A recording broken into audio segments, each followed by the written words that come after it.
Ladies and gentlemen, good morning and welcome to the annual conference of the World Energy Council, Estonia.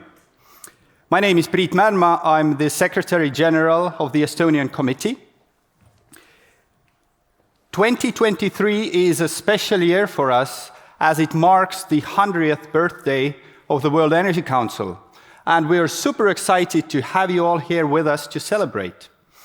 Also, it's been 3 years since our last physical annual conference for the Estonian Committee. And oh boy, what has happened meanwhile. Let's imagine for a second if somebody would give me a time machine that would take me back 3 years, and there I would be standing in front of you in January 2020, trying to warn you, listen up, you know a virus is coming that's going to lock up the whole world. The oil price will be negative. The electricity price, the annual electricity price for August 2022 will be 361 euros with peaks at 4,000. And Nord Stream 1 and 2 will explode. And to top it all off, there's an actual war going on in Europe. I mean, like, what? You would probably think I'm crazy or something and you would lock me up. And probably I would give myself because it's still, even today, it's kind of hard to believe what's been happening. But here we are. The Western world has shown a lot of unity, more than might have been expected. The energy sector and the consumers have shown a lot of resilience. The lights have stayed on, but it is clear that it's far from normality, and we need to act to ensure security of supply and to make energy affordable again. Today we have an extraordinary lineup of international speakers. The purpose is to share the best practices, to share the lessons learned, to learn from each other so it would be easier to cooperate and to address the difficulties. Before we start with the program, I'd like to express my gratitude towards all the speakers, some of whom will spend a day or even day and a half in traveling to be here with us today. Also behind me on the screen, you see the members and the supporters of the World Energy Council Estonia, thanks to whom this event is possible. Let's begin. I'm honored to invite on the stage for a keynote speech the President of the Estonian Academy of Sciences, Professor Tarmo Soomere.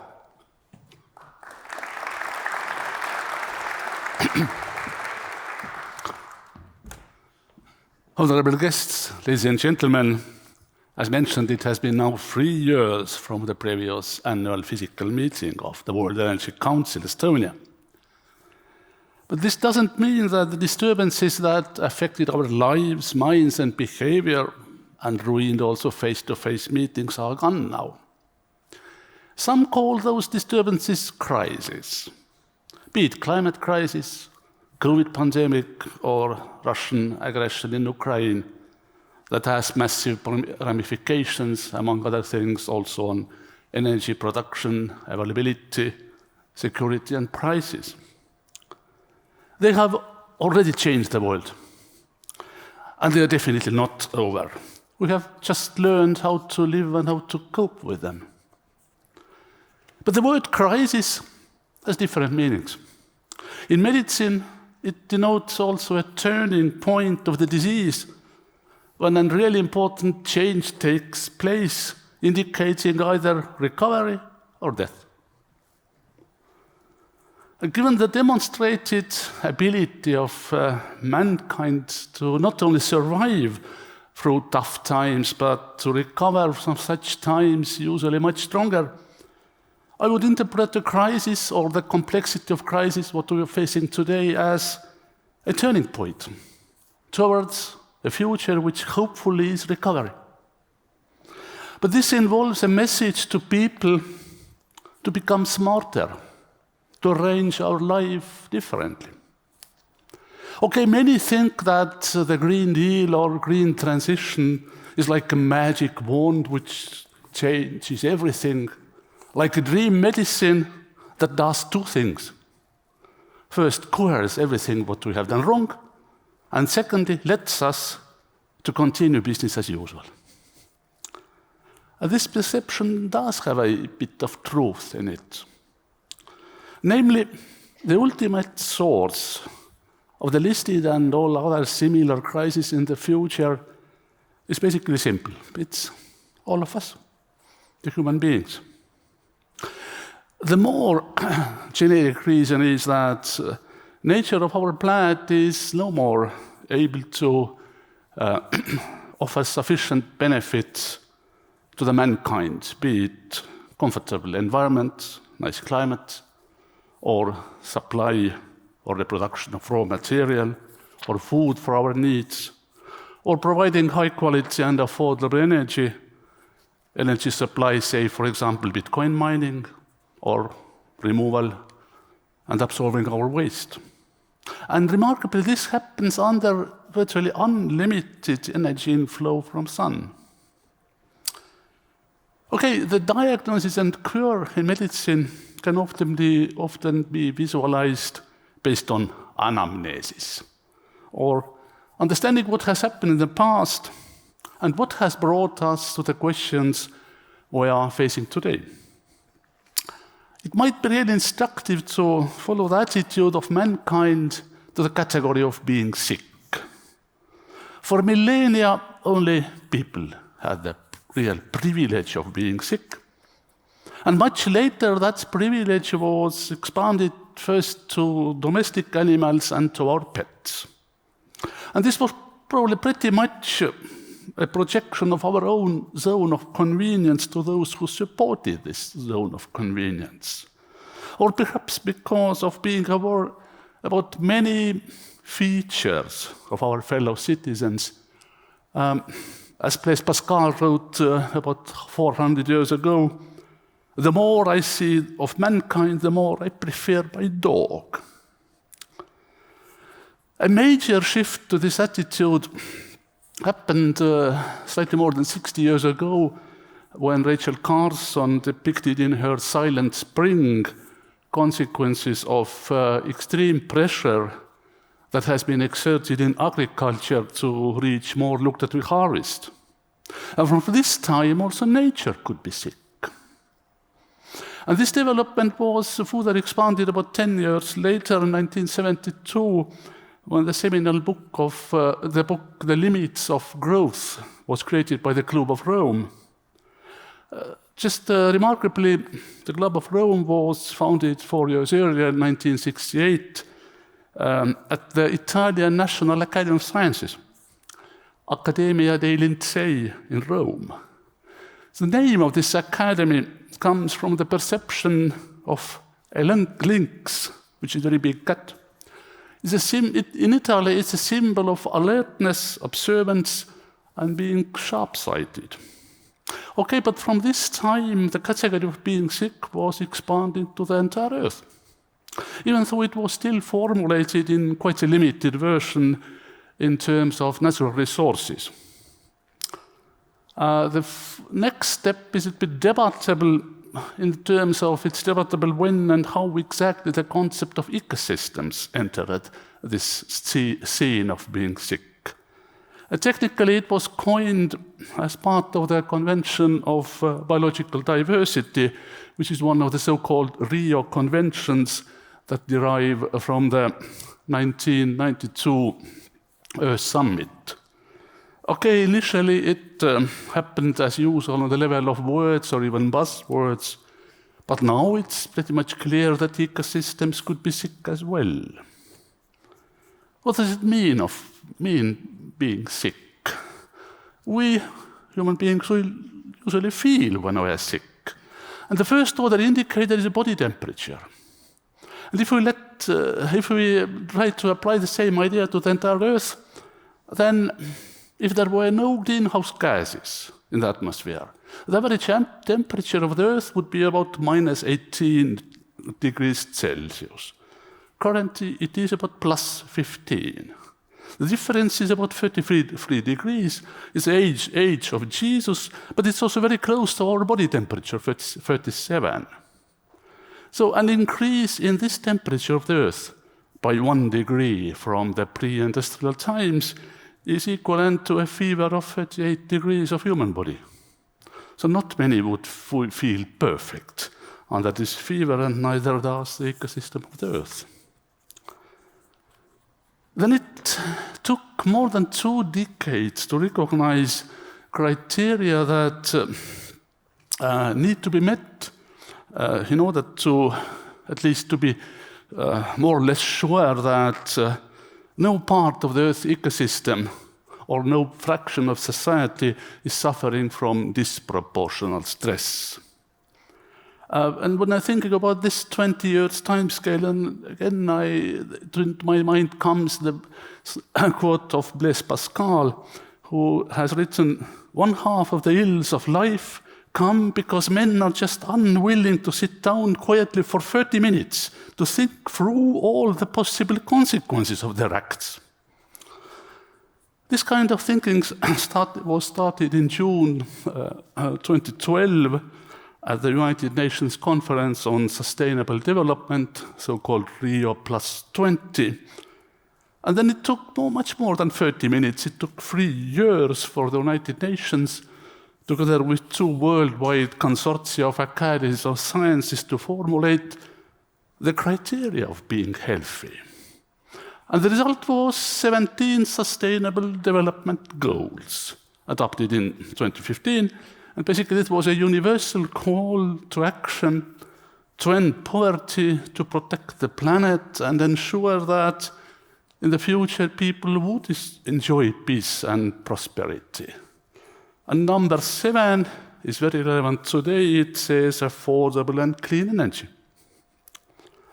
What is different since that time, about 10 years or last decade? These goals are not standing alone. They are all interconnected and in a way integrated. And this means, inter alia, a kind of different thinking, conceptually different thinking, that everything and everybody has a place under the sun. And this place needs to be not only tolerated or accepted, but much more. It needs to be respected and taken into account in our thinking, and especially when planning the future. So, somehow rephrasing the same idea that the time when one could focus just on one goal and ignore the others is now gone. It's in the garbage box of history. And hopefully forever, even though Russia is trying to turn back the wheel of time via its aggression in Ukraine. But this is also a major challenge, again, as formulated by Blaise Pascal. Nature has placed us so well in the middle that if we change one side of the balance, we change the other also. So in some sense, being sick is usually the signal that balance has been lost, or in terms of COVID, violated by an intruder. Okay, being sick is not good, and neither is good causing sickness of the Earth ecosystem. In this sense, we are part of the problem, and the formulation of the problem changes depending on how we frame the situation. This is a classic example of a wicked problem. But however, a couple of simple considerations based on almost universal laws hopefully help us to estimate whether the related challenges, including the challenge of today's meetings, are solvable in terms of mathematics and physics and conservation laws. The first condition of this problem to be solvable seems almost trivial and has been also mentioned. It's availability of energy. If there is enough energy, we can produce everything At least physicists tend to say so, even if it's not totally correct. The problem what we have is slightly different. We, as mankind, we're just impatient. Photosynthesis is too slow for us. We want everything now and here.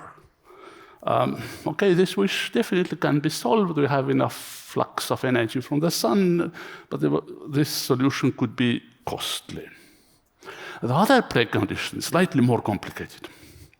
And to illustrate its impact, it's instructive to look how revolutions in technology affect the impact of consumption. There is a common message of any revolution in technology. Every salesman is saying that new thing is more efficient. It needs less resources, it's less expensive, and of course it will increase the wealth and health. The result is that much more people pick it up. And then comes an unexpected consequences, which is an increase in demand, energy consumption, raw materials, everything. It's not a new thing. It's known as Gievon's paradox from the coal industry times, attributed to William Stanley Gievons and first printed 1865. This paradox is actually universal, except for one case. If the technology has reached saturation, in other words, when everybody is using the technology, and only then a technological revolution would really lead to a decrease in consumption. The good message I want to share with you is actually very simple.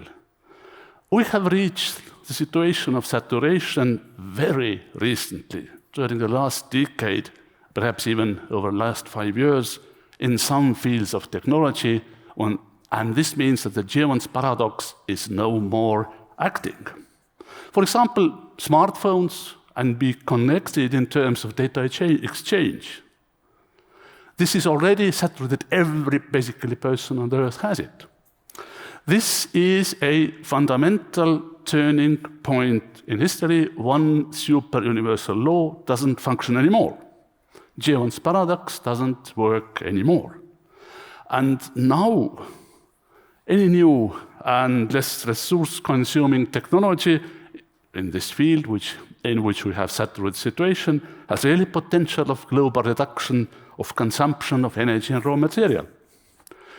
Oh, there is some way still to go in this direction on the energy supply landscape. Okay, more than 1 billion of people do not have yet a permanent energy supply. This seems a very large number. However, it's only some 12% of the total population. So their their consumption in the future, even at the level what we have today, can be easily balanced by slightly smarter use of energy in the global north, and we have experienced that in COVID times. So I think that very soon, when also these people are connected to the grid, we can globally eliminate the work of Gievon's paradox in the world.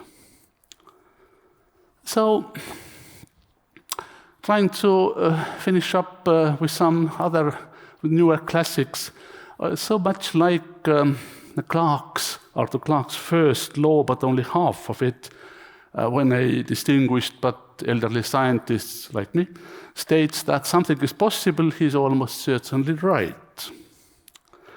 And the Clark's second and third law are even more interesting. The third law is stating that any sufficiently advanced technology is indistinguishable from magic. So let us invent and implement such advanced technologies that could do the magic of solving and balancing the energy trilemma. Thank you.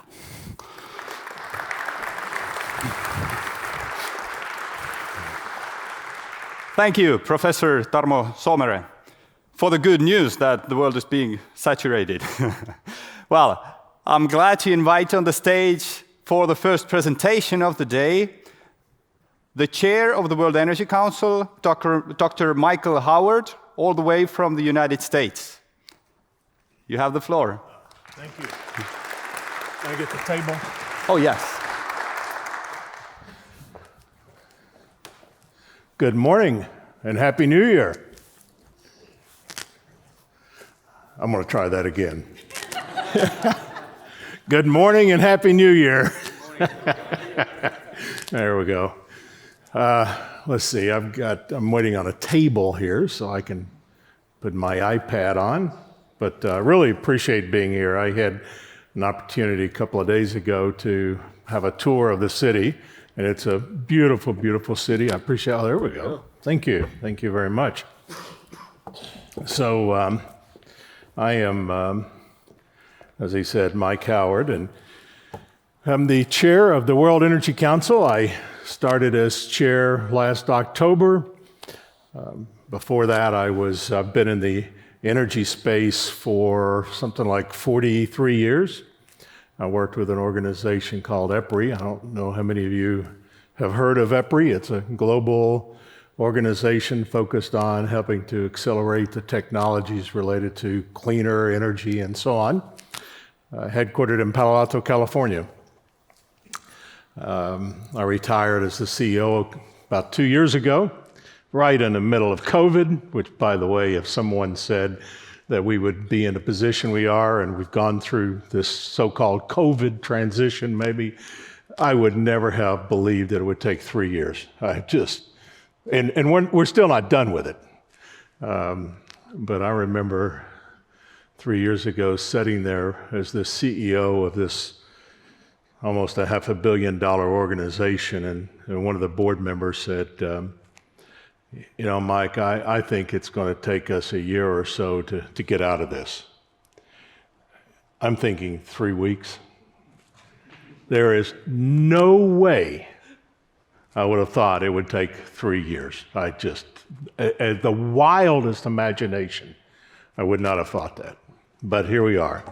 It really speaks to the resiliency of humanity, but we've had many, many challenges, and we seem to be evolving from that. So, but also, I want to thank the Estonia World Energy Council for hosting this.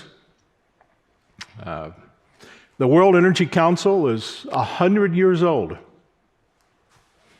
It was formed as an independent, impartial, and neutral council promoting a globally inclusive and universal progressive energy leadership agenda.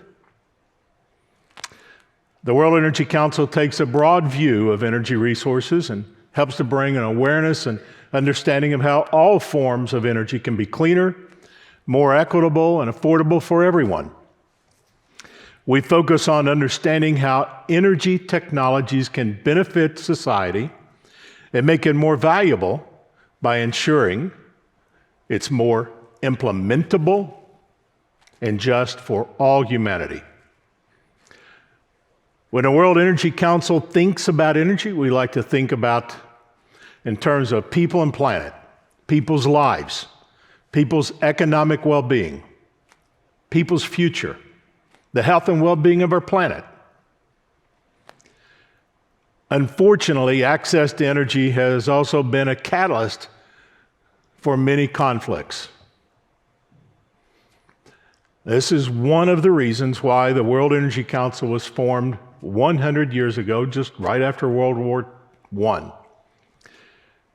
to create a dialogue among global energy stakeholders to discuss equitable and value-driven solutions to our many energy challenges. The World Energy Council's vision is humanizing energy for everyone and every place. Unfortunately, what we are facing today is one of the most complex and challenging energy environments of recent times. Certainly in my 40-plus year career, nothing even comes close to this. The unprovoked and illegal Russian war on Ukraine has caused a significant impact on our global energy system and propelled energy security to the top of the agenda. It's created an international energy crisis. It's created economic challenges, including surging inflation and weaker growth. It's threatened our food supply. It's damaged our environment. And all of this on top of a COVID pandemic, suffering from supply chain disruptions, market volatility, talent shortages. And unfortunately, this is just to name a few. These challenges have created extreme hardship for many, many people. And my sympathies go out to the suffering people in Ukraine and several other parts of the world impacted by the Russian war, and certainly their weaponization of energy. We should never forget that today's crisis is nothing more than a reminder that a global energy challenge is first and foremost a story of humanity. It's a story about humanizing energy. Now, history has taught us that change is imperative to succeed in a world when it seems like that we are in the middle of a perpetual crisis. Times like this is also where innovation is accelerated. We start thinking differently about our challenges. And in the last year, we've already seen many examples of innovations throughout Europe. Innovations are not just technical, but also economic, policy, and social innovations. It's also an opportunity to look beyond conventional ways of doing things and drive one of history's most significant energy transformations. It's an opportunity to build the energy foundation for success long into the future. It's an opportunity to think about changing our energy paradigms to ensure sustainable, equitable, and secure energy for everyone. So I want to begin this morning with a quiz.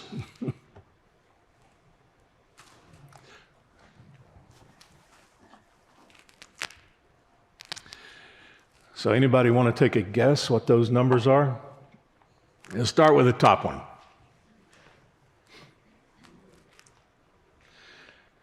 By mid-century, our total energy needs are expected to increase by approximately 40%. Now, that's just 27 years from now. 27 years from now.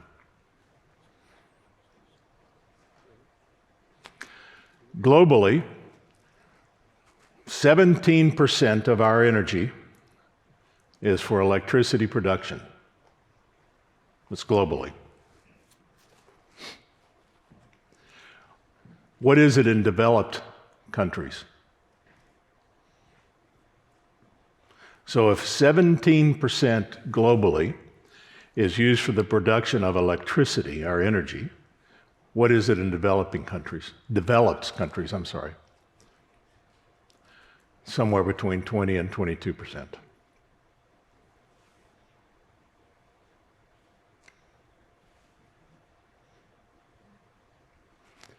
By mid-century, electricity is expected to increase by 65%. So what that means is that of our overall energy picture, more and more of our energy is projected to be used for electricity. It's the fastest growing form of energy, actually. But the story is also about our growing use of hydrocarbon fuels, which, as we all know, contributes to our planet's increasing environmental damages. Last year was the 5th warmest on record, with the average global temperature almost 1.2 degrees Celsius above pre-industrial levels.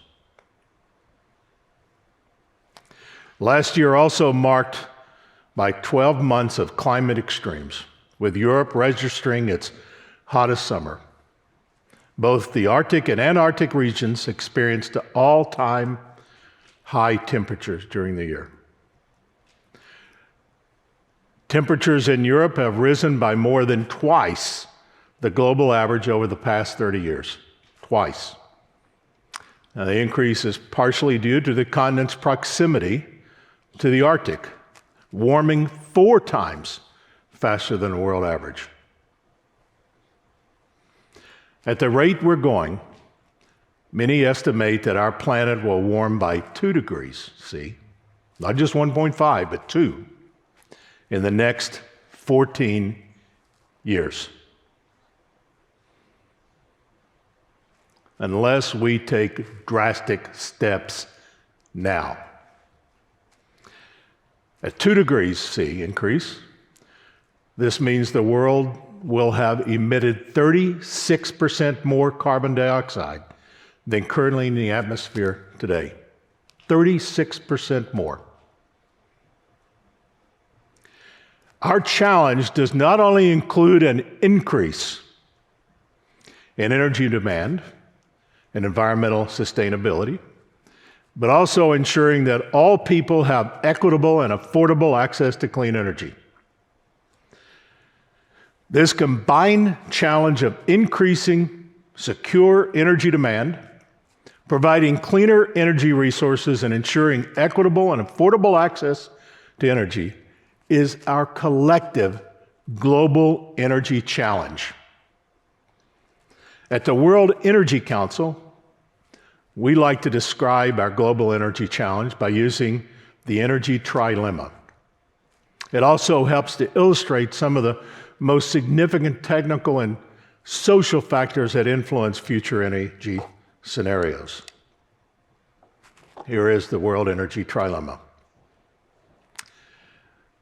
To meet our global energy challenge, we must balance and maximize the 3 socially driven values: energy security, energy equity, and sustainability. It's much more than just economic trade-offs. This involves social engagements, acceptance, and adoption of the decisions we make, whether that is within a local community or a country. It also involves multiple technology pathways, not just a single solution for everyone. It's about a region-by-region transition. Every region will have a different path to balance the trilemma. To balance the trilemma. Every region will take a different approach. The challenge with the trilemma, though, is if you're not very thoughtful about how you approach it, you push on one end, and the other end, something happens. So it's really about balancing all of these together. That's the challenge. So let me start with security. Energy security reflects the ability to meet the current and future energy demands, withstanding and balancing back from system shocks with really minimal disruption to energy supplies, and quickly recovering from sabotage and natural disasters. It really measures the resiliency of the energy infrastructure. How quickly can we recover from a disruption? The most critical step to improve energy security is through diversifying a country's energy options, both internal and external. Now, over the last 12 months, energy security has quickly become the most acute in Europe with Russia's weaponization of the energy supply. Europe quickly enacted a new energy policy to mitigate the loss of a significant amount of Russian oil and gas and redesign the energy system to be more resilient. On the demand side, Europe focused on being more energy efficient as electricity and gas prices rose to at least 4 times above historical norms. Europe's natural gas consumption dropped by 20% from August through November of last year compared with the average gas assumption for the same months 5 years ago. Consumption fell the most in Finland, Latvia, Lithuania, and Estonia. On a supply side, imports of LNG to Europe's main markets roughly doubled last year.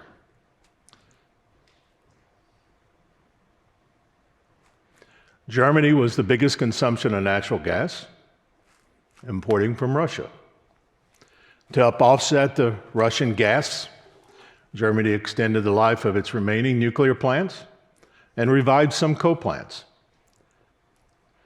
Norway supplanted Russia as the region's biggest gas supplier, with exports increasing by 8%. In addition, Germany and the Netherlands installed new facilities to offload LNG. Most of that shipped from the US and Qatar. Now, the US is expected to increase its natural gas production by a couple of percent this year and another couple of percent next year. The Western sanctions on Russian fossil fuel are accelerating a shift in global energy flows, with China and India increasingly taking advantage of Russian oil discounts as much as half of the international market price, while Middle Eastern suppliers redirect some of their crude to Europe. With the continued volatility of natural gas markets, it's likely to be a very turbulent time, probably for the next few years. Prices will likely also be above historical averages. A lot of that depends on China's economic reopening and how that could lead to increased demand for natural gas. When I step back and look at energy security and what Europe has done, it really shows a significant amount of resiliency in the energy system. Think back a year from now, the projections. Europe would be out of gas and all of this. But as it turns out, I think Europe has done a phenomenal job in thinking through the policies and so on of being more resilient.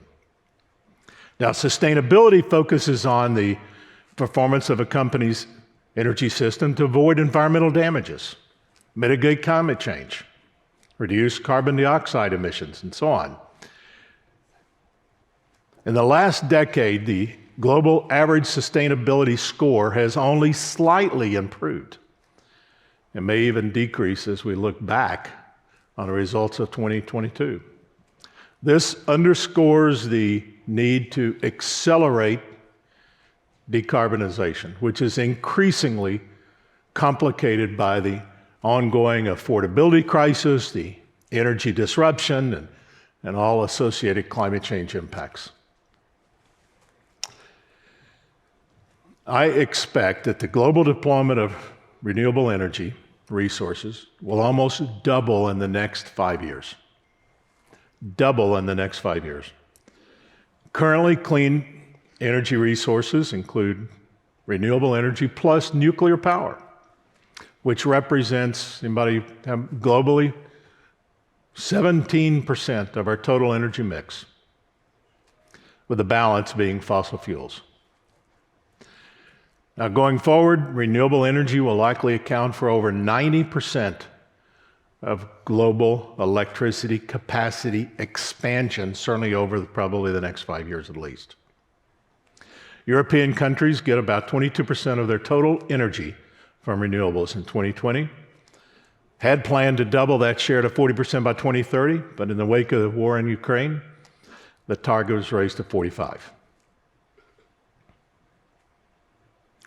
Now, equity concerns a country's ability to provide universal access to affordable and reasonable prices, abundant and reliable energy for domestic and commercial use. Help to support economic development and access to energy for everyone. But as we heard earlier today, that there's many parts of the world that have no access to electricity, or certainly anything other than energy provided by wood.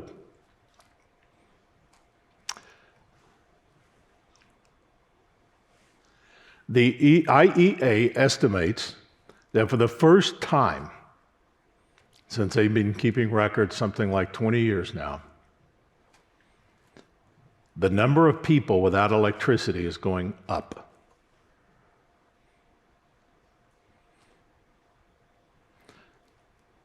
Now, the number of people without electricity is not only in Ukraine, unfortunately, due to the Russians' continued destruction of critical infrastructure, but also in sub-Saharan Africa. Just another example of the tremendous challenges that the world is facing.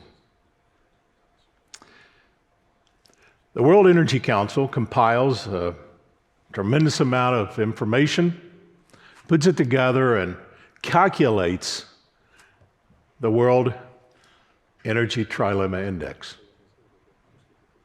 It ranks the countries. Sweden last year was number 1. Finland number 3. Estonia number 9. Actually, a fairly significant increase over the last few years. Saw one of the largest improvements in the global index rating. Congratulations.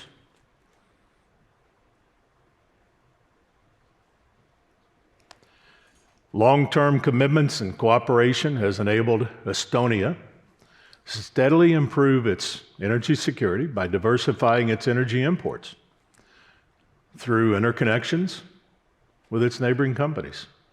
Undersea gas transmission line, pipeline, a third electric transmission line from Estonia to Latvia,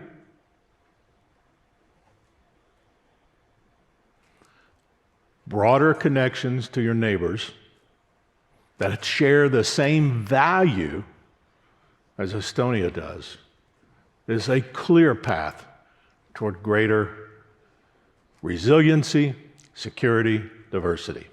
So again, congratulations to Estonia. So where do we go from here? That was first part of my talk, was a little bit of a background. Basically, it's not a pretty picture. We've got a lot of challenges. We've got security issues, got equity issues, sustainability issues. It is not a pretty picture. But the world has been in this position before. We continue to innovate. We continue to work together. We continue to collaborate.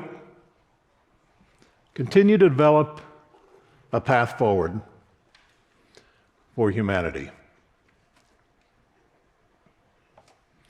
So what I'd like to do next is to talk about kind of the top 4 things that, from my experience, will make the biggest difference as we look to the future. And then I'm going to wrap all of these together to show you a picture of kind of what I think it will look like together, working together. And then I'll finish up with what we need to do more specifically. So here are the 4 things. I'm sure most, if not all of you, have seen some of these. Decarbonization. It's really focused on the reduction of carbon dioxide. What are some ways that we can move forward to decarbonize?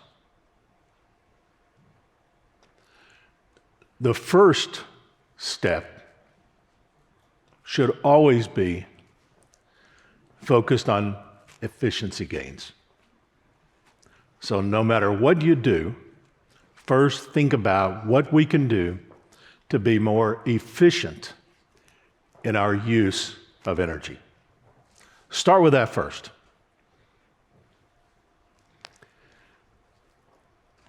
Certainly renewable energy is one. Variety of emissions-free technologies from wind to solar. Certainly nuclear power is another one. Green hydrogen is potentially another one. Carbon capture and storage is another technology that is being developed. It still has, in my view, a ways to go. But it is a technology that is going to be important as we look toward 100% decarbonization. It's the next one. Decentralization. What does decentralization mean? When you think about decentralization, what do you think about? It's really, I think about it as giving people multiple options of how they can possibly generate their own electricity, have more control of how they use electricity, and so on. We've seen a significant transformation on decentralization over the last few years. And it will continue as we are able to generate electricity, not from a single large power plant, but more closer to where you live.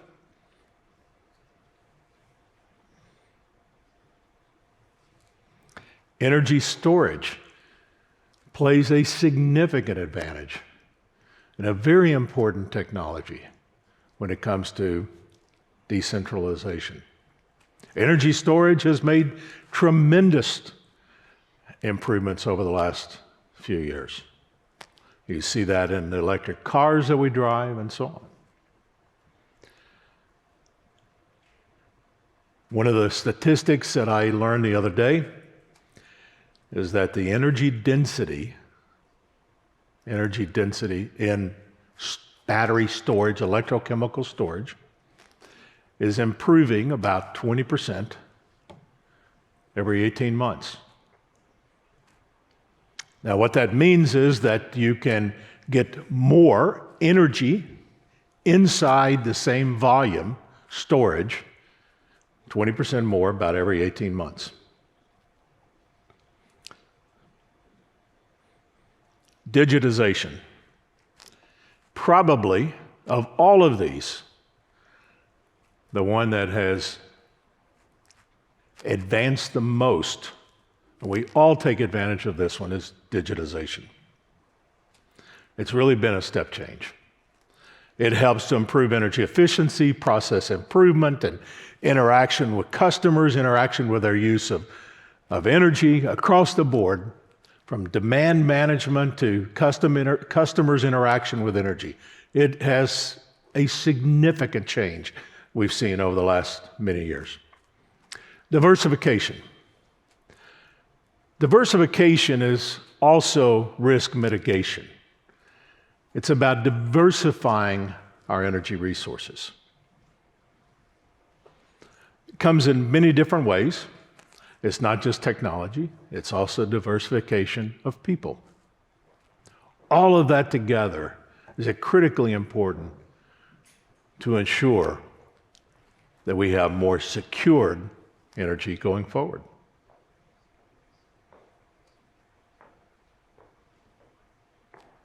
Probably one of the biggest challenges we have, though, as I think about the future, is really ensuring that we have the people, the staff, available that are educated, that are excited, that are motivated, that are innovative to help us make sure that we can move forward with this cleaner, more resilient, more secure energy future. So when we step back, what does this whole energy picture look like? So one of the things that I've been talking about for the last few years is the importance of integrating all of the resources that we have together to work together. I call it the Integrated Energy Network. Think about how our energy system has evolved. You have the gas network, you have the electricity system, you have water, and you have other sources that contribute to a robust energy platform. Typically, all of those other energy sources were disconnected. They did not work together as seamlessly as they should. As we think about the future, though, we need to think more about how we can integrate all of our energy sources together so that we have a clear understanding of the pros and cons, how they work together, how they can self-optimize together,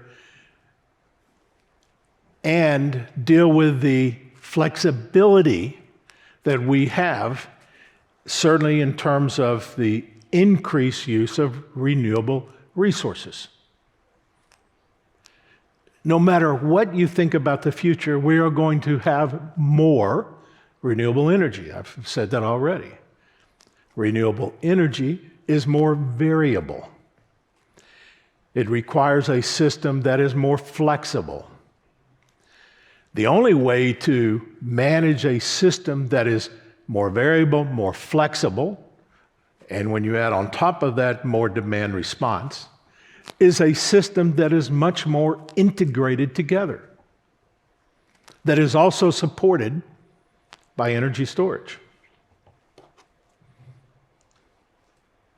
One of the key requirements for the entire energy system to be better connected together, more integrated together, is information communication technologies, ICT. And that's what you see here, digitally connected energy systems, sensors, massive deployment of sensors, information communication analytics and artificial intelligence are all very important attributes of this new energy system that is much more integrated together. So, what do we do? Where do we go from here? Well, we are going to need a system, more energy, less carbon, bottom line. And we need it fast. Society is expecting more energy and demanding less carbon. We need to think about how we can be much more energy efficient. I would speculate that every single person in this audience could improve your efficiency of energy by 20%, at least. Imagine if we did that across Europe. We're going to be using more electricity. Electrification technologies, from heat pumps to electric vehicles and other things. Certainly the integrated energy network. We need to cooperate together to leverage energy resources.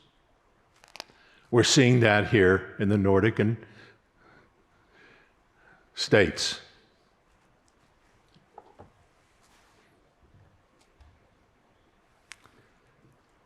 We see that across Europe.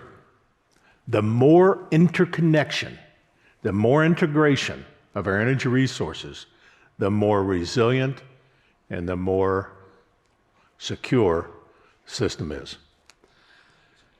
Financial options, financial investment.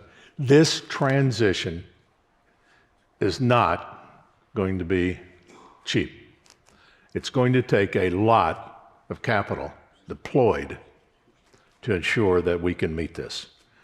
We need a lot more financial options to ensure that we can invest the money that we need to achieve this.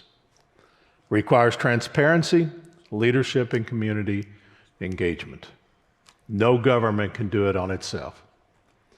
It requires society to work together, communities to work together, communities to understand the value of a cleaner energy future, understand how it works, how it functions. You don't have to, not everyone has to be electrical engineers, but we need to have enough knowledge about this future system so that we can enter into a robust discussion about it.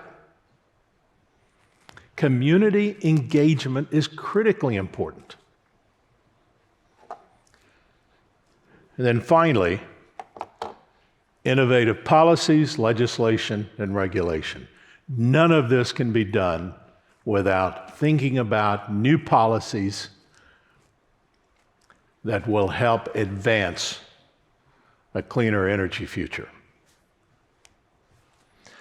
So this kind of summarizes what I think when I step back and look at the future energy system, what it's going to take more of, what it's going to look like: more renewables, more energy storage, more cleaner energy sources, more demand response technologies, more automation,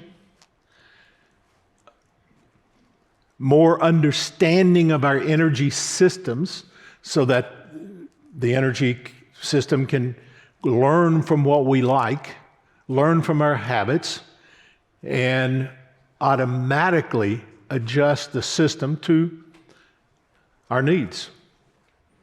It's a future system unlike we've ever seen in the past. But it's an energy future that is certainly going to be cleaner, more resilient, more secure, and more equitable. The World Energy Council, every 3 years, has a Congress, which is a gathering of as many as 20,000 people to talk about all of these issues. We're actually going to having an energy Congress every 2 years now. The next one is going to be in Rotterdam. Every one of you will be invited. It's a great opportunity to come together and have these discussions and talk about what does the future energy system look like? What should it look like to be more secure, to be more equitable, to be more sustainable? It's a great opportunity to have the dialogue with people around the world to really make a difference. And I invite all of you to that in April 2024. So thank you, and let me see if there are any questions that we have. We have how much time? How much time? Yeah, we have about 2 minutes. 2 minutes. But yeah, let's have some questions, please. Raise your hand, and we'll share a mic with you. Agree? Disagree? This should be a discussion. We've got several panel discussions afterwards today. We want to have an interaction and dialogue. Yes. Hi, Mike. Thanks for this great presentation. I actually would like to take your last slide that you presented there and about the steps that need to be done in order to go forward with the Can we put the last slide up? Yeah. Is that it? Well, let's say there was this writing on policy, on legislation and regulation. Yeah. How would you actually see it? Whether it's more important to have like a more liberal approach to regulations or more prescriptive one in order to get actually things done? Yeah, so that's a philosophical question. Sure. I have over many, many years worked with legislators and policymakers and so on. I think you start off with clearly articulating what the issues are and what can be done about it. What I have found is that the policymakers, legislators, and so on, they don't spend a lot of time really thinking through the details. It requires education. It requires setting down in simple terms and talking about what needs to happen and why, and put it in terms of society, humanity, and why this is good for everyone. Kind of start with that. Then that will lead to more thoughtful discussions about which way to go, more liberal, more constructive. Believe me, we have the same challenges in the US. In fact, just about every country in the world probably has the same. But I always start with trying to explain the technical details, unbiased, objective, not trying to sell an agenda, but just lay it out in simple terms and then go from there. So I'm going to be here all day today. I really look forward to the discussions on the panels. I look forward to your questions. If you have further questions, please just stop me in the hallway or the coffee break or whenever. This is a perfect opportunity to have a discussion about the future and what collectively we can do to ensure a more secure, sustainable, and equitable future. So thank you very much. Thank you, Mike. Thank you. It's a pleasure. As Mike just said, more energy, less carbon. So we will move on in that line of thought. Our next guest comes also from the United States of America. In Denver, there's a governmental institution called the National Renewable Energy Laboratory. Last summer, I had a possibility to visit that laboratory, and I must say that, wow, I was amazed. It's a wonderful place for conducting research. And now I'm so very happy to welcome Dr. Jaquelin Cochran from the National Renewable Energy Laboratory.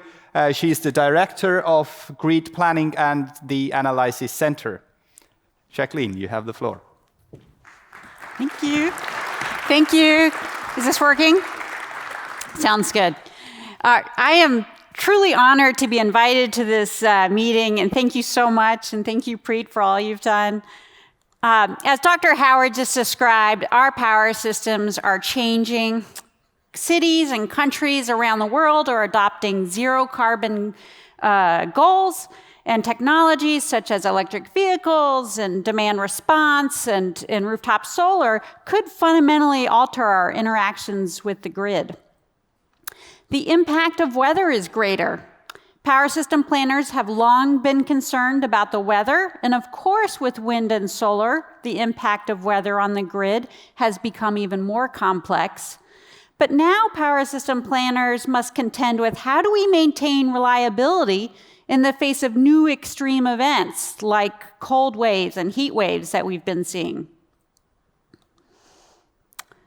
Our economy-wide decarbonization is creating new and increasing demands for electricity. And this growth offers long-term market opportunities for new types of electricity supply, even after the power sector itself is decarbonized. And this trend towards economy-wide decarbonization offers us opportunities through cross-economy planning to be able to take advantage of the efficiencies of shared infrastructure, such as for hydrogen storage and pipelines. While we need to work harder than ever to make sure our energy and electricity supply stays secure in the face of new threats and extreme events, our evolving grid itself can be a source of new strength for our system. Inverter-based technologies such as batteries and solar are poised to offer even faster, more reliable grid services.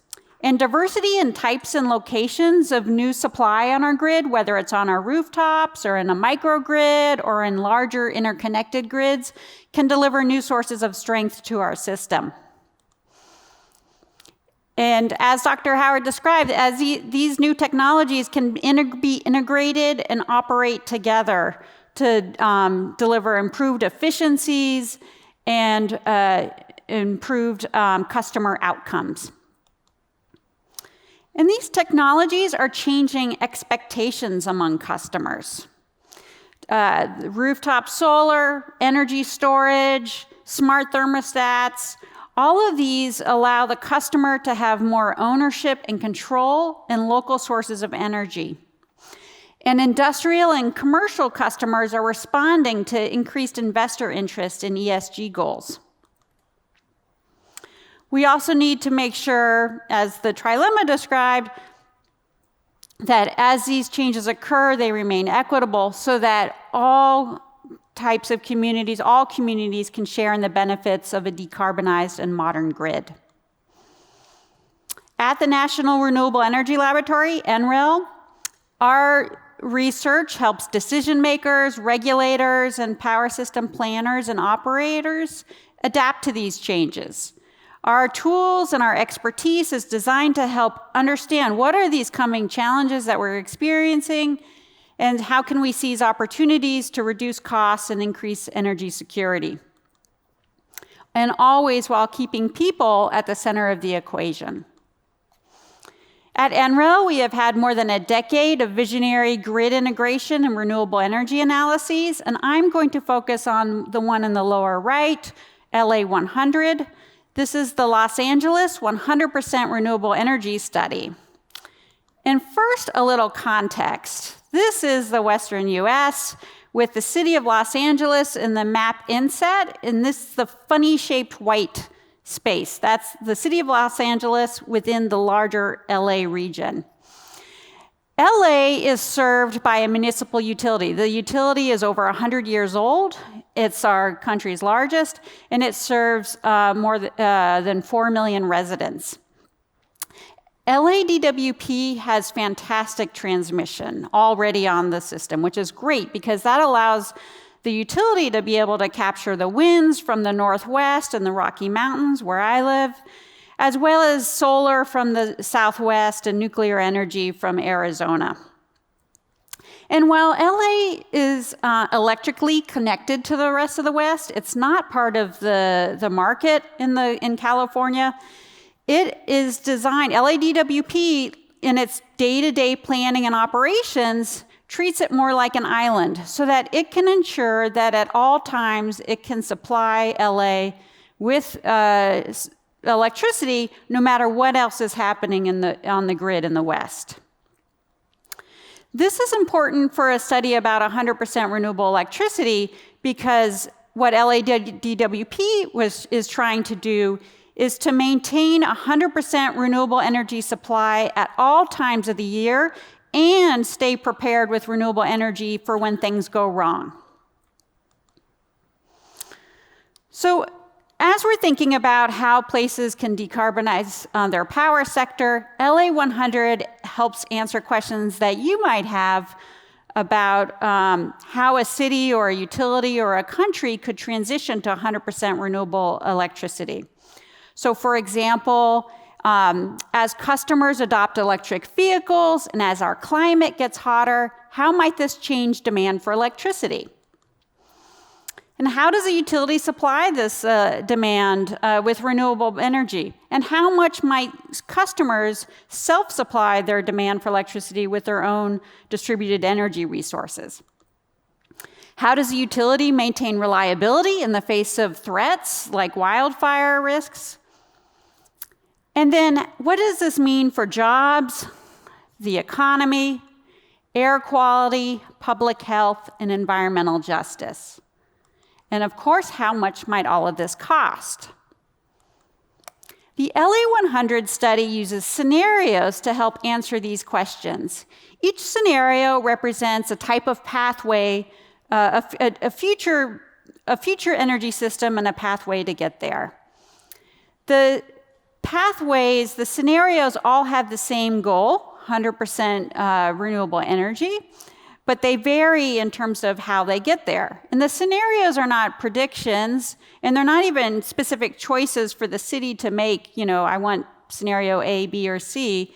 It's really to help the city and the community members understand trade-offs about, things that they decide today in terms of a policy specification, how do you define renewable energy? It helps them make decisions.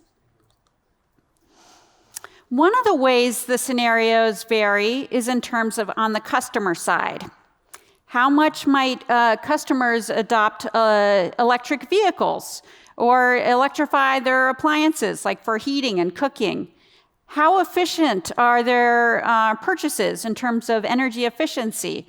And how much of their demand for electricity might be flexible? So for example, so that their vehicle charging can occur during the daytime when the solar generation is out.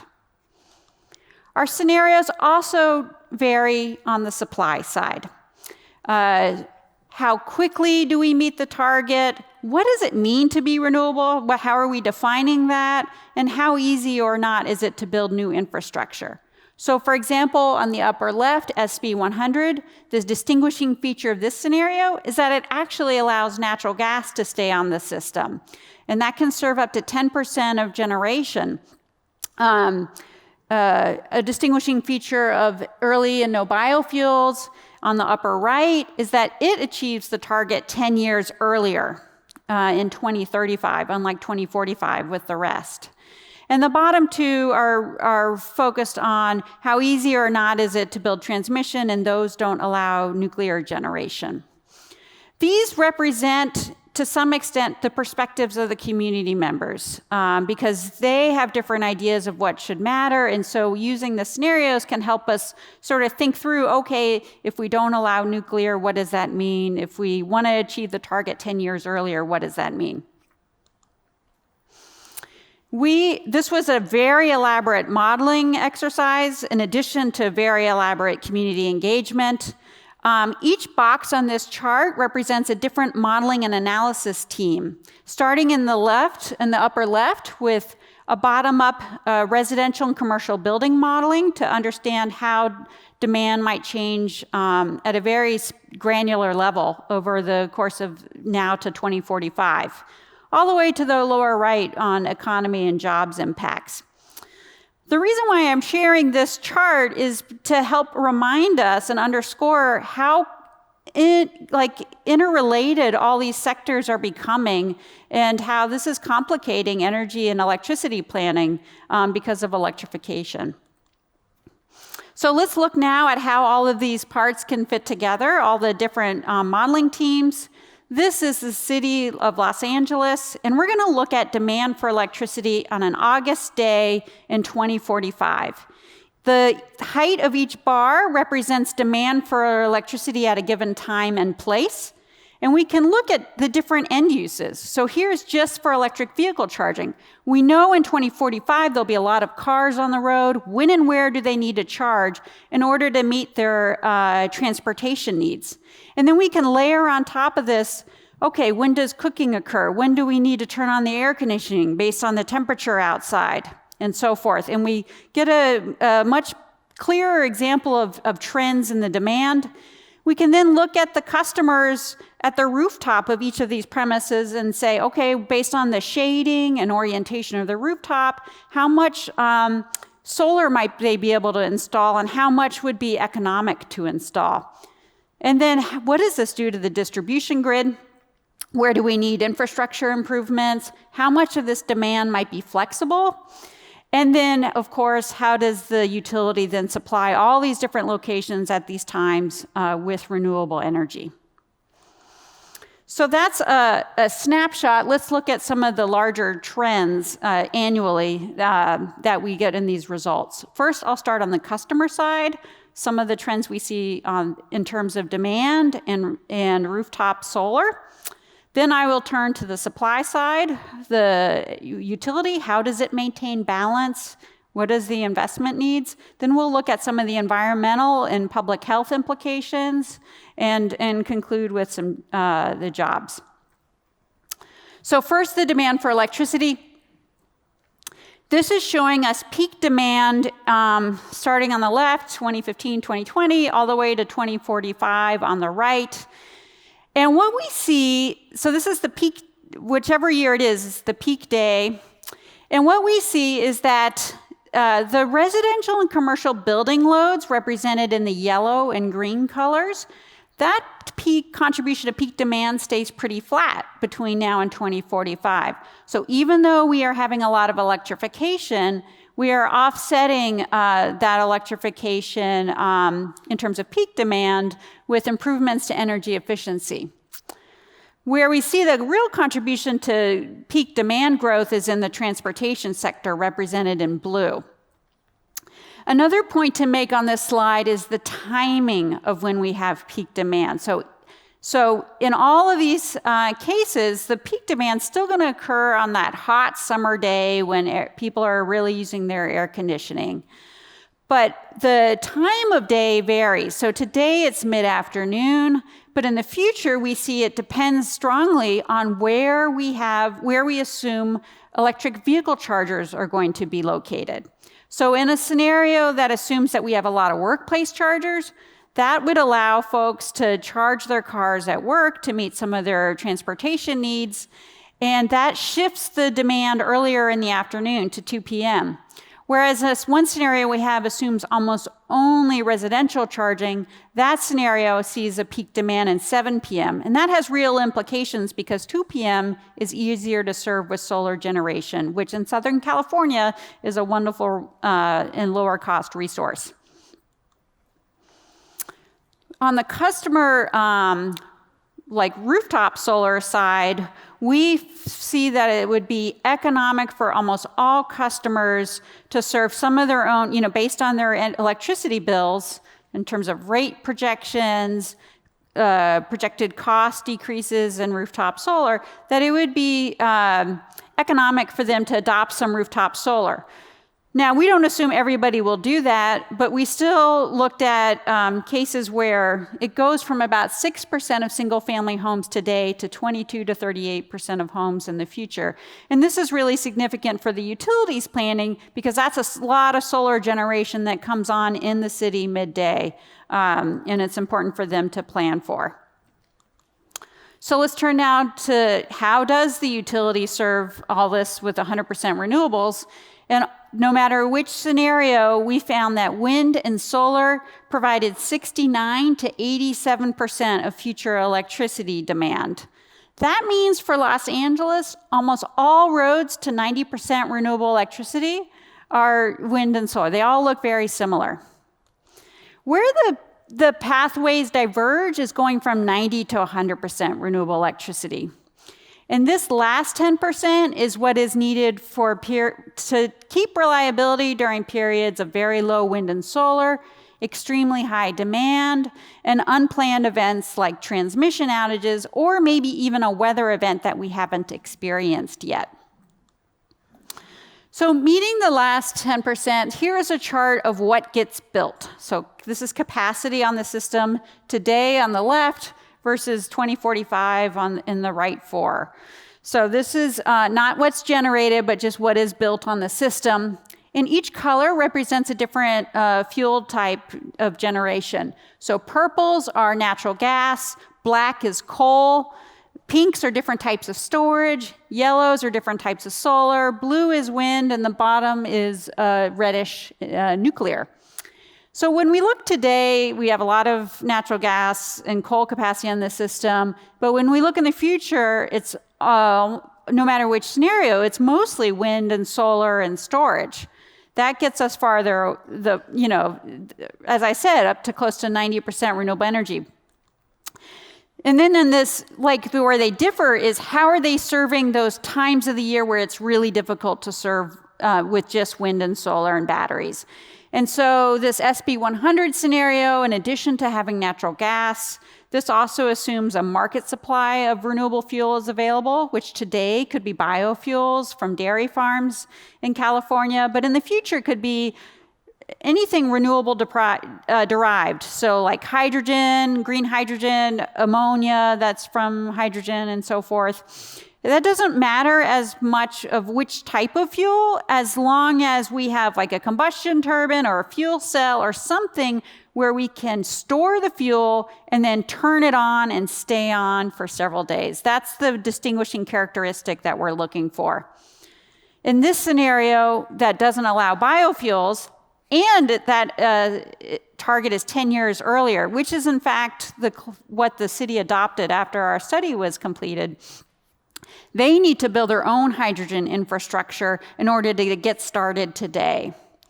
But this comes at a cost, sort of producing their own hydrogen rather than buying a market-based fuel and getting this all started, not the started today part, but just the getting their own infrastructure, which is just for the utility, not for other industries.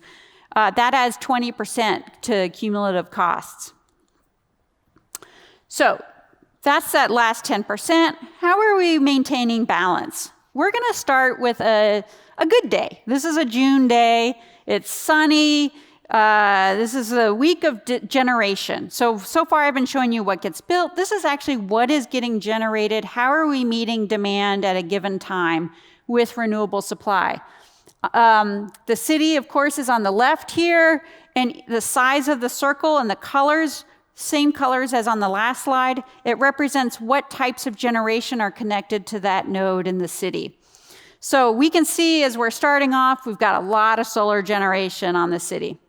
The right side of the chart shows us the whole West. Now the scales are different. We're actually getting a lot more electricity from the West than we are in the city. And we get a lot of hydrogen. And those bars, that kind of beige and black bar up in the middle, that's the difference in generation from within the city compared to outside the city. So we're getting a lot outside the city, even though we have a lot of solar generation. So as a reminder, LADWP's got great transmission. Energy is just cheaper outside the city. So even though it's in Los Angeles, it's still a city. It still has spacing constraints. You can't have solar panels rotate and so forth as well. So it costs less to get solar from outside the city. And then the bottom chart, which I'm going to zoom into now, is the dispatch of electricity. That's the load line where the arrow is. Anything above the load line is actually generation that's being used towards storage. And so what we're seeing, so now it's becoming night, and there's the sunset that's coming across. And the solar, right now we're just having some solar and storage, but really overnight we're relying on those wind imports. And you can see on that beige black chart, a lot more generations coming from outside the city, almost nothing from inside the city at night. Again, this is no problem because we've got the transmission, the demand isn't especially strong at this time of year, and we have a lot of wind. And then in the daytime, the solar generation comes back up, and then we use that excess solar to help charge the batteries that kind of extends us through the night. And this is day in, day out. A lot of days are good like this. And that's why we can meet so much generation, so much demand for electricity with wind and solar. So, but of course, we're not planning our power system around the good days. We're planning around the bad days. So now let's turn to two different types of bad days. This is the worst week in terms of combined wind and solar. So you can see the demand is still, it's not bad. It's 4 to 7 gigawatts over the course of the day. But the wind is especially low this particular week. And the solar gets pretty low later in the week. And what we see is that when you have low generation coming into the city, because remember in the previous chart I was showing you, normally we just bring in so much from outside the city. And here it's a lot more, it's closer to equal in the middle of the day. But we need this generation to charge the batteries. When you don't have as much energy coming in during the day, okay, we can use our solar, but in the evening, we start depleting our batteries. The next day, the batteries get more depleted and so forth.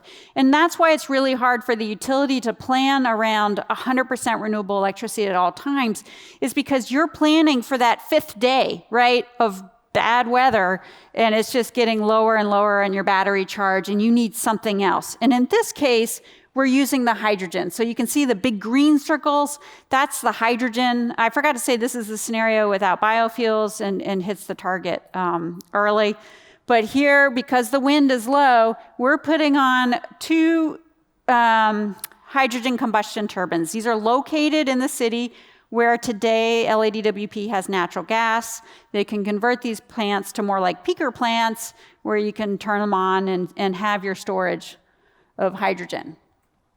Another example day is January. I looked for the rainy day. There was not, our weather year, we didn't have very many rainy days. And of course, this year, I don't know if anyone has seen the news from California, but it's just been weeks of floods. And so this is more like this time of year in California. We have a lot of wind, but the solar generation, you can see, gets pretty low. And in one day, we barely have sun. What's interesting to note is we've got, so first of all, this is another time where we're putting on the hydrogen combustion turbines. This is why we need them, because we don't have that solar generation within the city. But also we're getting transmission constraints from that wind. We have a lot of wind, but you're getting curtailment. It's hard to see the curtailment, but like the black at the top, the gray black at the top of the charts, that's showing curtailment. So even though we're turning on the hydrogen combustion peaker plants in the city, we are at the same time curtailing renewable electricity outside the city due to transmission constraints. So we looked at a lot of different scenarios of what could go wrong. And one of the reasons why we built something local in the city each time is to be able to manage when the transmission lines go down. Because especially now with wildfire risks, they're turned off more proactively to protect the lines and to avoid starting fires. And so this is becoming more of a reality, hotter, more fire threats. Okay, so I've just walked through how does the city maintain balance, and so now let's look at, well, how do we get there? And so this is going to be a walkthrough of the scenario that they adopted. They'll do slightly different investment decisions, but it's the one closest to what the city adopted. It's 2035 without the use of biofuels. So let's start. This is today. Same what gets built type of chart that I showed you a couple slides ago, same colors. And then today, it's about 45% clean generation thanks to a lot of, they have nuclear, they have hydropower, they have pump storage. Today, at the start, there are 340 megawatts of rooftop solar at the beginning of 2020. And the city had some solar co-located with batteries, but they did have a significant amount of solar, wind, some geothermal, and then that pumped hydro storage is the storage that they have. So now let's advance 5 years to 2025. So what happens in our modeling over these 5 years in our simulations? Customer rooftop solar doubles in those 5-year period. And the utility builds a lot of solar co-located with batteries, as well as wind. So just adding all the best locations they can get, and then some standalone solar and geothermal. That gets them to 90% clean generation. So that's a 5-year period where they could go to 90% clean generation. So let's step ahead another 5 years. Customers in these 5 years have tripled the adoption of rooftop solar. The city adds some solar co-located with batteries. They skip standalone solar entirely, but mostly to go from 90 to 98% clean generation, they're adding wind and geothermal. So at this point, from 90 to 98, they don't want more solar, right? Solar got them really far. They're looking for other sources when the solar generation plus batteries isn't as useful. And then finally, 5 years later, they meet their 2035 target of 100% clean generation.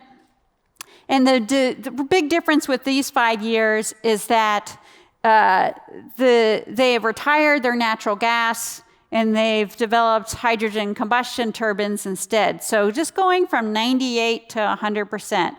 The big changes is just in getting this combustion turbine ready to go.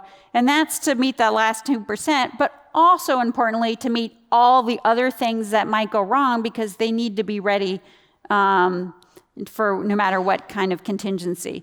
At the same time, I should have noted too, electricity demand is just increasing all of this time. So it's not that these changes are only to decarbonize their power sector, it's also to meet rising electricity demand. And that's why you still get some solar and wind built in this last 2%, is to meet the rising demand.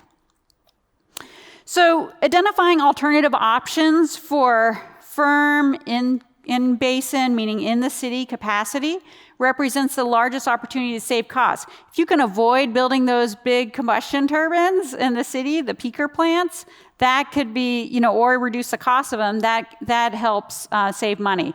So for example, in addition to reducing the hydrogen costs, another alternative could be demand response. But here we're looking for demand response that carries them through many days of something, like 5, 6, 7 days of an event, not just moving around our electric vehicle charging. So we've looked at that reliable 100% renewable energy systems are achievable, and if they are coupled with electrification of other sectors, this can produce real benefits in terms of greenhouse gas, air quality, and public health. So let's start with life cycle greenhouse gas benefits. This chart is for each of those 4 main supply scenarios, assuming high electrification. And it's hard to see, but we start at 2020 and then we go to 2045 in each of those columns. And the purple represents the power sector, greenhouse gas emissions in the power sector. We see across each of these scenarios a significant drop in greenhouse gas emissions just from retiring the coal plant that they have in Utah. And then we see further reductions, for example, in that 2035 scenario, where we get almost no power sector emissions. Again, this is life cycle, so solar and wind do produce emissions because of the construction. But really a significant drop in the power. And then once you couple that, though, with the electrification of light-duty vehicles, this scenario assumes 80% of cars on the road in 2045 are electrified, and that produces even more savings. Let's turn now to sources of emissions that produce greenhouse gas emissions. Sources of electricity that produce greenhouse gas emissions also produce other types of pollutants. And the ones we care most about are fine particulate matter and ozone. Fine particulate matter is 3% the width of your human, your hair, and can go deep into our lungs. And ozone isn't directly emitted, but it does get produced in the atmosphere based on other contributions. And the distribution of these pollutions is not uniform. So folks lucky enough to live by the coast have cleaner air compared to the people who live farther into the city. And we can use atmospheric modeling, atmospheric chemistry modeling to look at where do these pollutants take place based on what are the sources of pollution in the city, whether it's heavy-duty trucks or the ports or vehicles and so forth, where the power plants are, and then how might this change by 2045. We saw that all scenarios achieved a 6 to 8% reduction in concentrations of fine particulate matter. That might not seem like a lot, but LA is a small part of the whole LA region, And it took the entire Southern California region 6 years to achieve a similar type of reduction. And our study didn't look at some of the big industry opportunities. So some of the sources of pollution are the ports and heavy-duty vehicles. Because we're not getting the health, the deaths and diseases associated with the fine particulate matter, this saves, that reduction of 6 to 8% saves $1.5 billion in public health cost savings just in the year 2045. So this is, you can think each year what those savings can be, but in 2045 alone, 1.5 billion in savings. So stepping back now, how do these scenarios compare in terms of benefits and costs? The scenarios that had a better energy efficiency, more electrification, and better demand flexibility overall produced both greater benefits in terms of greenhouse gas emissions and so forth, as well as reduced costs on a per unit basis.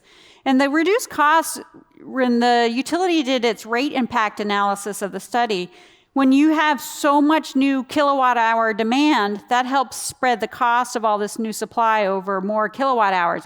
And when that demand is flexible, when that demand is able to come in the middle of the day and not in the evening, it's cheaper to serve that new demand with solar. And so that made a big difference in terms of the cost impacts. But it also underscores the importance of timing, right? If you have all the costs come before you electrify, then your rates go up and then people don't want to electrify. So there is an art to this.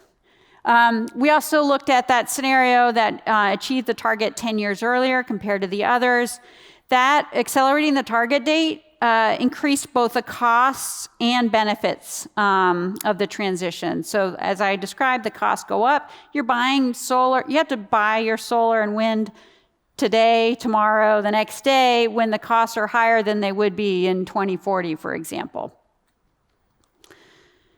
When we have technology restrictions on what counts as 100% renewable energy, that results in higher costs, right? So the scenario, as I mentioned, that allowed natural gas to contribute 10% of generation, because you're not retiring that natural gas and replacing it with something else, you have, this is a cost savings to it.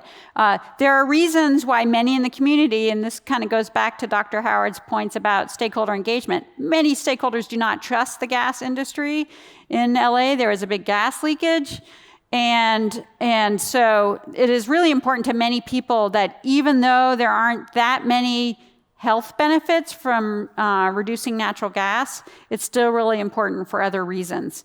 But again, the power sector is a pretty small contribution to the particulate matter and ozone in the city. It's really all the vehicles and stuff that creates that. So in any case, the more you restrict what counts as 100% renewable energy, the higher the cost. But it didn't provide the benefits, except for some greenhouse gas associated with the natural gas. So let's turn now to some jobs. So we found that the transition could create thousands of clean energy jobs, but overall it did not have much impact on the economy. And this is because even though this is a big deal to make the city and power it entirely with renewable energy and have all this electrification and so forth, it's still a drop in the bucket of the economy compared to all the other, things people do in Los Angeles.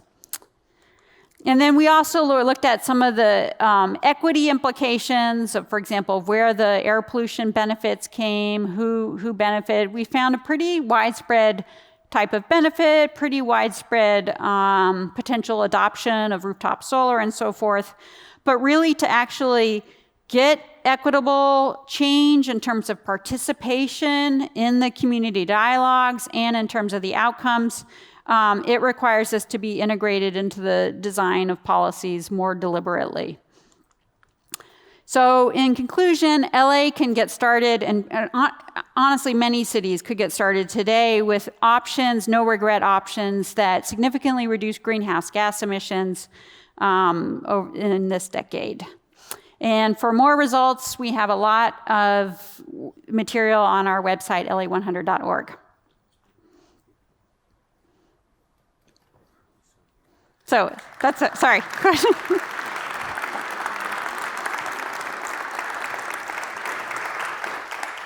Thank you, Jaquelin, for leading that thorough analysis, LA100, and for the presentation. We have one question. I can see. Yes, we have 8 minutes for questions. We have a question over there, please. Thank you. Now, I understand this is a big question and probably requires dozens of scientific papers to even define the problem properly. But my question is that the benefits of a free market society is that market participants all try to optimize their own local situation. And sometimes the problem of this free market capitalism is that these local optimums don't add up into a global optimum. And this is very much a case when it comes to this renewable transformation, taking the grid into account. Now, how should the market design be such that you have presented this globally, this global optimum, where we want to get? How should the market design be such that market participants actually go in that direction? Just a small note, I saw that you had the rooftop solar projection for 5 years, an increase of 350 megawatts. Well, what happens if the city of 7 million people decide to add 2,000 megawatts in 1 year? It destroys the plan, okay? Yep. Yeah, and so great question, and it really underscores that this is not a prediction, just as you described, because the market forces could take things in different directions.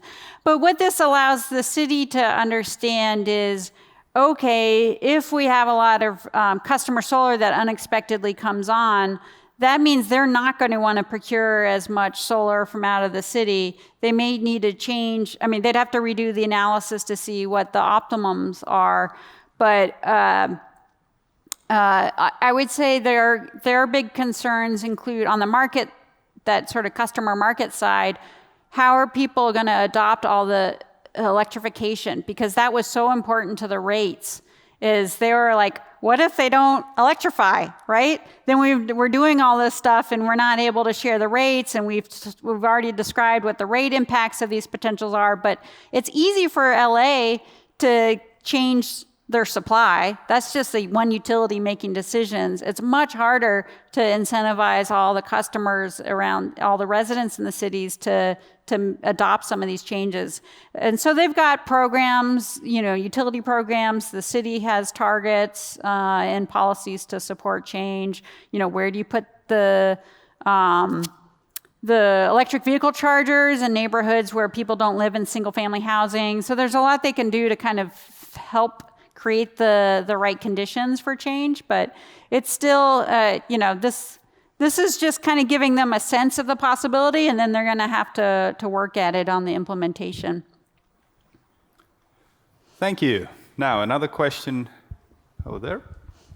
Aitäh, Johan, Club of Rome, Estonia. You didn't mention nuclear in the future energy portfolio of LA. But the European Commission lately changed our Europeans' mind that nuclear is a clean energy and green energy and so on. What's your opinion about that change of mind in Europe? I see nuclear as it is one of many options that are there to help provide firm capacity when needed. So for nuclear, I don't have anything for or against nuclear. I just know that it needs to compete with a lot of other technologies that are coming online. So, the hydrogen combustion turbines. If you have I'm more familiar with the US market, but here, especially like LA, California doesn't allow new nuclear, so that's why we didn't have it in the study.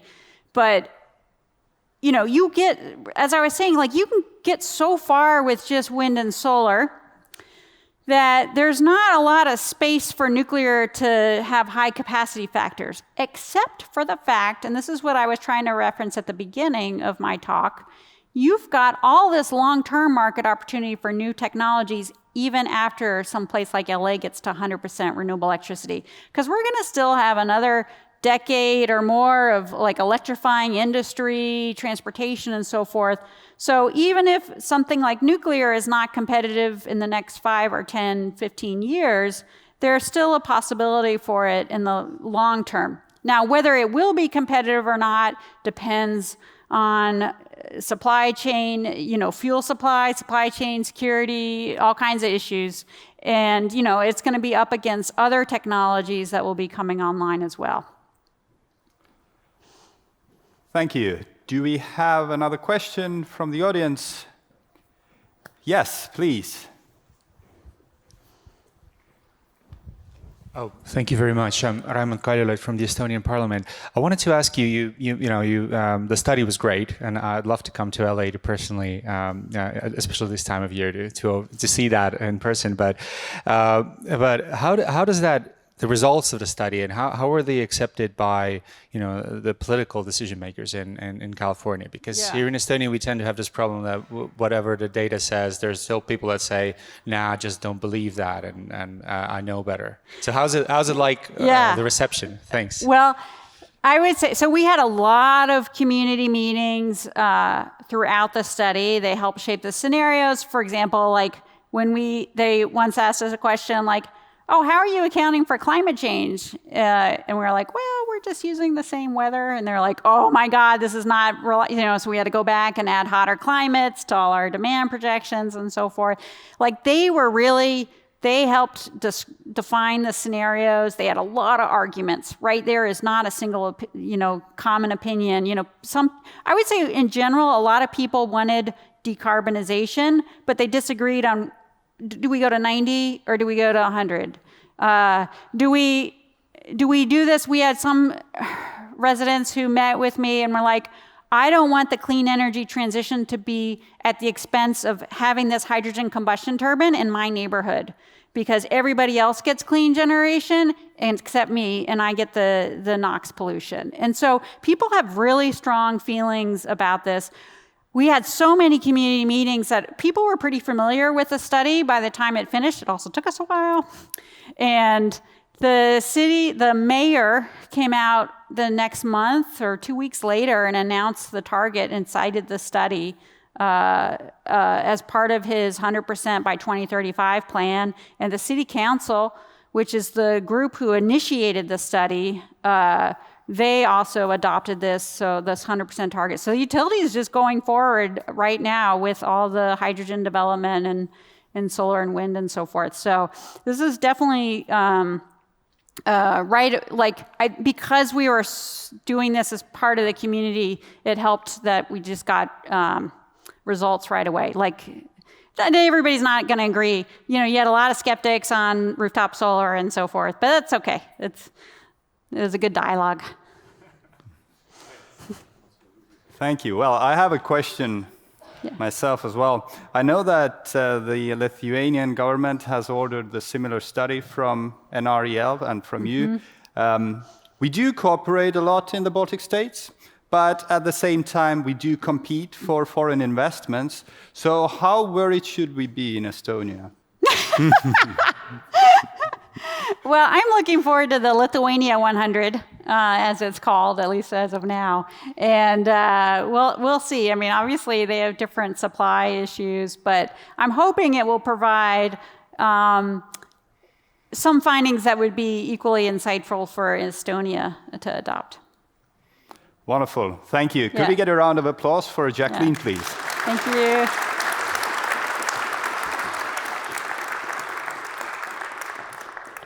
Well, next to researchers, you also need developers. Developing renewable energies is a difficult task, especially with wind parks. You get a little bit of NIMBY, less yimby, and occasionally you get a full-on banana, while you're expected to invest hundreds of millions of euros or maybe even billions.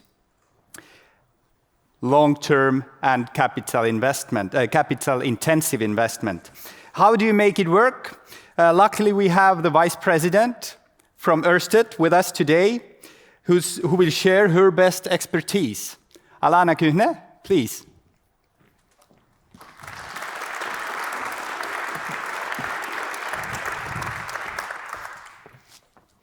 Good morning, everyone. And I realize I stand between you and your lunch, so I'll try and keep it engaging this morning for you. But I'm going to bring things a little bit closer to home to really focus on how we, with our experience in offshore wind as the leading developer in the world, can bring online offshore wind here in the Baltics before 2030, and particularly focusing a little bit closer to home with Estonia. But let's step back a bit. So Örsted is, as I mentioned, the leading offshore wind developer in the world. But we have a wider vision of a world that runs entirely on green energy. And what's that going to require? A massive renewables build-out. We have led the market in offshore wind, but there will need to be significant build-out globally, both offshore and onshore. But it's not only that, and we've heard many discussions this morning about how does this all get integrated to the energy system. And so what we need to see is this smart integrated energy system, onshore, offshore, and connecting different markets going forward. Alongside that as well, we see a new customer landscape. We've talked about demand flexibility, but that's something that will also need to support a renewable energy system. We've also looked into the development of renewable hydrogen and green fuels. We see that as the final sector that needs to be brought to the market to enable this world that runs entirely on green energy. And finally, cross-national projects is something that we're seeing a lot more of here in Europe, but it will be key to enable a 100% renewable energy system. So who are Örsted? For those that don't know us, as I've mentioned, we're the first and the leading offshore wind developer in the world. Today, we have a portfolio of 11 gigawatts of offshore wind, either already constructed and operating or currently in development. We have a target by 2030 to reach 30 gigawatts, and we're well on our way to do that. A lot of our development has taken place here in Europe, but we also are growing in the US and APAC as those offshore wind markets take off. But it's not only offshore wind that will help us achieve our goal. And where we are looking now is to develop both in onshore renewables, but as I mentioned, also in green hydrogen. From an onshore renewable perspective, our biggest portfolio is currently in the US, but there's a huge amount of growth here in Europe, both on onshore wind, but also solar. And then when I look at renewable hydrogen and green fuels, we've taken a leading position to actually take that market forward. We started the offshore wind market. We want to do the same with renewable hydrogen and green fuels. And we've recently, you've seen here in Europe, open the first e-methanol facility in the north of Sweden, where we've committed to take that final investment, and we'll have it open and running by the mid-20s. But it's not just about renewable energy. What we are looking at is being the leading sustainability company as well. We can't just build renewable energy projects and not think about what impact that also has on the world. We need to build our projects the right way and in balance with nature.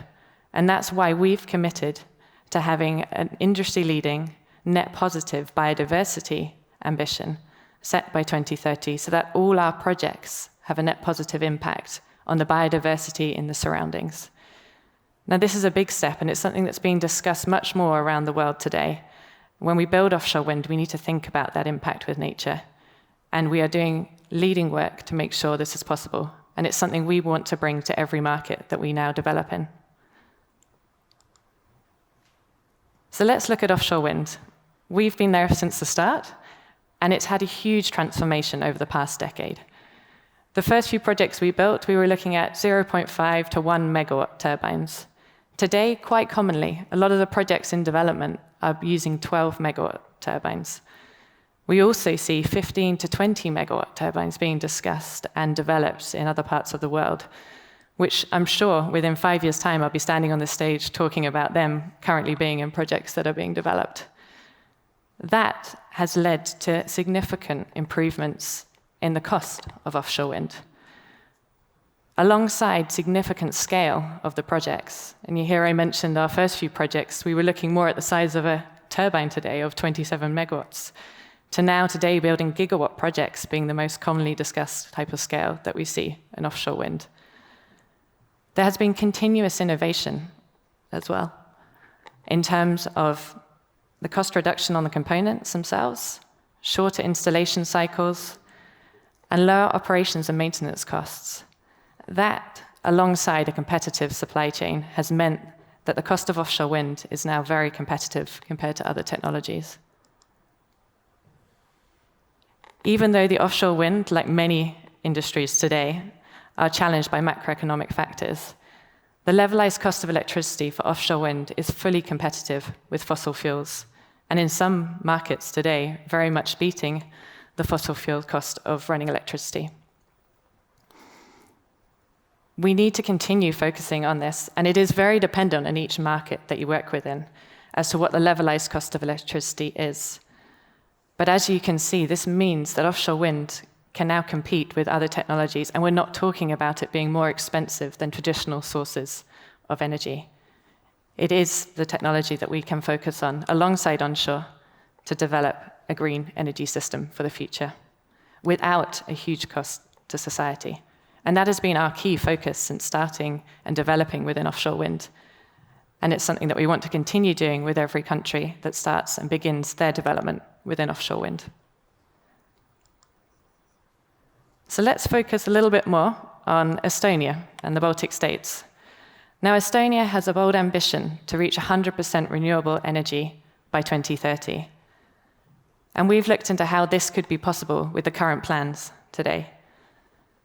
We believe that without offshore wind and looking at the onshore developments that are planned within the country, only 2/3 of today's consumption in the country can be met by renewables. There needs to be a big step change before 2030 to ensure that that target can be met. And looking today, you think that's a long horizon, but actually 7 years is not that long in terms of renewable development from the beginning of an industry to being a fully commissioned project. But we believe offshore wind can be that step change that Estonia needs to meet that 2030 target. But it needs decisions today. Just one large-scale offshore wind farm could fill that gap and deliver even more renewable electricity to the system. And Örsted believe we can help Estonia to get there. And that is why we have formed a partnership with Enefit here in Estonia to build the first large-scale offshore wind farm before 2030.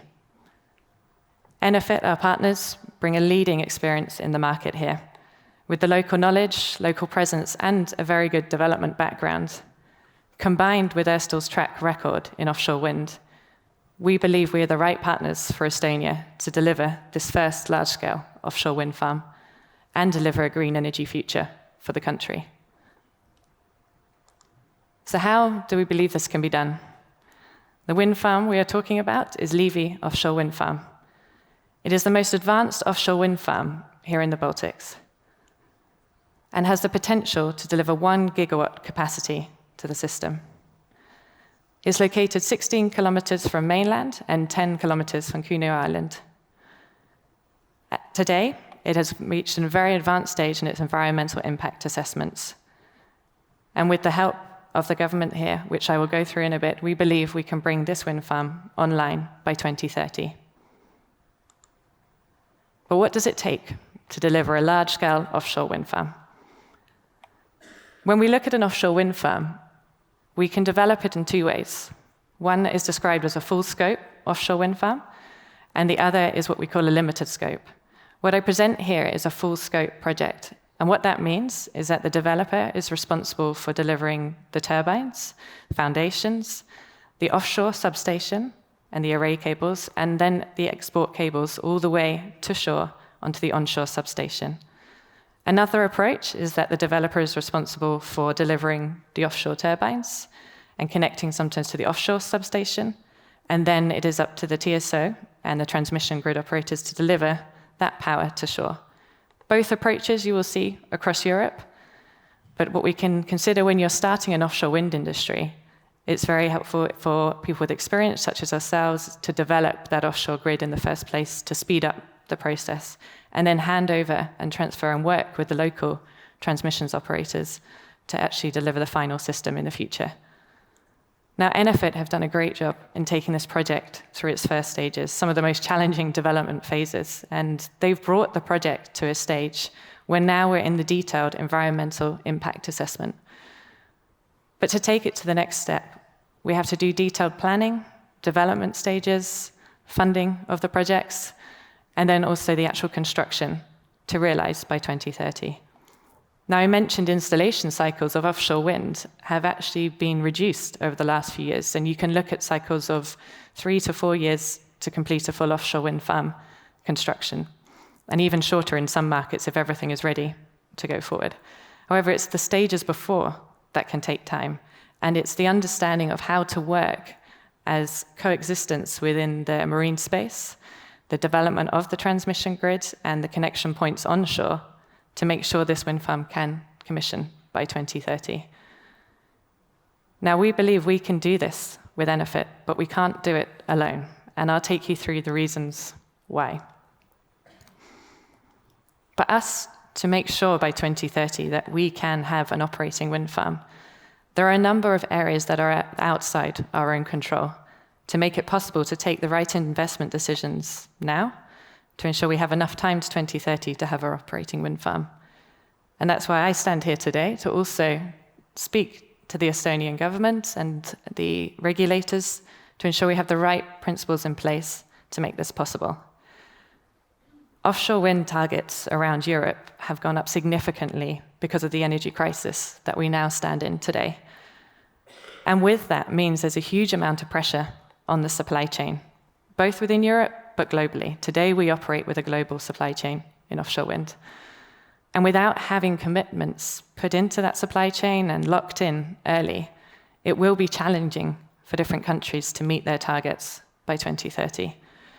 And that is why we asked today to have more clarity on some of the frameworks that we are working on to ensure that Liivi can be the first large-scale offshore wind farm here in the Baltics, and we realize our ambitions for 2030.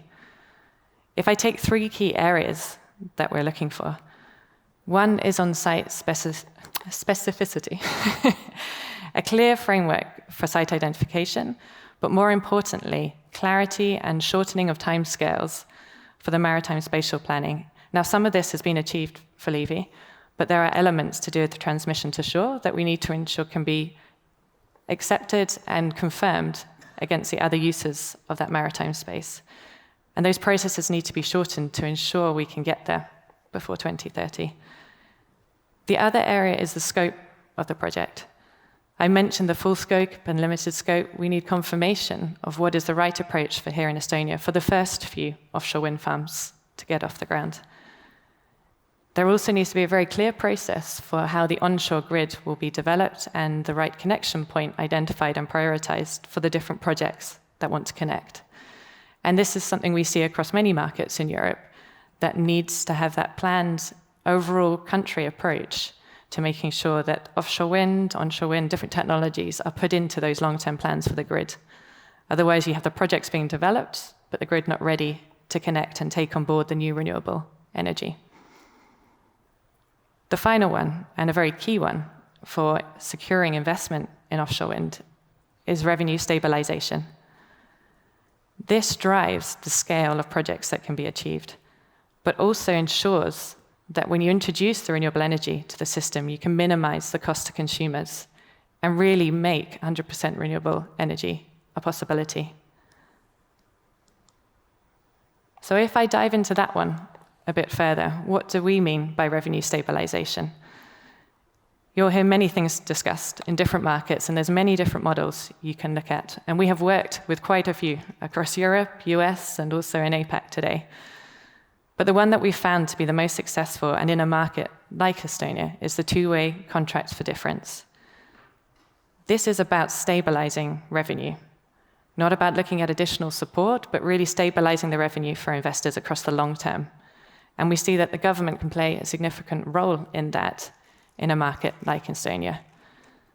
The idea of a two-way CFD is that the investor gets the revenue stability that they're looking for, are able to lower the cost of capital on the projects and therefore lower the overall cost of developing renewable energy projects. That in turn, of course, leads to lower cost of electricity for a market that then is able to develop their own local energy security with their own renewable generation. The mechanism itself is typically 10 to 15 years or 15 to 20, depending on the market that you're looking within. And what it does is fixes a price per megawatt hour that is relative to the local market prices, but also takes into consideration the levelized cost of electricity of offshore wind within that market. The intention is that if the prices go above that market strike price that has been agreed, then the developer will pay back the government. If the prices fall below, the government will top up the developer to that level. It's a two-way mechanism, ensuring that you get that stability, but keep the projects competitive against market prices. What that can do is then drive competition amongst the different developers, because these are done as auction rounds with different technologies that want to go in and bid into a particular capacity. But it stabilizes the overall power price level as well for the country, as you are certain on what the strike price level is going to be going forward, and that if the scale of the renewable generation is enough, that starts to actually drive prices in the market as well. And where have we seen this work?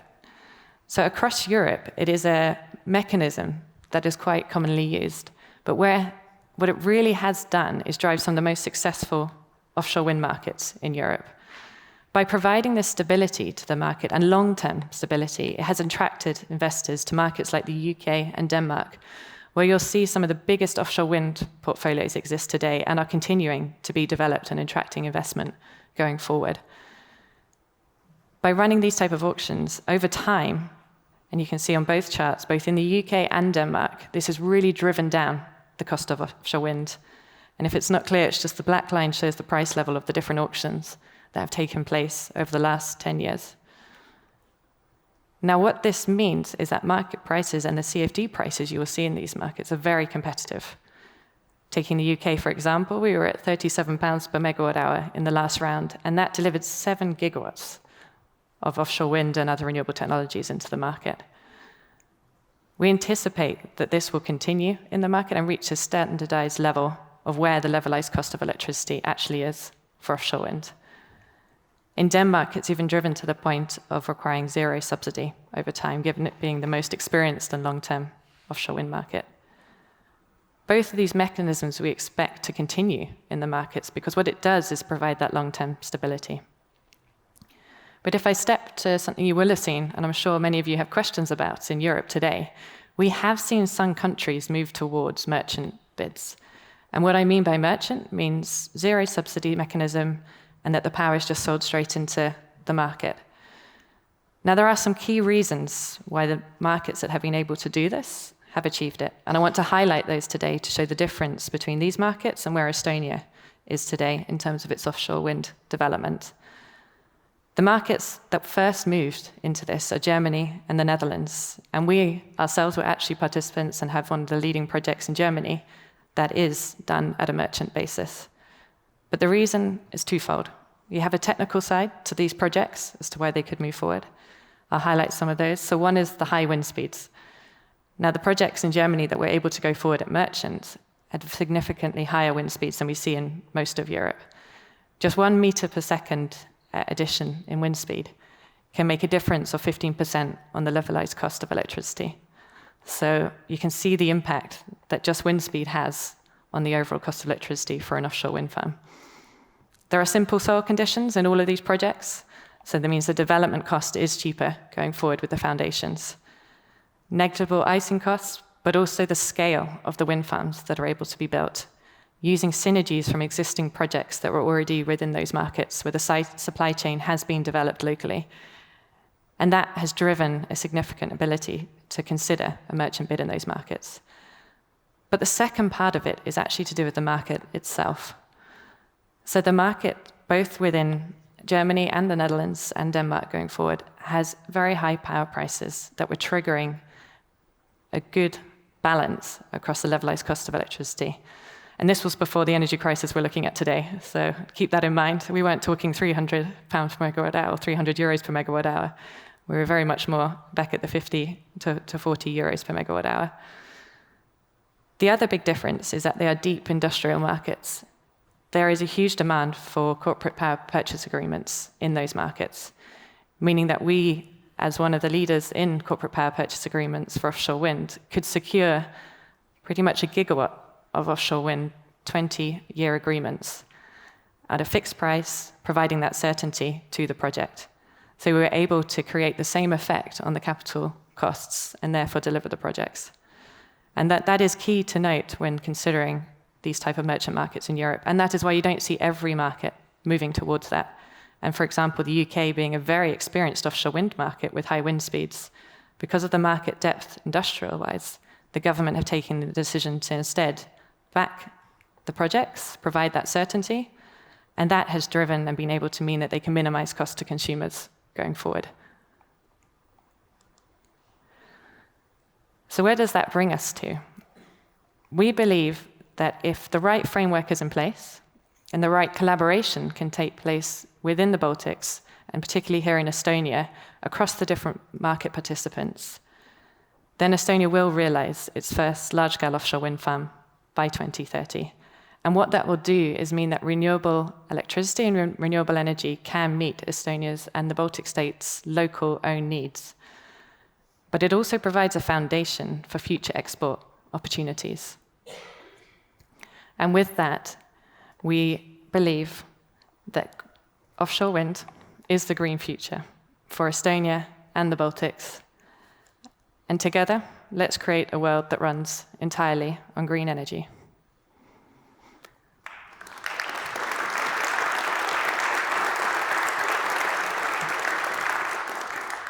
Thank you, Elena. We have 8 minutes and 34 seconds for questions. So, do we have any questions in the audience?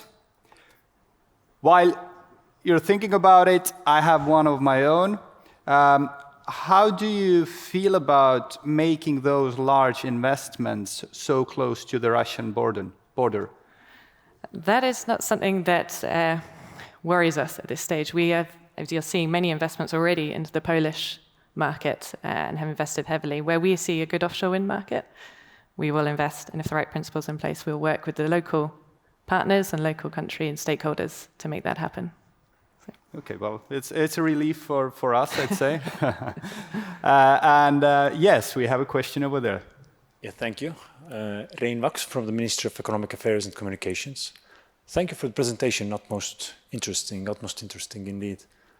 Now, we are witnessing today the redesign of the electricity markets in Europe. How are you as a developer thinking about that? And is this something that would alter your plans in the whole region? Thanks.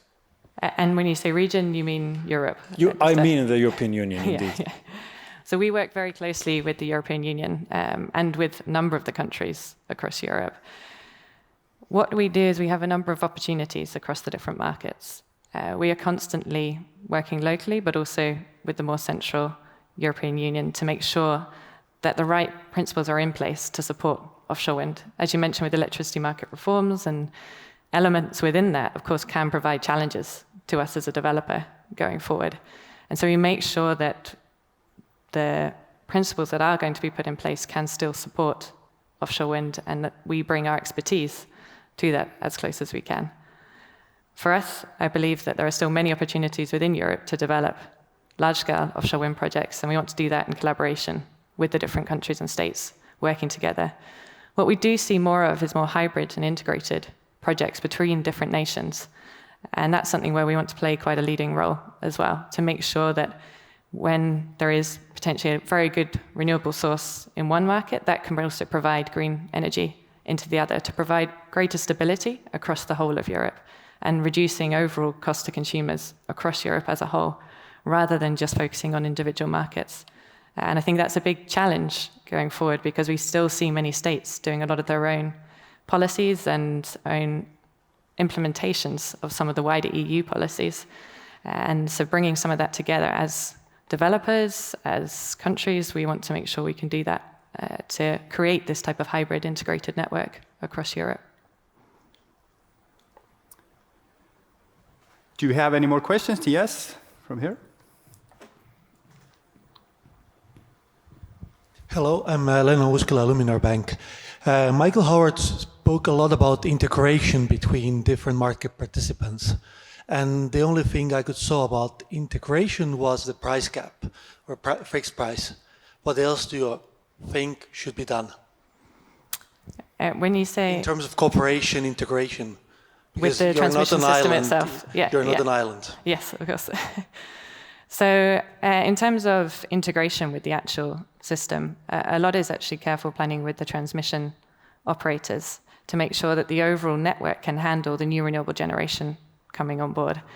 Now with that, as mentioned, there are a lot of cross-border projects going on today to look at the integration of both transmission on the electricity side, but also on gas pipelines throughout Europe. As green hydrogen develops, you'll see a lot of cross-border projects taking place to move that forward. And I think that is key in terms of being able to ensure that if there's a surplus of renewable energy in one location or country, that can be distributed to where it is needed most across Europe. That, I guess the biggest challenge I see in that is coordination between many different parties to achieve it. One is the developers, one is the actual transmission operators, the grid, but then the different country objectives as well. We may all have a renewable target, but when we want to reach it, how we want to reach it is different from every country. Even here within the Baltics, and the approach to doing that, you can see can be very different. But what that means is that is the big challenge we have to face, trying to bring that together and identify projects that can achieve it across borders. You mentioned 50 euros per megawatt hour for a CFD. Is that something you expect to be the levelized cost of electricity of the Liivi offshore wind park? I think we have to take a view on where Liivi sits today and Estonia as an offshore wind market. I mentioned the wind speeds within Estonia. Now, when I mention 50, that's with wind speeds up to 11 meters per second, sometimes 12, in a German North Sea market. When we look here today at Liivi, for a perspective, we're looking more at sort of 8 meters per second, 9 meters per second in the Estonia market. So that can give you an anticipation of where that CFD level may need to be. It's driven by many factors, but what I can say is it won't be where the German market is today, having been a very developed offshore wind market. So, okay, yeah. But I don't want to give a view yet until we see how far we can get the development. Many factors can drive where that price level well, I think it's a relief for all Estonians to hear that there's hope to have electricity price lower than 100 nowadays, I'd say. We have one more question over there. Thank you for the presentation. Well, I have actually the follow-up question on CFDs that, if you take it from the perspective that, you are speaking about 1,000 megawatt of capacity, and the consumption of Estonia oftentimes doesn't reach actually 1,000 megawatts, then the application of CFDs poses some kind of obstacle also for the government that, it's larger than the life, let's say, or larger than Estonia only. Let's say it means that actually there has to be some mechanism that would engage also neighbors. Yeah. How you would approach that? Yeah, so there are different structures to CFD models as well, and I think I won't go into the full details today, but in terms of the market working quite well with a two-way CFD, if you have negative price periods, it can be a review of how the CFD is actually settled, and that is something to consider. Totally take on board your point that with another gigawatt coming online, it may not be needed all the time, and you need strong signals in the market to be able to either turn down generation or essentially ramp up other uses of power at that time. I think one area that can be considered is how this can be used into storage as well. So it's not just looking in that 1 hour of the day. How can we, if we do have a surplus of energy, put that into storage or into other green fuels? And I think we were discussing this yesterday as well, as where we can move into considering green hydrogen or other green fuels within Estonia and using that surplus electricity to be able to deliver that. Of course, the other route, as you mentioned, is interconnection and seeing where there are other demand areas for the power. And I do believe that here in the Baltics, you do have that unique opportunity to ensure that you have that interconnection across the different regions, but should also consider where else within Europe that power can be used. And I think it's ambitious to think about transmission lines far far out from Estonia, but as I mentioned, converting it to other types of green fuels can be a long-term route for absorbing some of that power. But at the beginning, with a CFD, it can be worked as well to ensure that when the power is needed, it can work alongside the market and have a structure that manages that. So. Thank you. A round of applause for Alana, please. Thank you.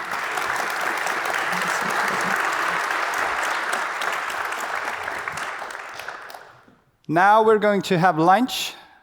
Please be back at 1:45. Enjoy your meal. Ladies and gentlemen, hello again. I hope you enjoyed the food, but I assure you that you will enjoy the upcoming presentations and discussions even more. Do you know that the annual electricity consumption of the Baltic states combined makes up only 5% of the electricity consumption in Germany? And even if you add the Finnish consumption and the Swedish consumption to the Baltics, it's still less than half of the German electricity consumption. Well, one thing is for sure, Germany consumes a lot of electricity. And it's kind of strange how it amazes me every single time I look it up again. But in addition to that, Germany has made some brave moves in their energy sector.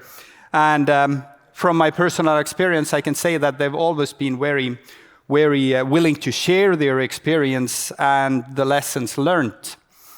I'm very happy to invite on the stage Dr. Stephan Krieger from the German Association of Energy and Water Industries. Stephan, you have the floor. Thank you for this warm welcome. I'm honored to present to you the development of renewables in Germany, have a look at the lessons learned, and also give a short glimpse into what the future might look like, next developments. So let's have a look first to this development of electricity generation from renewables. So at the left side, you can see the traditional renewables, which were mainly hydro sources, like 3 to 5% of the electricity consumption then. And in the year 2000, that's there, the Renewables Act, also called Erneuerbare Energiengesetz, came into force. And there we see that the curve is taking up. And then arriving at 2022, we see 256 terawatt hours a year. So 256 terawatt hours, this is quite a success story. You can see that it consists mainly of photovoltaics, of wind on land, which is the largest source, of wind at sea, which is growing, has seen some rapid growth. Now it's stagnating for a moment, but it will take up again. And for biomass, whereas hydro has kept more or less stable. Now let's put it into comparison to the total energy, total electricity demand. And we see here that we have reached 47% of electricity consumption, starting from these aforementioned 4% or so. This is the green line. The red line shows since 2000, we also always had targets to reach, and the deployment was measured, the real deployment was measured against these targets.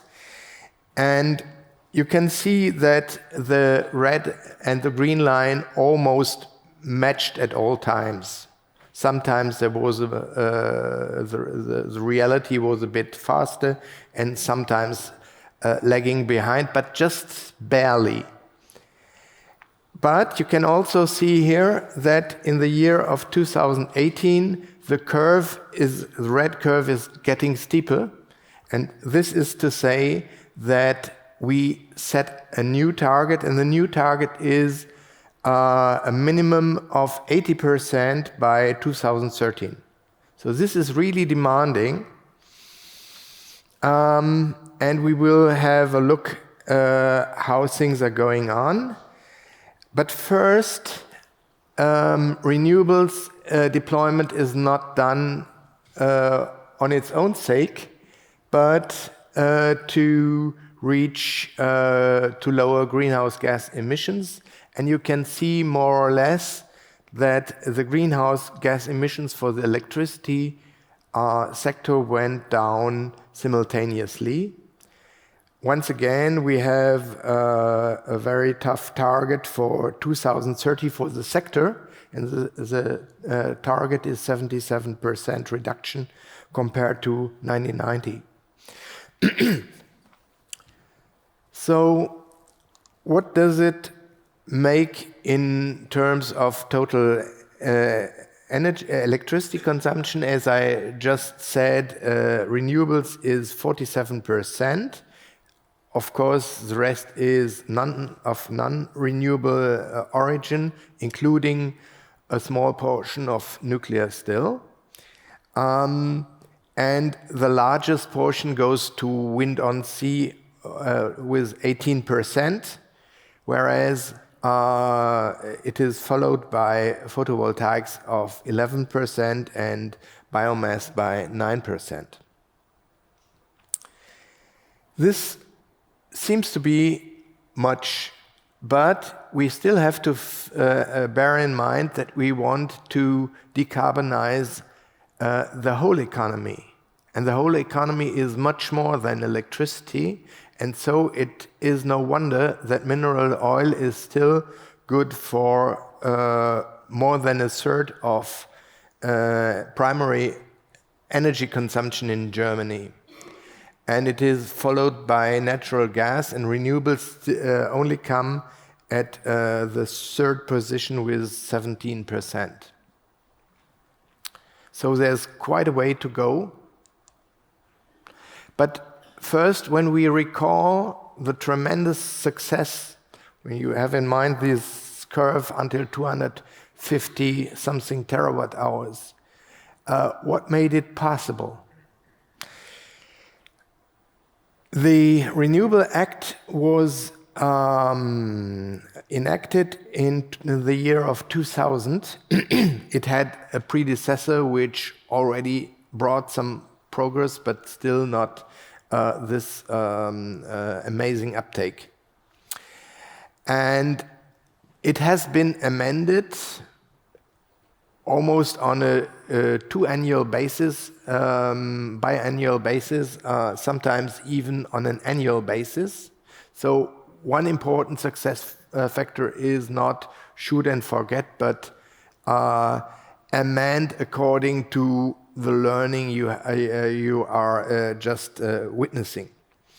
More importantly, there is priority access to the grid, which was not the case before.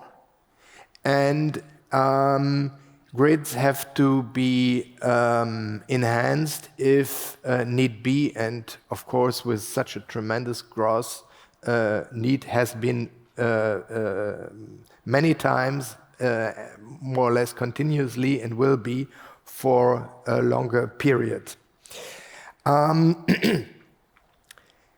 So there has been an obligation of grid operators to build the grids, and nowadays with unbundling, they like it because it's also a business case for grid operators. There used to be a priority electricity feed-in, which is no longer the case because it's not needed, because with the running operating costs of renewables, at least wind and sun are always the cheapest energies to have, and therefore priority electricity access is no longer needed.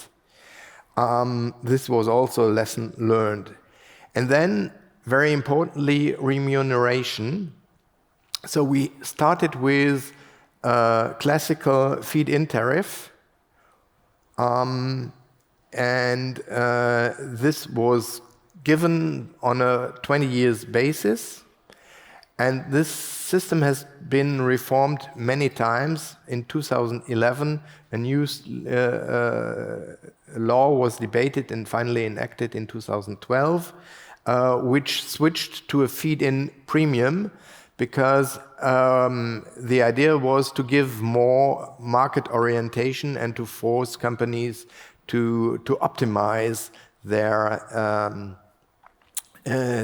new wind farms and ground-mounted solar installations, etc. By the way, the laws were never changed retroactively, which is also very important, because if you enact it retroactively, then the issue will be that there is no confidence of investors.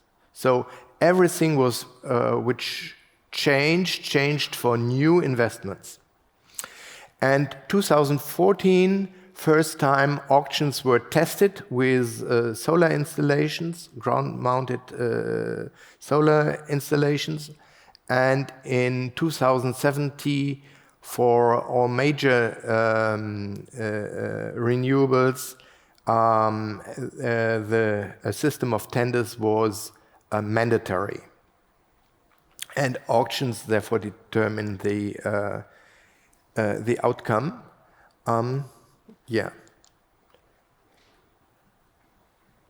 And so there is a lot of responsibility with the grid operators. They have to take up the electricity, they have to pass it on to the wholesale market, or they used to pass it on the wholesale market. Nowadays there's also the possibility of direct marketing to extend the influence of market forces. And at the same time, grid operators did all forecasts, etc., and were looking at balancing energy, system balancing energies and services, which is still the case if there's no direct marketing. And the point really now is that companies have learned a lot and they can switch to direct marketing on a monthly basis. And of course, you can bet that almost everybody did so by now with these high prices. And this is why we are now discussing two-sided CFDs, but we will come to that later on. And retail companies had a lot to do with it. And the most important thing, they had to put it on the bill. And you can see on the bill how the amount of renewable electricity is and what part of the cost it makes up. But by mid-2022, the federal government took over this part of the bill. So it's now part of the state budget. Talking about cost, there's no free lunch. And the cost started here by 1998, by 2000 with 900 million. For a country like Germany, not such a high burden. And the highest figure, you always have to look at the green part of the bars. You will find in 2018 with almost 25 billion euros, which were then distributed to household bills and to a lesser extent to other electricity users. So this was quite important. But I would like to remain here with this chart for a moment. If you look at the year 2006, the world is still okay with 3.73 billion euros. And even in 2008 with almost 5 billion euros. But then when you go to 2013, you discover that once the amount has almost quadrupled to almost 20 billion euros. What happened?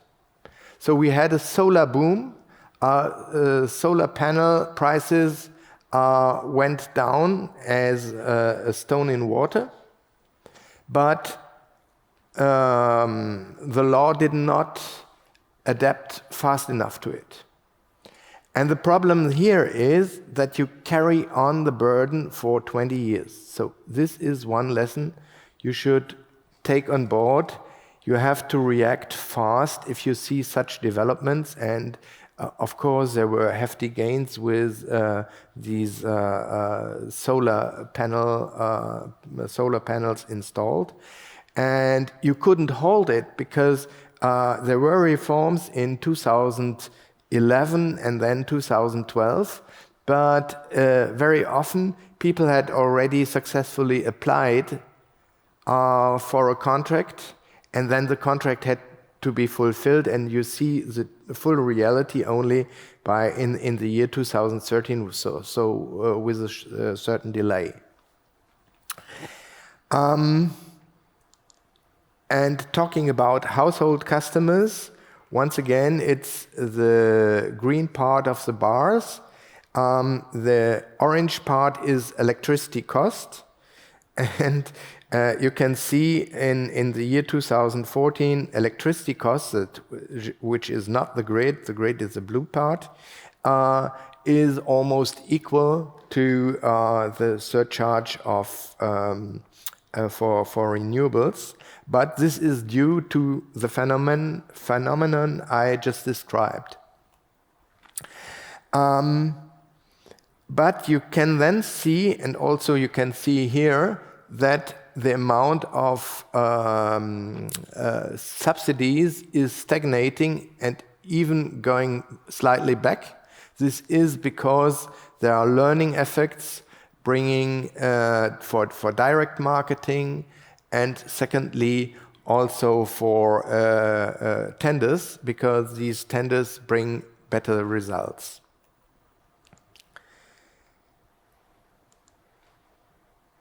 So now it's time to have a look into the future. Here, for a moment, before we go to the future, you can see on the chart in the right lower angle, you can see this phenomenon of solar boom. So you can see here the boom years, and they were really exceptional. And then for quite a while, there was a ceiling put on solar new build. So the next thing what was happening was that wind took up, and this was also the birth hour for projects of wind at sea. Now you see this line marking 2022. What is following is a projection, a government projection. So we want to end up with very strong new capacities added every year with an increasing speed. This has to be done because otherwise we will not be able to reach this goal for 2030. But of course, this requires tremendous efforts. Okay, on the other hand, we have seen it is very important to be efficient. Being efficient is also determined by market design, and the government has written down in the new coalition treaty the aim of not subsidizing any longer renewables from the year 2030 onwards. So it is logical that green PPAs will play a crucial role. For the moment, we already see green power purchase agreements, PPAs, and most importantly, they are enacted between large companies, large providers, and large clients. But not only large clients, but clients with, say, a AAA rating, so with investment grade. So this is only a portion of the potential market. So this would be large companies like, say, Nestle or so, which have such an excellent credit rating that they can make a deal which then spans for 10 or 15 years. And the other part are ex-subsidized plants that have arrived at the end of their subsidization term, so after 20 years. And these are PPAs for a lifespan of 3 to 5 years. So this is easier to calculate, and there are smaller companies interested in this kind of deals. But this does not bring new capacity to the market. So how to do it? Of course, we have to have an effect of growth, and at least we feel the state has to give some form of guarantee. I know we are talking about power purchase agreement, so the free market, but the free market also has to be educated. This is why we would like to advocate some form of a market maker with public money, of course, that steps in and then after a while steps out when the market has learned. And at the same time, the aim is to increase new build capacity on the basis of green power purchase agreements with companies with a lower credit rating, not a low, but a lower credit rating.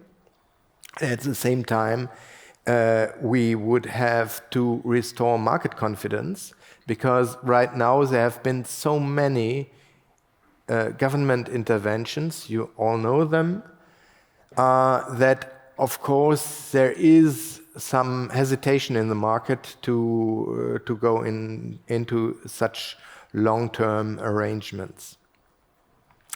And at the same time, green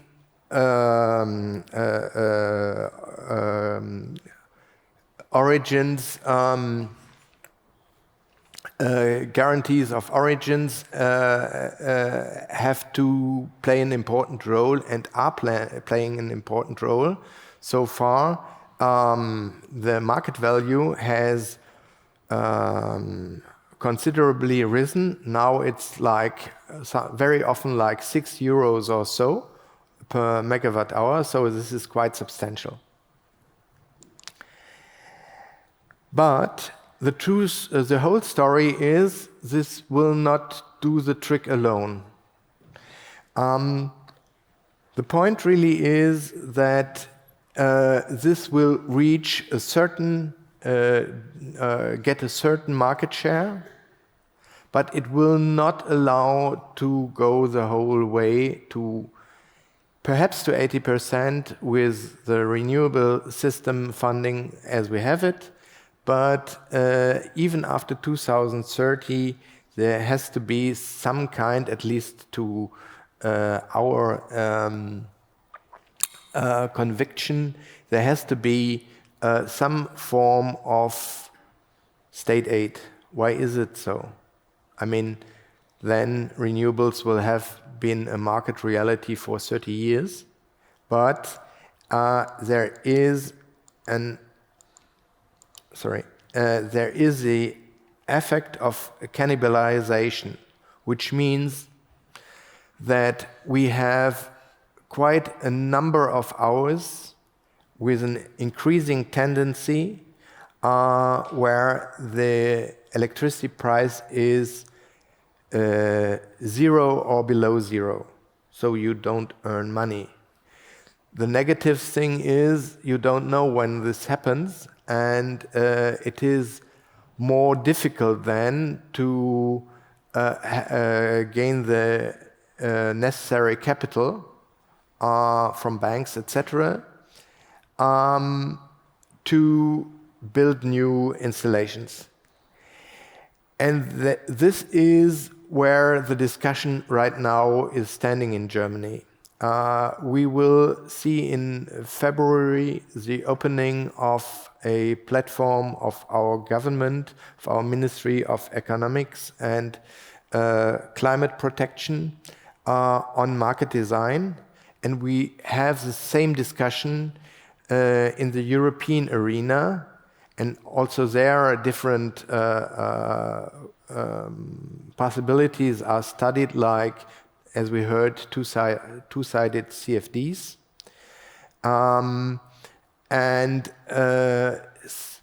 I would think that we will have, in the end, a combination of such funding schemes, which then have to be efficient, which then have to be less interesting in terms of chances than power purchase agreements, but at the same time offer the perspective of a much lower risk for the developer, because the developer then knows I have my money back for 15 years, for 20 years, and it is like almost a state guarantee if you can say I can calculate with this money, and this makes it this entails that the Renewables Act is still very interesting in Germany, and therefore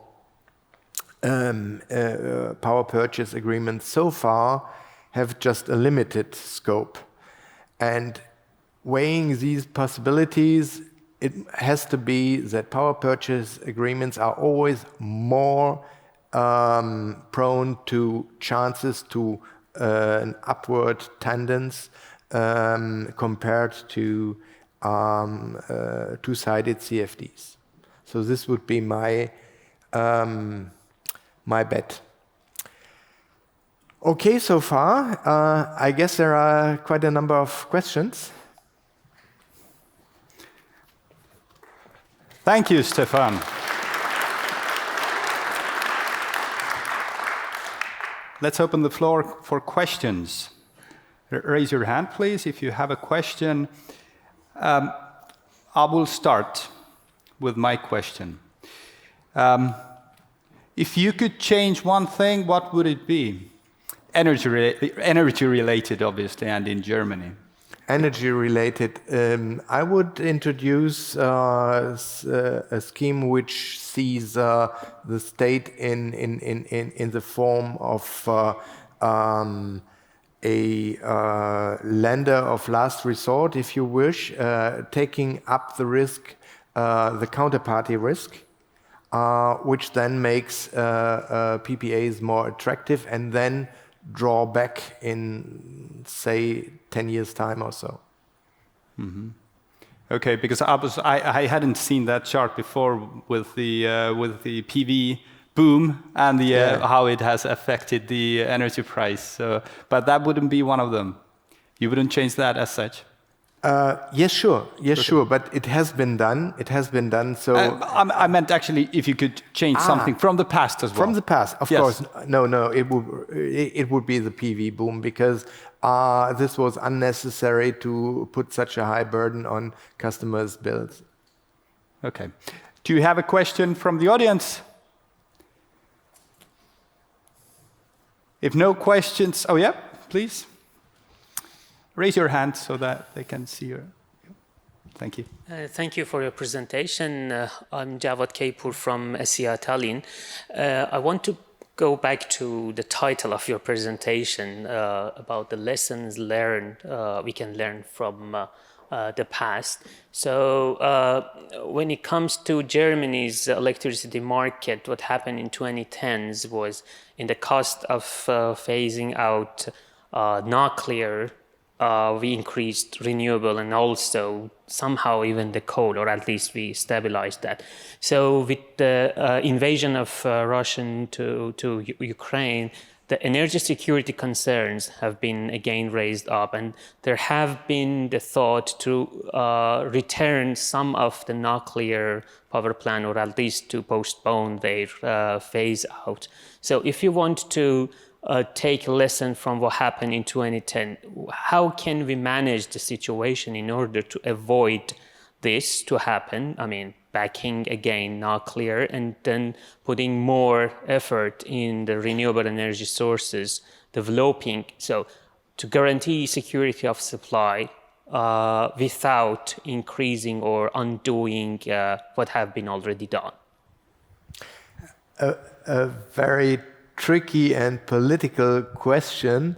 The issue of nuclear is an important one, and it is highly tied to societal observations.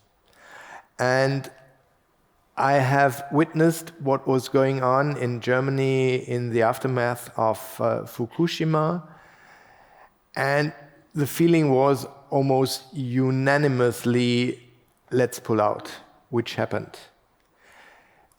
Would the same decision be taken in the year 2022? Probably not, but it was not such a controversial issue to do the last steps, even with, as you know, nuclear stations are running a little longer right now, but just until spring. But I think every country has to decide this on its own. Thank you, Stephan. I know that we ran out of time, but to warm up for the next panel discussion, how do you feel about the LNG import capacities for next winter in Germany? Promising. There are 4 LNG terminals coming online to have already been inaugurated and are working.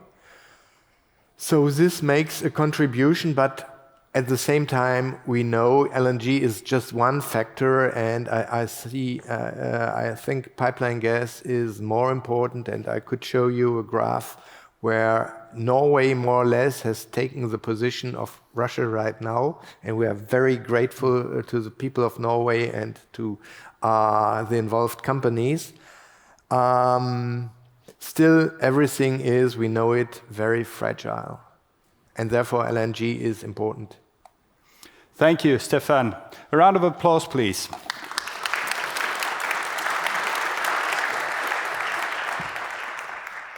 Now we will have our first panel discussion on LNG, as I said already.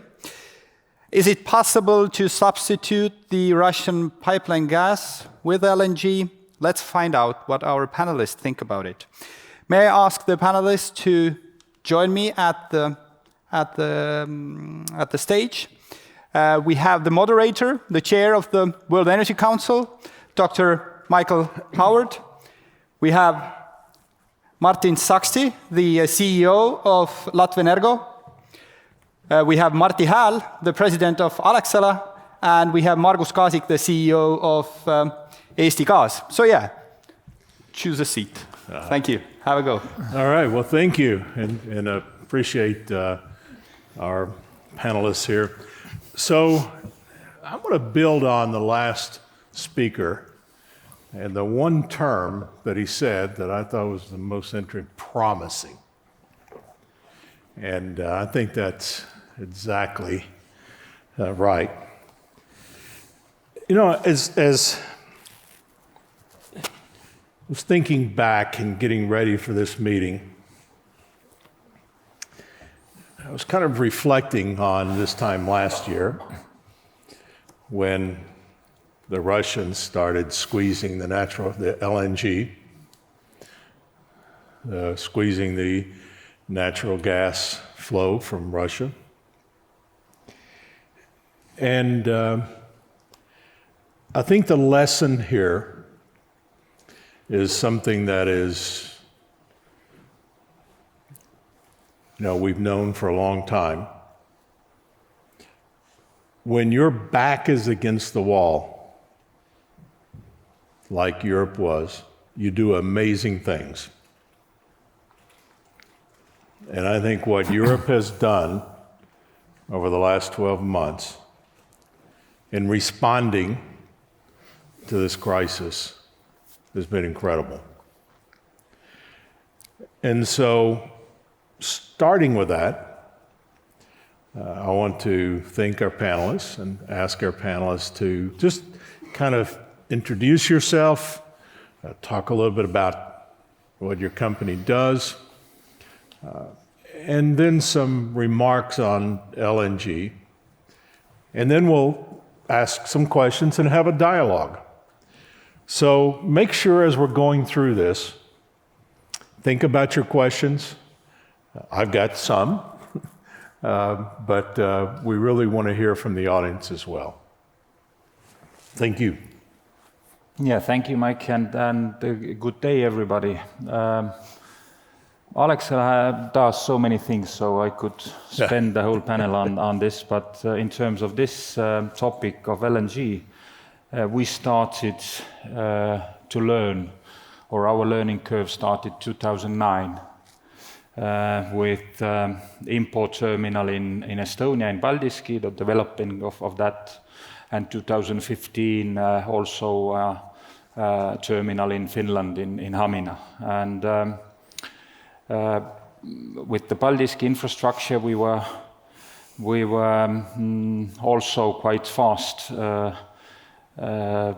starting the actual on-site construction in 2nd of May last year and commissioning the LNG infrastructure on 29th of October and basically ready to take in the FSRU from the 1st of November. In Finland, we commissioned the onshore terminal, the first one connected to the national grid in Finland, 6th of October last year. So, but taking it back, what you actually said was that I think already in 2014 it was clear that the supply of natural gas that is so dependent on Russian supplies and the peak electricity that is also dependent on Russian supplies. This is a problem that just hasn't showed itself yet, but and that's what kept us going and believing that this is necessary. And I think now we all know what happened. That actually I'm also quite optimistic, like the presentation before us, that the way the infrastructure-wise it has been handled in Europe, it's amazing. Secondly, it's also nice to see that the weather or Mr. Jack Frost turned out to be a European during this winter and working with us. And thirdly, of course, the Adam Smith invisible hand has helped Europe, including Baltics, enormously, switching away from natural gas to other fuels. from Alexela's point of view, as we are probably one of the most diversified energy provider in the region, so it's this fuel or this fuel, it doesn't make much difference. But I think it's been a great lesson for every consumer that having a diversified or a multi-fuel solution for small business, bigger business, even home, etc. The resilience is a great thing to have, at least in our latitude. So many lessons for everybody, I believe. The weather is on the side of Europe. Okay, thank you. Yes, hello everybody, and Latvenergo is the biggest power production company and sales company in Latvia. And typically we were not much into gas business or LNG, but we have 2 CHPs which are running on the gas. So we are the biggest consumer of the gas in Latvia. But starting on the 24th of February, there was decision taken that we are not buying the gas anymore from pipeline from Russia. So we immediately had to look for another ways how to supply the gas. And have to say that year 2022 was really challenging, because there were, I would say, starting from that moment till even some August, September, it was every month you did not know will it be enough gas or not. And our region is still connected to Russia with balancing of electricity. And we had to secure as one of the main, basically, electricity producer and balancing power in the Baltic market that we have enough gas for the case if this desynchronization happens. So these were sleepless nights, and also the price of the gas was jumping from 100 to 300, and it was a big burden for the cash flow. You can imagine that if one ship of LNG costed before 20 million, and now it could simply cost 300 million. And if you need some 10 ships a year, then it makes a huge problem for the company and also for the state. And I know that, for instance, now Germany has 50 terawatt hours of secured gas with a high price, and it's quite an issue for them, but that's the cost of the war and of the situation what we had. So it was quite difficult time for management of all the companies involved and all the region. But the good thing is that the God and the weather was with us, and for some reason this desynchronization didn't happen. So this year is much more safer, and lessons learned, and huge job done by Alexela and also by the counterparty in Inku. And I think that today, together with Klaipėda, our region, at least supply-wise, can be secure. There are, of course, still other risks of the price, etc., and there are still some things happening, like there was a pipeline accident in Lithuania last weekend, but luckily it was not any military, but just simply the technical issue. So, but yeah, we still have to be very alert, but I think this year, price-wise and other extreme situation-wise, will be much better, and thanks to all the people involved who done a great job. Yeah. Thank you. Okay. Hello, I'm Margus Kaasik, and I'm from Eesti Gas. It's the biggest gas company in Estonia, one of the biggest regionally as well. And we are sort of currently supplying from Finland to up to Poland even. So that's our market currently. About the gas and the situation, I would say that gas is cool, super cool, literally, I must say.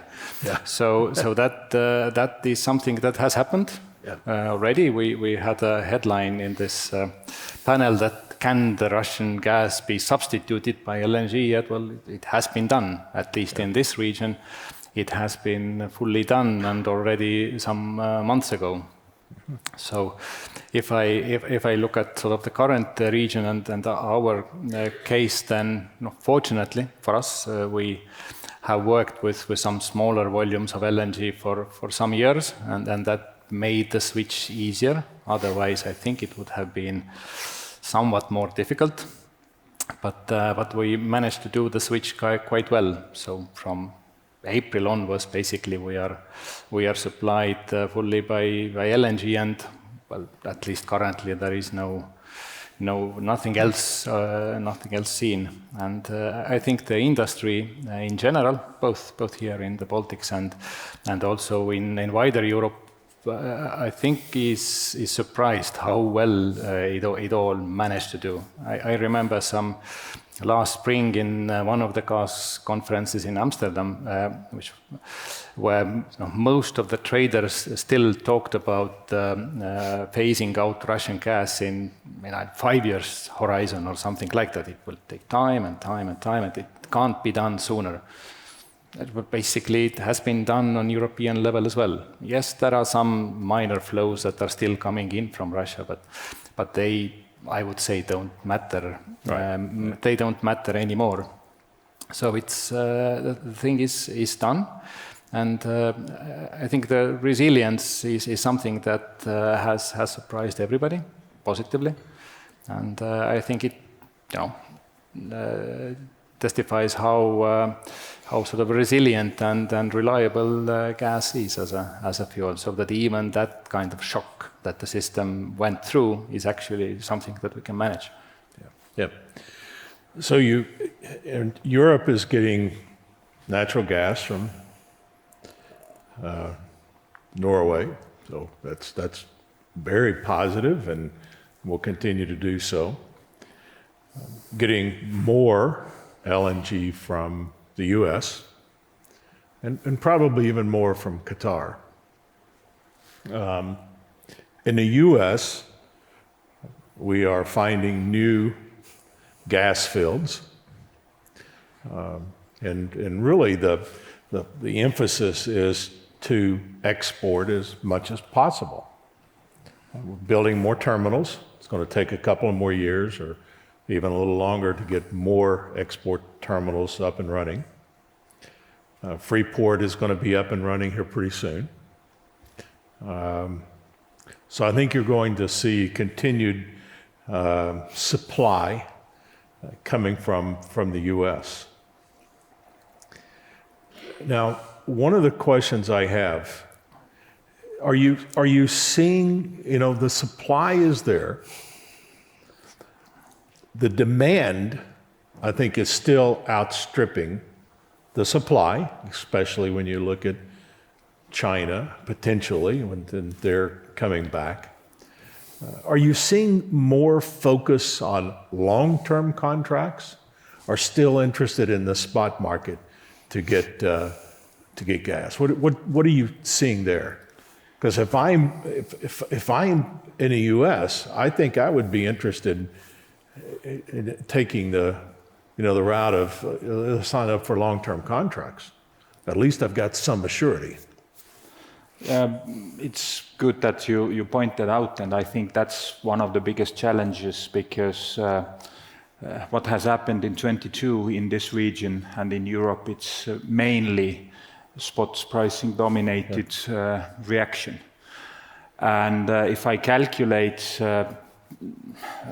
if I compare, for example, Henry Hub pricing during 22, add their liquefaction, shipping, regasification, terminal costs here, and assume that we would have a long-term pricing, the price difference that the society in Estonia, in the Baltics, in Finland has paid during 1 year. In Estonia, only 400 million. In the area, Baltics and Finland, it's roughly 4 billion euros that we have overpaid due to the bottleneck or infrastructure problems. So the one lesson learned here is that the foresightness in the past has cost us a lot, and the policy today that does not really allow for 7. Actually, we were with Martinš together in Houston in March, early March. Yeah, it would have been easy to sign up for let's say maybe 7, but more 10 to 15 years contract.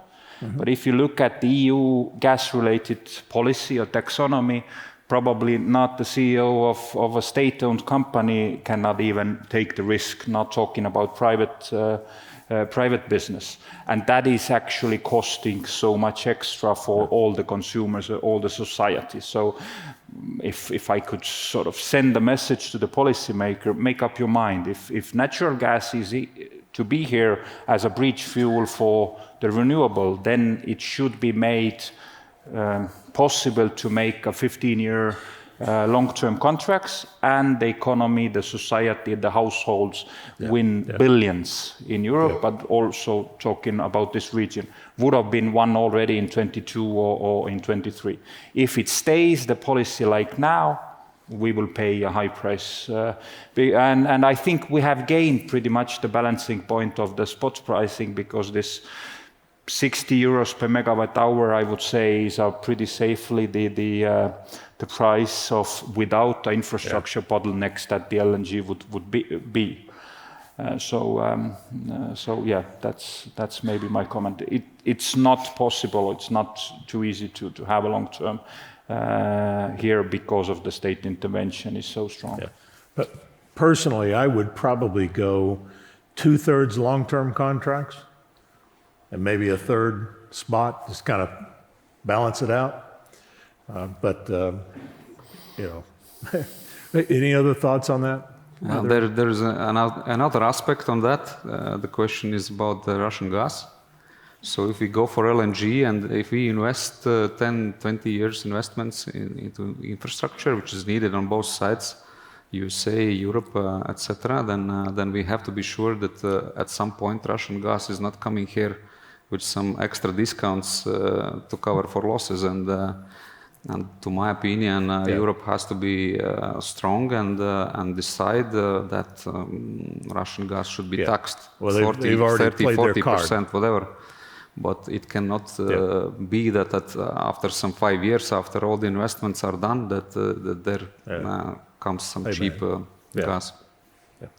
Okay. Well, regarding this demand outstripping supply, I would say that currently with 60 euros per megawatt hour, market is in balance. There is no demand outstripping supply. You have demand curve, you have a supply curve, and currently the equilibrium is at 60. So all in all, I think there isn't much of a supply issue.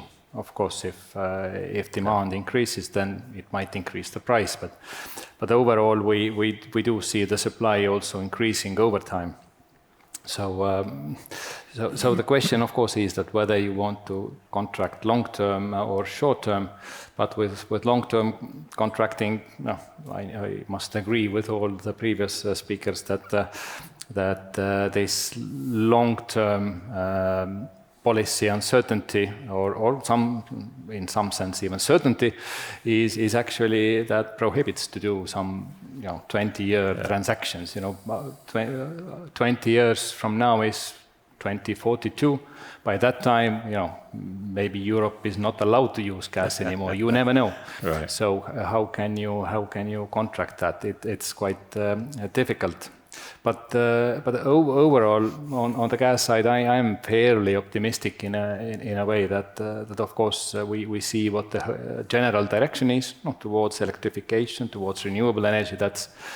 That is what is sexy currently and in the near future as well. But gas will complement it quite well, the journey to what we have over the next 20, 30 years. Yeah, I might add that I think actually I share the optimism what Margus said, that the 60 euros per megawatt is the level that the Adam Smith invisible hand will start working again, but from the other direction, and the switch back from more polluting alternatives that our region and Europe has switched. On 60, I think it's close already that it will switch back, which means the demand will grow. But the maybe one more comment on why I think this is extremely important to have a clear view on this import LNG and fossil methane policy is that also in this room today we have seen a lot about renewable gases or the renewable future, including gaseous fuels. If the market loses faith in one gas, it's very, very difficult to introduce another gas, especially if it needs to share at least part of the infrastructure. So I think for the renewable future, it is extremely important that the gas market works. Not as a baseload market, but of course as a complementing fuel for the flexibility that new market design needs, and that the decarbonization of gases could take place. I mean, we are the biggest biogas or biomethane producer in the region currently in the Baltics, but the same with hydrogen, methanol, ammonia, all the synthetic fuels. You need to build up this market. It's very easy with different policy interventions to ruin the market, and it's so much more difficult to build the confidence that the market start function and investing again. So I think having a view as the imported fossil LNG as the bridge between the renewable future and today, it's paramount. And if that is lost, then it's very difficult to build this part of renewable future that we only now start to see in storaging, in flexibility of the electricity markets as well. So let me kind of turn this to the other side of the coin. And it's a concern that I'm starting to have, and I wanted to just kind of see what you think. China is going to come back. And they're going to be opening their doors, they're going to be producing more product, they're going to be needing a lot more energy, and they're going to demand a lot more natural gas. How is that going to play into your thinking in terms of having the supply available for Europe when you add another potentially significant demand for natural gas in the world market? Where does that play into having enough supply for Europe? Is that a concern or not? Now, I know the long-term contracts kind of help eliminate some of that risk, but where are you thinking in terms of the longer-term look with China and it's pulling some of the natural gas that would normally come to Europe to somewhere else? Is it a risk that you're thinking about? I think it's definitely the risk, and we've seen that before. Yeah. And there is no any other escape as some part of the contracts to be on a long term and some good partnerships with the suppliers. But this risk is inevitable, and that's something what you simply have to cope with. Fortunately, geography does play into this. It is cheaper to take LNG out of Houston to Europe than to China. Or Pennsylvania, that's right. So there is some advantage you have. I don't know about Qatar. It's probably a little different there than the U.S., but and certainly Norway is they're right next door. So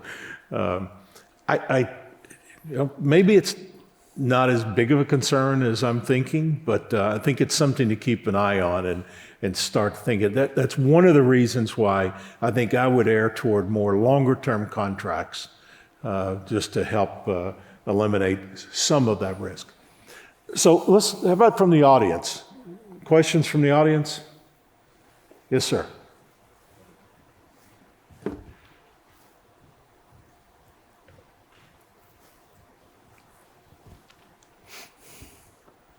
So thank you for sharing your insight. I want to ask two questions. One is a bit technical and then another about the policy. In the Repower EU, it was mentioned then that all the facilities which are going to be constructed for helping the security of supply, including the gas, should be also compatible, or at least they should consider the possibility to reorient to hydrogen. So I wanted to ask either that was considered in constructing the new LNG terminal in Estonia, between Estonia and Finland, and to what extent it's actually practically possible to switch it to hydrogen in the future. And second question about the price cap. So there has been a lot of discussion about putting the price cap by the EU on the natural gas market, mainly in order to avoid giving more benefits to Russian gas. So I wanted to know your opinion on this, how much practically it can work for the aim that it has been designed for. Thank you. That's two good questions. Maybe I start with the infrastructure side. Yes, of course, it's a consideration, the future-proofness to the extent it's possible. But for me, from fossil LNG to hydrogen is an impossible leap.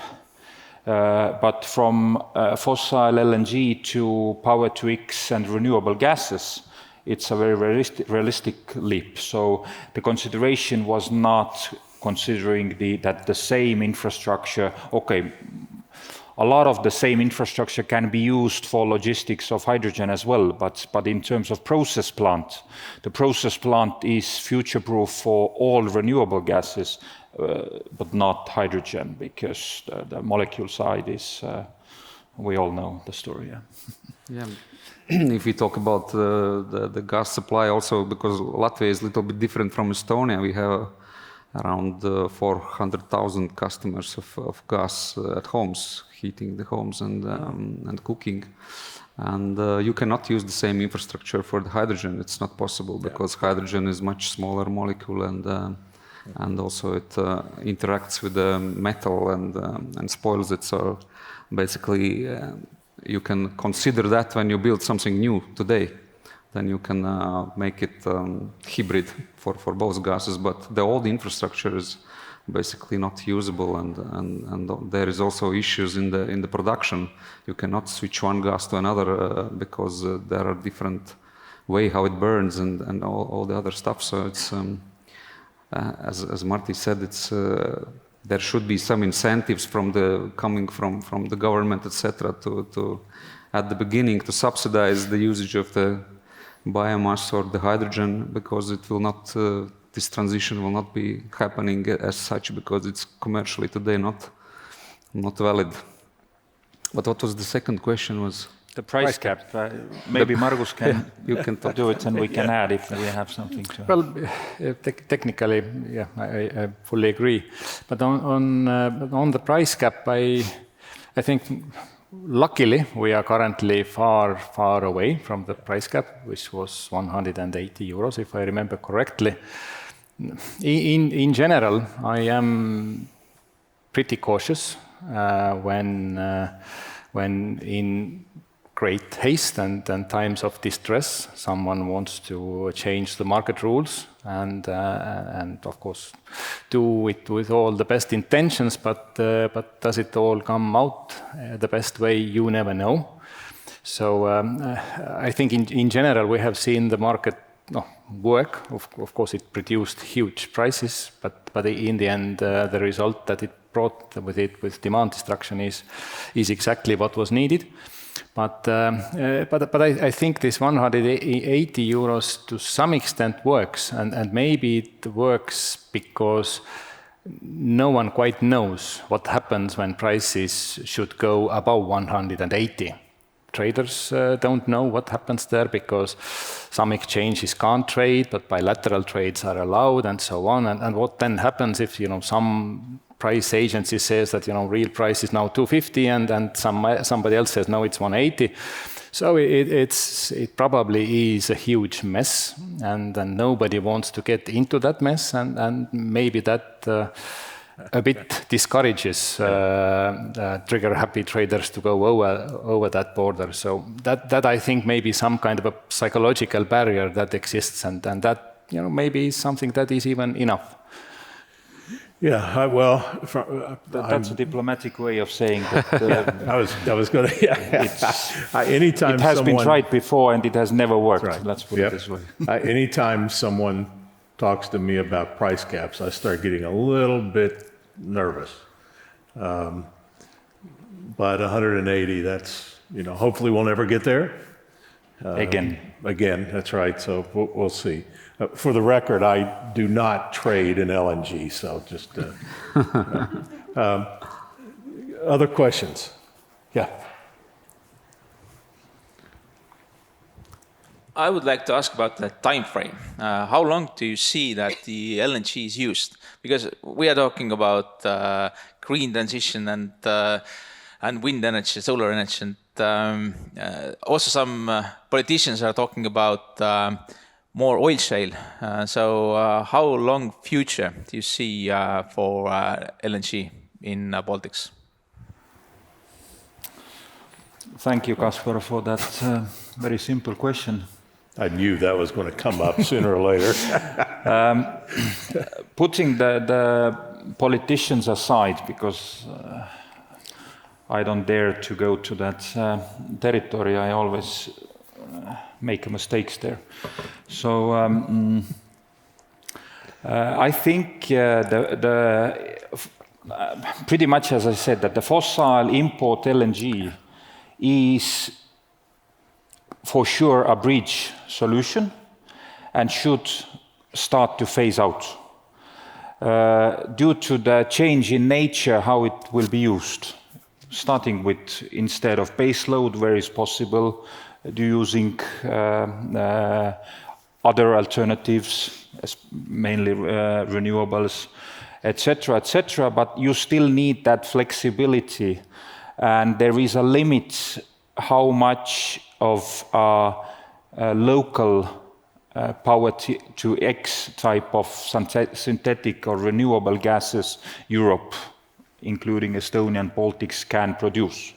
So personally, I think there will be always a place, not always, but let's say in our foreseeable future for the LNG, but how big it is exactly, it depends on these previous presentations, how fast the increase in renewable energy will be.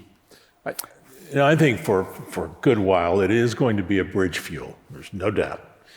And I was thinking back at the earlier presentation from Jaquelin. Once you get to that 90%, to go from 90 to 100%, that's going to be expensive. And maybe that's where natural gas can play a role with carbon capture and storage, though. So how many here, I'm just curious, how many of you think that carbon capture and storage is realistic? You mean? Well, we got a few. There's a few. Okay, it's not. I didn't know. Didn't see a lot of hands go up. Okay, yeah. Thoughts? Well,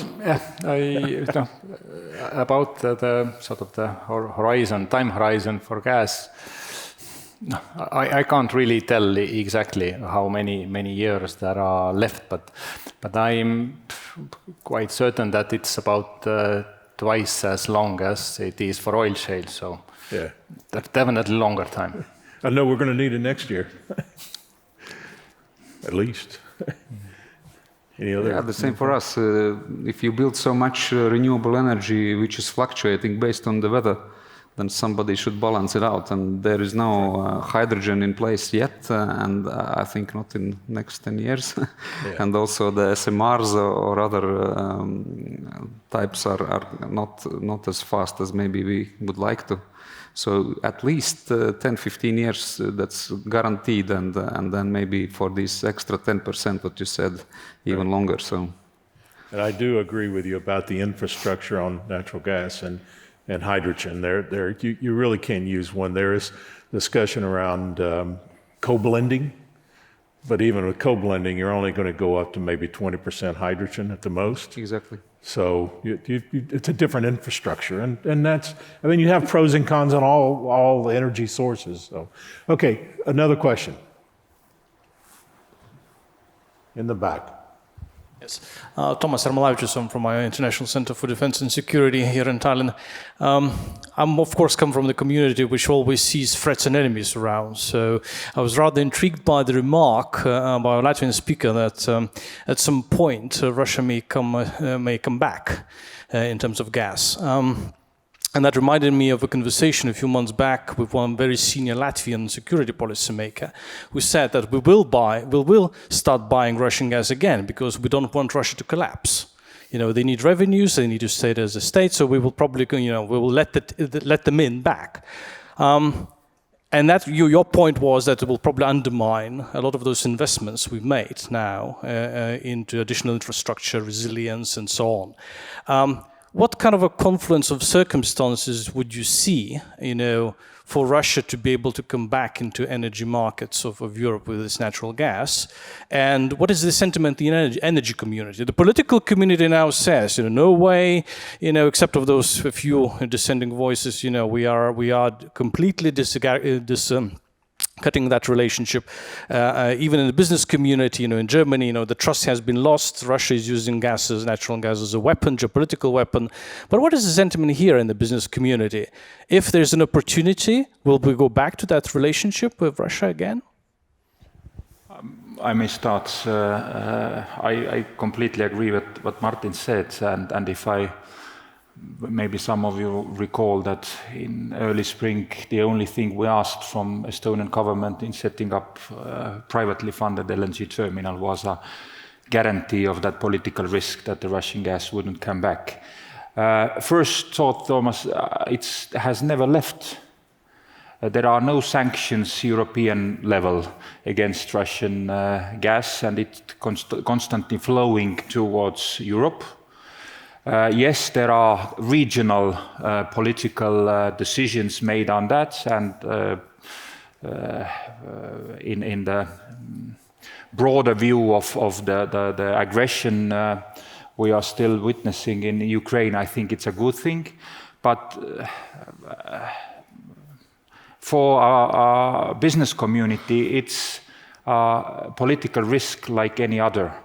Similar way like the regional sanction was raised, it can be lifted, and then it only depends on what are those terms, how the Russian gas are continued to be purchased and transmitted in this area. Are there any reparation levies or taxes on that, etc., etc.? It's all open. So I would say that even the fact that there are no pan-European natural gas-related sanction proves that Martin's comment was valid. That they know that there is no pan-European consent on this topic, so it can come back anytime, and is the reason that we don't want the Russian economy, the politicians don't want the Russian economy to collapse, or the reasoning more humanitarian is that after the war somehow the reparations should be paid and Ukraine rebuilt, and what is a better way to do that is that through the Russian gas supplies. So I think the risk has not left this energy sector at all, unfortunately, and that again adds up to the cost as a risk margin to the gas. And this is a problem. I read an article, I don't remember exactly where, but that was an issue that came up in building export terminals, even in the US. Of course. Every reasonable investor would think about that. What if? And there is no answer to that. And the funny thing is that, as correctly said, there is no sanctions, and basically everywhere where the gas was stopped was done by Russia just because they wanted to. They thought that the Europe will freeze, after they stopped the supply. So it was so stupid.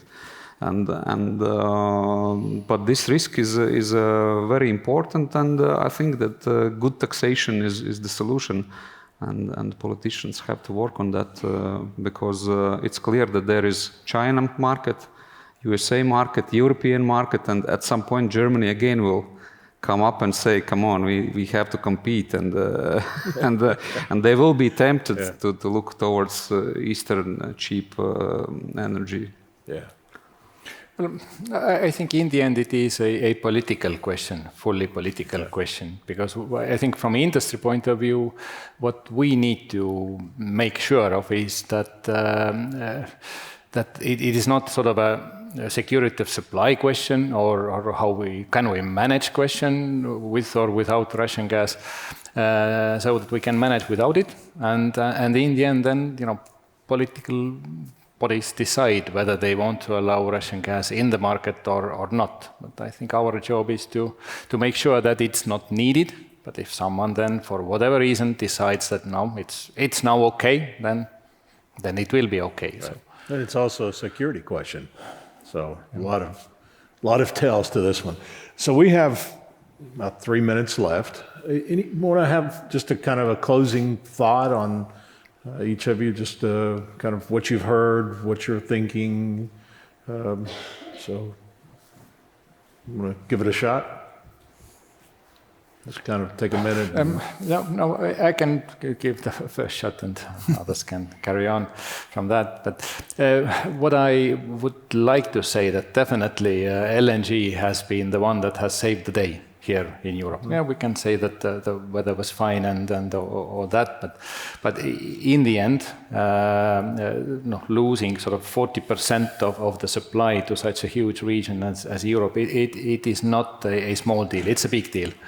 And if we recall last year during the summertime, I think in many countries over Europe, politicians were busy how to draw up regulations about gas demand curtailment. So, who will be the first one to cut the gas? So, but now we are here today.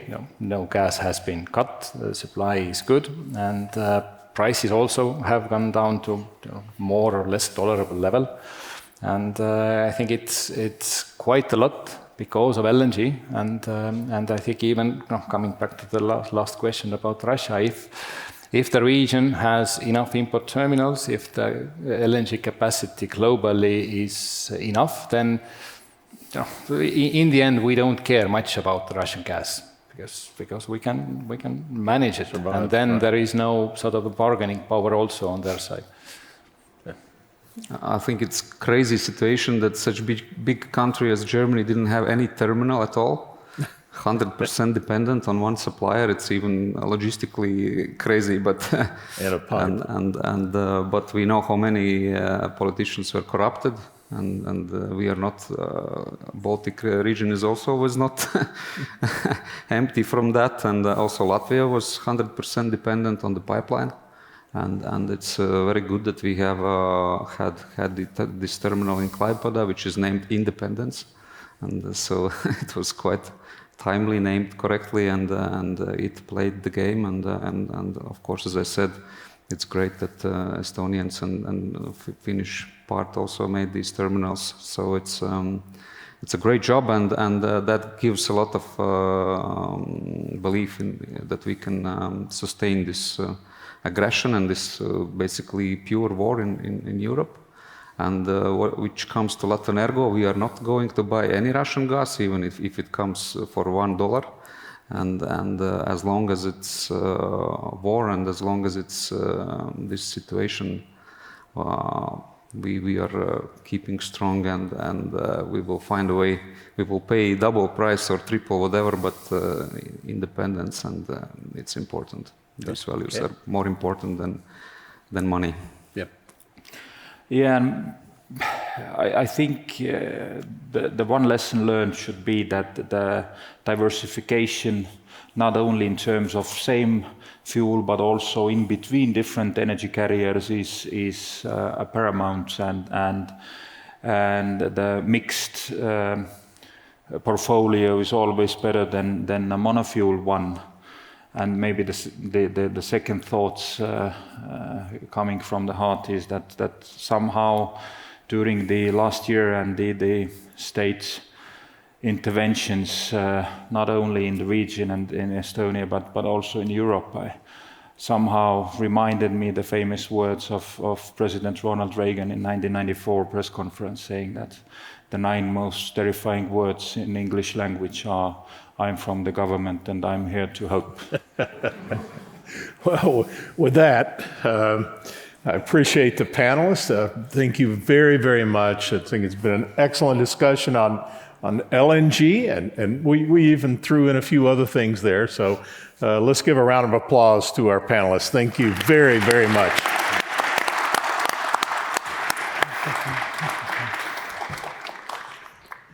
Thank you.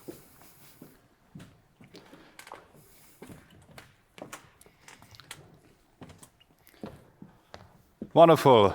Thanks a lot to all the panelists and the moderator. Well, as you know, in Estonia and in the region, gas price has been making the electricity price. In 2020, the annual average electricity price was 33 euros per megawatt hour. In 2021, it was 86, and in 2022, 192 euros per megawatt hour. Should we be worried? Yes, I think we should be. Should we blame the messenger, that is the NordPool? Well, I'm not so sure about that. But what are the different pricing models for the wholesale electricity? Let's find out straight from the source. I'm glad to invite on the stage Rickard Nilsson, the Senior Advisor on Market Design from NordPool. You have the floor. Thank you.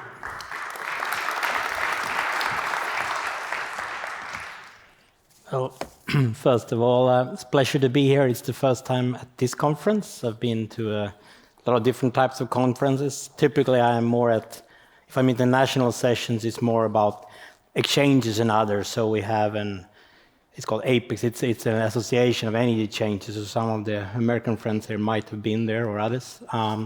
But typically, I'm involved since many years. I worked for NordPool since 1997, so I've seen quite a big of a road of the developments of the integrated markets, starting as a simple operator of spot markets, trying to develop the first products for STAC. Well, it wasn't called STAC then, it was called Elspot in Sweden, Norway, Finland, and Denmark. But that's another story. Helped to launch the first multinational intraday market called Elbas, which was actually sort of the target or the blueprint for the beginning of what is now the single intraday coupling XBID. Now the system wasn't chosen, but the basic fundamentals of it came from that. So it's been a pleasure to be in that route. I also had in my beginnings, as we invested actually in Germany, we took a 35% share of the first spot exchange in Germany called LPX, which 2 years later was merged with EX. But it was also an interesting learning to introduce the concept, which largely was the Nordic concept, to Germany. I remember vividly the first weeks and so on, very good discussions going around in Germany. Unfortunately speaking fairly bad German, but I tried. Remembering that a lot of credit to the model, but it was said one thing: this is not the way we trade in Germany. Some said to him, not everyone. But it only took weeks, if months, and actually then it ticked on.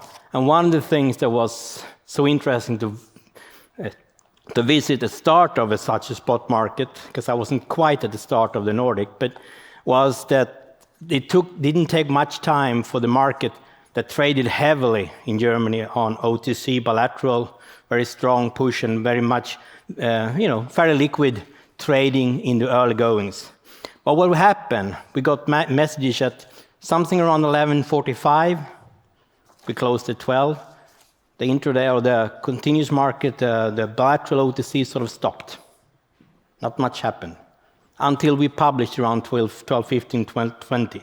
Basically, the signal, even if the volume was small, it became a trigger to check where the OTC had been versus the exchange. And for many, many months, there was this trade between OTC being at some levels, spot came out a bit different. There was a reaction, counteraction day by day. But gradually this grew, and it also evolved somewhat years after I'd left in Germany, but also derivatives markets pegged onto that. But I wasn't there to tell all the stories about my background, but I've been around the circle a bit in terms of physical markets. I took on a big task when asked to talk about the price formation models, and I'm going to restrict myself because it could take time. So I'm going to focus mainly on the basic fundamentals of the day-ahead market. I will refer a bit to intraday market. I will refer a bit to balancing markets, and of course also long-term markets and different products there. But the main thing is the fundamentals of a price formation, because I think it's very clear now and very understandable because of the geopolitics and everything that has been so interestingly, again, spoken about earlier today. But I think the fundamentals of the price formation and what it gives and the solidity of it, regardless of the crisis we're in, shouldn't be forgotten. It's, I would argue, fairly solid models that are out there, and also the market, if they are permitted to, can work very efficiently, both in terms of finding the short-term allocation of the resources, supply, demand, and using cross-zonal capacities to the best. And they can also, on that, get references for forward contracting, be it PPAs, CFDs, or traditional derivatives, or other sources. And actually, that's sometimes now in the discussions, not least politically, it all comes into question. So yes, you started to say here a bit that don't blame the messenger, but I think that's part of the game, and that's what's somewhat happening. Personally, I've heard that before. I've seen high prices, not at this range, but I've seen supply shocks in the region where I come from. I'm from Sweden. We have had some instances in the past which, on the absolute values versus today, are not on the same level at all, but we've had equally tough energy shortage supply situation with hydrological sometimes. One of the things that came out then, and I think also so far here, even if it's been tough, is that actually the prices, as extreme as they've been, as suffering many private consumers and also industrial consumers have been because of being positioned in some way that they need maybe to take these spot prices on board completely if they haven't hedged or had other long-term contracting. But one of the things is that these prices actually have an effect on behavior. It takes time, but it does have an effect. And I've seen it in the past, and I've seen it now. We see numbers coming out from some system operators in different countries. Sweden, again, my home country. I cannot evaluate the numbers per se, but they're telling that there is about 10-15% decrease of peak load capacity usage in Sweden, and that is a factor of price, again, and I've seen that in the past. So this is one of the things that is, of course, it's tough as it is, but it is something that needs to be remembered when one starts to tampering with the basics of the prices, because as soon as you intervene with saying you cap prices, you have not the same payment for certain units, you say that the prices cannot go over a certain limit, which is, by the way, these limits, 180 euro was mentioned on inframarginal rent. Well, it's actually not a cap on the prices. We could say for tomorrow, I haven't seen the prices for tomorrow, but I'm sure they weren't 4,000. But we could actually see any given day 4,000 euro coming out in the day-ahead market, because that is actually the cap still in the day-ahead market. It's only so that There are certain measures in place that could give a second auction try, maybe could resolve it, but I'm not sure if it would. But in any event, we can have it, so shouldn't be forgotten. Anyway, I need to move forward to a slide, actually.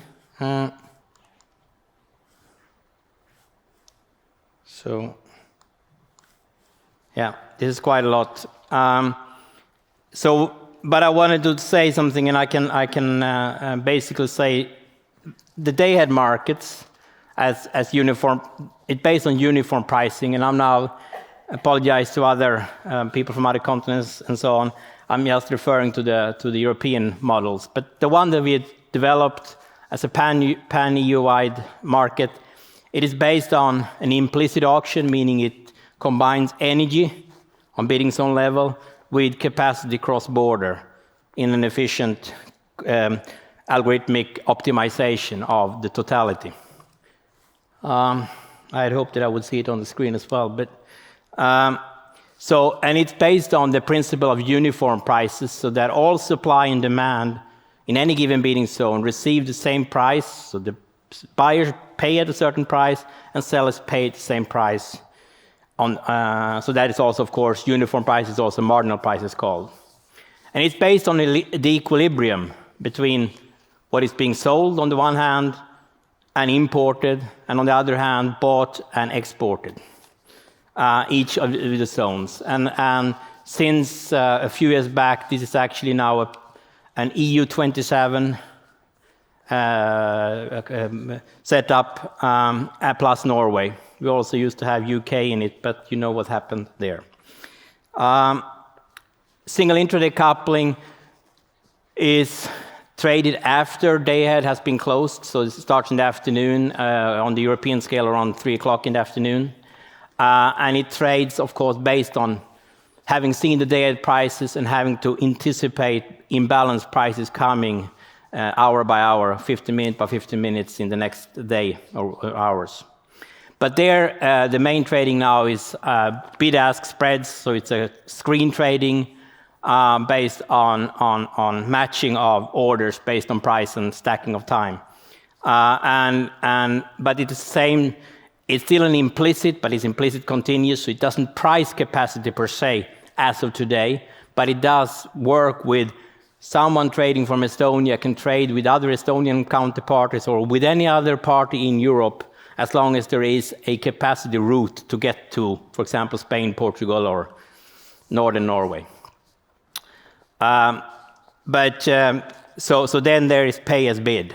Now, one should remember that pay as bid still is, I would say, is a reflection of the continuous market evaluation of what that marginal price is. So it's not to, I wouldn't say that there is so that someone has, for example, excess wind versus the prognosis some hours before, that they will expose that at zero price. If the market price was 250 in the spot, they probably try to sell it at 249 at least, if they can. That's how the market works. But these are the two things. For balancing, it's a bit too complex for time to go through, but there is also, I think there is a movement now to integrate into Europe. There have been national, regional, but there are certain system EU-wide that have been developed, and all TSOs are gradually moving into that framework. And as my understanding is also that there is more and more movement there, because there has been a mixture of pay as bid, pay as clear, but there is movements on some of these products for balancing moving to more pay as bid. But still, there are a lot of differences in terms of details, nation by nation, on pricing of different elements of balancing. But one could anticipate more similarities over time here.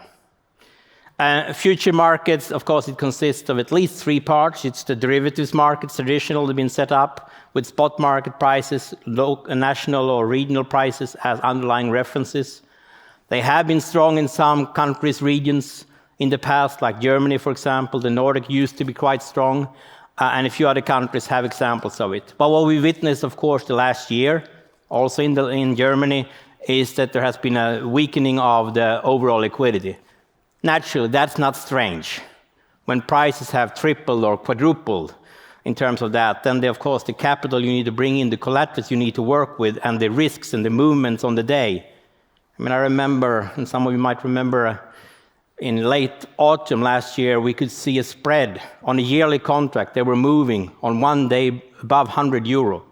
You can start calculate, take a terawatt-hour position on that day, and you move the wrong way. 100 euro. That's 100 million euro you need to cover in collateral, and it needs to be there like that. So, of course, you have trouble. But anyway, that's the main thing that's been. And of course, we will see how that can recuperate as market prices hopefully will more stabilize on a more, reasonable, understandable level.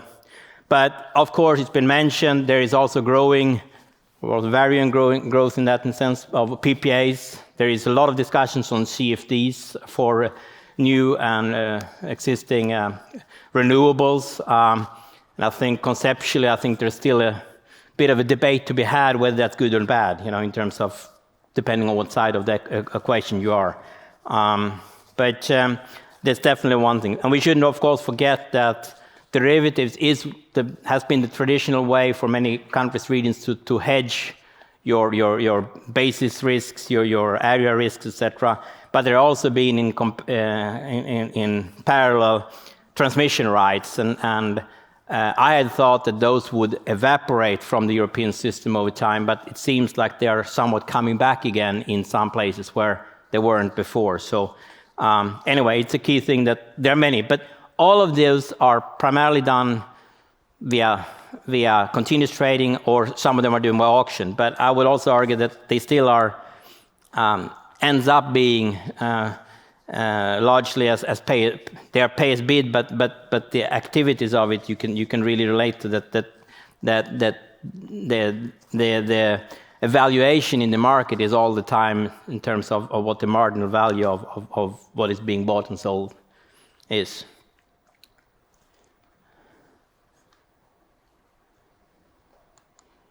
Yeah. I was going to move to this slide because I wanted to spend 1 or 2 more minutes on the day ahead and the concept, because I think it's not directly that which is being sort of attacked now, but it's being discussed in terms of different ways where you would deviate from what is now the principle of pay as clear, uniform pricing. But one has to remember a few things, that is the model that's been evolved, and it's not. Some say, even if you listen to academia, they will say it's not a model. It's just the way prices are formed in commodity markets. It's just the way that buyer and seller communicate in some different way to find a common price. But there is, of course, but it's a very basic principle in the markets. Now, this should be said, of course, there are local differences in terms of details, in terms of what producers may have to give back to the system, or there might differences in taxations, etc. So there might be some effects indirectly, but across Europe, there is uniform pricing for buyers and sellers alike. But there is always an exception. Italy has, since a number of years, an exception in terms of they have a so-called PUN. They have an aggregated average price for sort of the consumer side, but that is something that is indicated to be abandoned within shortly. So it's more of an anomaly than potentially a model for others. Also, fundamentals of this is clear. I mean, this is very simplistic. We don't see curves like that, that elastic. It would be great if they were, but they're not. But in any event, the point being that what is being optimized in this model is the overall so-called social surplus, or other terminology could be economic surplus. And it's simply the 2 main surpluses. There is a third, that's the congestion revenues. But in actual money, the congestion revenues have in recent time been quite big. But at least from the theoretical evaluation of consumer and producer profits or surplus, they are much, much bigger. Because you can see from the illustration here that on the consumer surplus, it's basically from the intersection of the buy and sell and upwards, wherever on the left-hand side. So that is quite a big value. that comes, and everything below price, as long as there is sales in the market, is to produce the surplus. This is bidding zone by bidding zone. Naturally, when we have cross-zonal capacities, it will be more complex to illustrate because there is a third element there. But what is happening is that for these 50 or so bidding zones, 60 or 70, I think, interconnectors, so it's maybe 80 interconnectors, there is an optimization for the full 24 hours for each bidding zone and every interconnector to maximize this economic surplus within given constraints. Now, one could, of course, argue, could we do something different? Sure, there are technical ways of doing something different. One could consider that perhaps we could still introduce a pay-as-bid. But when you start looking at it, I think you can find quite a lot of reports and also practical examples of where one of the basic things of pay-as-clear is that you can there actually actively provide your supply or demand at your cost or your value, because you know that you will always be meeting at the margin. In a pay-as-bid, that wouldn't be the case. But on the other hand, most parties over time with learning will know where the margin is. So if you move to that model, the only thing that is likely to happen is that everyone is going to try to converge at what they believe the price will be. And then suddenly you will no longer see the marginal value or costs of the different things. And actually, I think we haven't run studies on it, but it's even interesting. This could actually start shifting the social welfare surplus. So maybe this would actually could also in itself maybe move the price a little bit, just because of the welfare optimization will find a different value. But in any way, much of the academia, maybe there could be discussion, is pointing to that. Even if it's out at the starting point could look like a very attractive model, it tends to create some distortions, and it creates someone anticipating and sometimes anticipating incorrectly.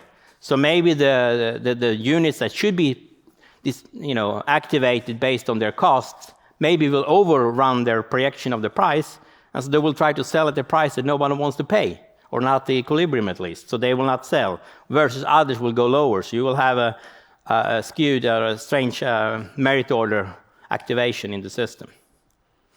And inevitably you will have more speculative elements. So that is a model that could be used, but it isn't. I have a lot of arguments, but I think we need to move forward. But I think what is interesting though with pay as bid in terms of the discussions now ongoing is that we have now for the emergency interventions introduced this, unfortunately I would say, not harmonized model. I'm not sure harmonized we could have agreed on the best value, etc. But what we have now is basically a 27 different member state model. There is one reference to 180 as an inframarginal price cap, and on market revenue, which is the important thing is it's market revenue, meaning that it is considering, I think this is a good feature actually, but it does consider your hedging positions. So if you, for example, are selling at spot at 250, but you've actually pre-hedged that volume at 50 euro, well, you're below the cap, so you're not going to be taxed. And vice versa, it could be on the demand side. So it takes the market. But in any event, one of the things that has been thought about is that this could accumulate a lot of money for member states that then they can recuperate to the consumers to relieve some of the tough situations. Again, the country I come from, the government have made their own estimates of this, and one would think it could be a big value, but the value was about 30 million euro, which is nothing in a 150 terawatt-hour system. And it's because of the composition of the power units and where they're selling. Much of it is sold at the northern zones where the price is actually quite low. So there is not much inframarginal to pick up. But in any event, it still drives into an idea that there could maybe be a splitting of the payments to producers based on some sort of a cost elements into it. I have difficulty to see it being a long-run solid model, because what it really introduces is a regulated market. I'm not saying a regulated market needs to be bad. We had regulated markets before, not regulated, but one of the backsides of those were that the demand wasn't there. They had no choice. Maybe there are examples of models where actually demand can still be vibrant and active when you have regulated prices, but I put some question marks around it. But in theory, it can be done.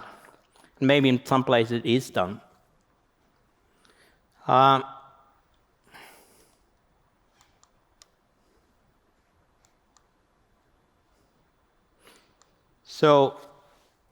think there's a few minutes left, and I think I should have the questions, but I wanted to say something about related, again, I keep going with the geopolitics. This is a fairly old picture, it's on from September, October last year, but it essentially says the fact that there are 12 months before looking at this picture, which we looked at in about October, there were a lot of things we didn't know, we couldn't really expect. And then what we, back then, 2021 early, we were looking over 2020, and now I'll get to another point I didn't want to forget. I want to be the messenger again. Do you know what the price in Estonia was in 2020? Spot price. 34. Pretty good, but you should know, yeah? In 21, it was 87, and 22, it was 193. Another country, a supplier of gas and everything else, and they also have a surplus of hydro when hydro is in surplus. NO2 is in the southern border, where they have connections to the Netherlands, to UK, and to Germany, and actually to Denmark as well. You know what they delivered as a spot price in 2020? For the biggest hydrological part of Norway, €9 per megawatt hour on an annual value. 75 in 21, 192 in 2022. It's a big and it's a difficult swing, yeah? But don't forget, they have delivered 9. They can deliver 9 again. But in any event, there is so many things that have happened that wasn't foreseen and couldn't be foreseen. And of course, this triggers not just the sufferings of various parts of the economy, buyers and sellers of electricity and energy and gas, but other things as well. But it also triggers politics and things to be done. The left-hand side has nothing to do with such a politics. It has to do with politics, but it has to do with the EU regulations, projects on further integration of markets, the ones that I've been working on for many years. There are different. There are a more advanced capacity model being introduced, also in the Nordics, which is now in the core region. It's not yet in Estonia, Latvia, and Lithuania. But anyway, there are, and this is interesting. We're going to have 3 intraday auctions being opened for European scale within about 2 years, maximum, and they will be run at 1500. 2200 for the next day, and then 10 o'clock in the morning for the remaining hours. But this will give another 3 opportunities for parties to trade actually on an aggregated auction market, which then, in between of those auctions, there will be continuous trading across Europe with the remaining capacities and buy and sell orders. We are moving into a landscape of 50-minute resolution, quite a complex setting, because there are rules that guides this that has to do with imbalance settlement prices and market time units. Unfortunately, not all member states are moving in the same path of time, so we're getting sort of a mixed market potential in the beginning, where some will still operate on the 60 and some on 15. Quite complex, but it's moving. But the emergency things have been put forward, and of course it's both on gas and electricity. Inframarginal market revenue price cap until end of 2023, June 23. Key thing for the financial market, the example I just took, one on the financial market. They're actually, many say that automatically producers have been profiting a lot in this high price market, but some of them have actually not done that at all because they've hedged, pre-hedged. Remember, I just said NO2 was priced at €9. Do you think they found 250 to sell at 222? No, they didn't. They might have hedged 22 at, not 9 for sure, but maybe they hedged it at 50. So when they sold then in spot at 200 in NO2, they weren't getting that as net market revenue. They were getting something else.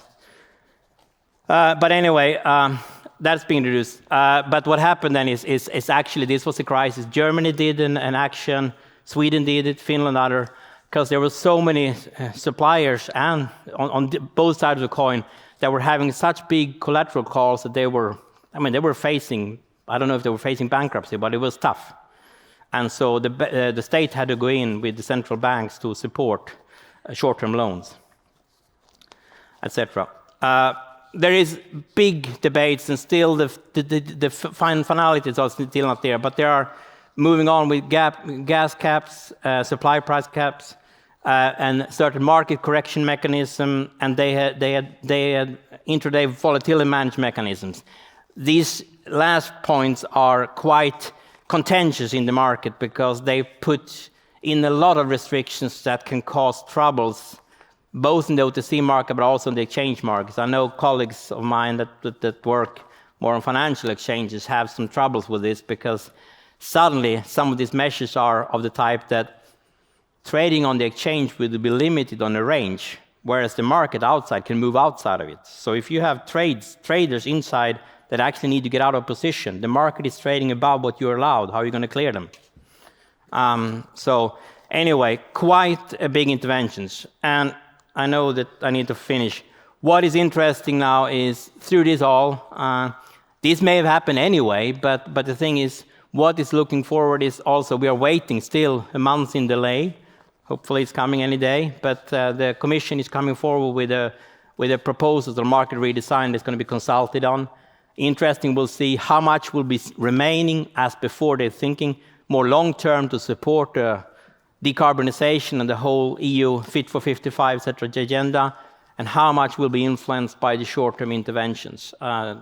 Quite interesting. And also, of course, will there be any introductions of measures linked to the price formation models?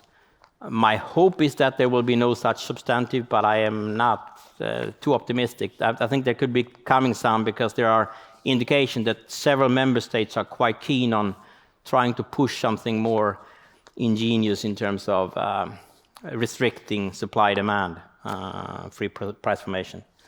I think 000 means I stop. Oh, indeed, yeah. Wonderful. Thank you, Rickard. That was a great overview and a reflection how difficult it is, actually. It's not this kind of easy stuff, let's put it that way. I will take one question. Yes, we have one over there. Hi. I won't be asking about the pricing mechanism. Instead, what I'm interested in is that I've heard people sometimes complain that perhaps the day-ahead market is like too dominant in the general price formation logic. Why not a week ahead? Or let me ask like this: do you see any space for innovation in power markets in regards to the different time periods, maybe 2 weeks ahead, year ahead, recurring bidding? How does this look to you? On the first part, having worked so hard to help to establish it, I'm not negative to it, but I understand the point. Innovation, yes, there is definitely potential ideas that can be done. The restrictions is, however, that power exchanges and also system operators are quite guided and limited in terms of what we have to deliver according to current EU regulations. So there are certain limits. But week ahead, I think it's been floated. I can recall discussions 20 years ago trying to do something on it. One of the challenges, since we have built such a liquidity on these day-ahead markets across Europe, one of the challenges, of course, that's also built on three things: supply, demand, and interconnected capacity. So to be able to do that, you need to have a week ahead solid interconnector capacity that can be held. So if that could be provided, if could be an opening for that, I wouldn't be against it. That could be a possibility. So, and I think really, I'm still a firm believer that day-ahead can be very strong in the future, but it's inevitable with a more intermittent system, and I don't worry about it. Nothing to be worried about, in essence. That if there is more trades and more balancing that needs to be done on a shorter time frame, or even some longer, as long as it's efficient and a good model, it doesn't have to be bad. You know, spot is now in many regions 90% of consumption. I think I learned from the beginning that some parties said we can trade derivatives if you have 20% underlying. So you don't need 90 to be trustworthy. I want to be positive, but the limitations are, and that's why this market redesign is going to be interesting. Are there any openings for such changes as well? I don't know. I would like to know it, and I'll know it in a few days. But I think it's a good question, and it's a fair question. Yeah. Yes, and I will allow one quick question for myself as well. Be it as clear is marginal cost based. Renewable energy sources, the marginal cost is close to zero. With the renewable energy sources growing, how it's going to work, you still have to pay the capital expenditure. You have to pay back the investments. How do you see that in the future, for the future? Briefly. I'm sure, yeah. I think that to me, this dilemma, or we are witnessing negative prices, zero prices. We even did it now in late December. One of the days, Germany had, a couple of prices below zero. Yeah, so it is happening. But I think it was mentioned by some, over time, there are batteries, there are storage, there are demand response. Certainly, and I actually see, when I look at price at least, as an exchange, we should be careful not to have opinions on high and low, because that's not our role. But I see potentially a negative price just as problematic as if you don't misunderstand me now, but it's somewhat problematic. It's a symptom of something that perhaps shouldn't happen, just as a price of 600 euro. So, but I'm confident that the markets and investors, if they are getting enough incentives to invest in storage and other capabilities, to actually pick up when there is potentially overflow of wind and solar, that should be picked up by the market, not to consume. It should be stored, and that will keep the price up. So I'm thinking that this range will have to be closing a bit, and it is going to be driven by demand becoming more part of the equation. And I know a lot of people are questioning, is really demand going to be all there? But I see no other route, and of course demand needs to be more part of the equation. And I think they can, and if demand doesn't do it, well, I think many of these producers, why put up a wind farm if you know price is going to be zero or negative and you might not get subsidies? Well, you can connect it to some storage. That costs a bit of extra money, but if you get some payment for that. So I think there is a way forward whereby, yes, we will have to learn the supply-demand curves isn't as traditionally just the supply curve and the demand is sort of flat, but it's actually stepped. So, yeah. Thank you. I want to be an optimist. Wonderful. Thanks a lot. Could we get a round of applause for Krieger, please? Thank you. Now, let's stretch a little bit. Coffee is waiting for you. Get some snacks and get ready for the final panel discussion. Let's be back at 3:15, please. Thank you. Hello again. I hope you had an interesting networking break and you are ready for the final panel discussion, the heavyweight panel discussion, let's put it that way, on the question how to ensure security of supply affordably at the current energy market and in 2030. If these guys do not know the answer, the panelists, then we are in trouble. I'm super excited to invite on the stage the panelists, starting from the south. Vidmantas Salietis, the Chief Commercial Officer of Ignitis Group. Dr. Martinš Ćakste, Chief Executive Officer of Latvenergo. Hando Sutter, Chief Executive Officer of Eesti Energia. And Juha Hiekala, the manager for electricity market and European Union integration for Fingrid.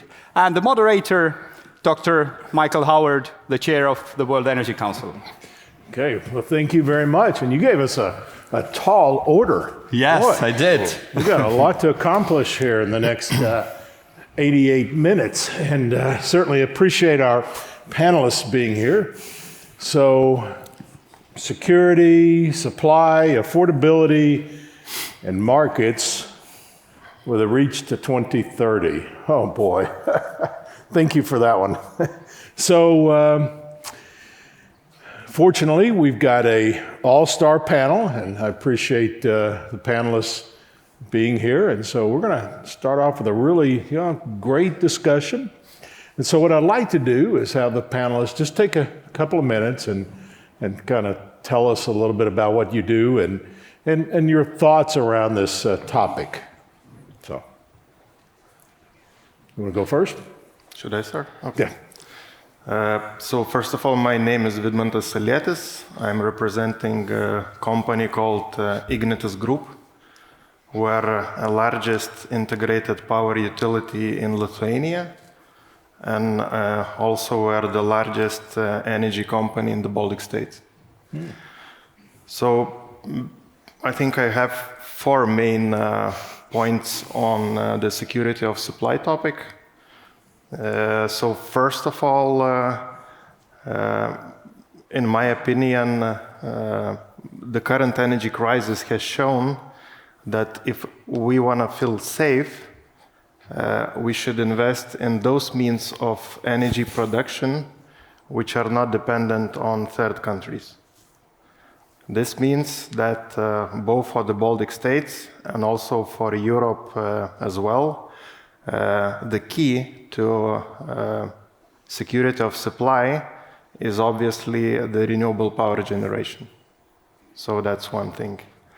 Then secondly, I believe we should not put all our eggs into one basket. In other words, we need to diversify between different renewable energy types and integrate them together into one common system.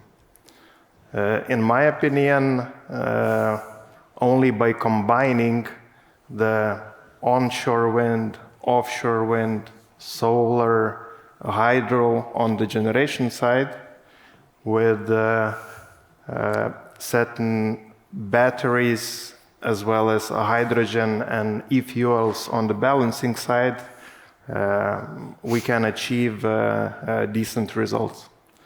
The third point, which is also very important, is that we need to step up investments into power grids very, very urgently.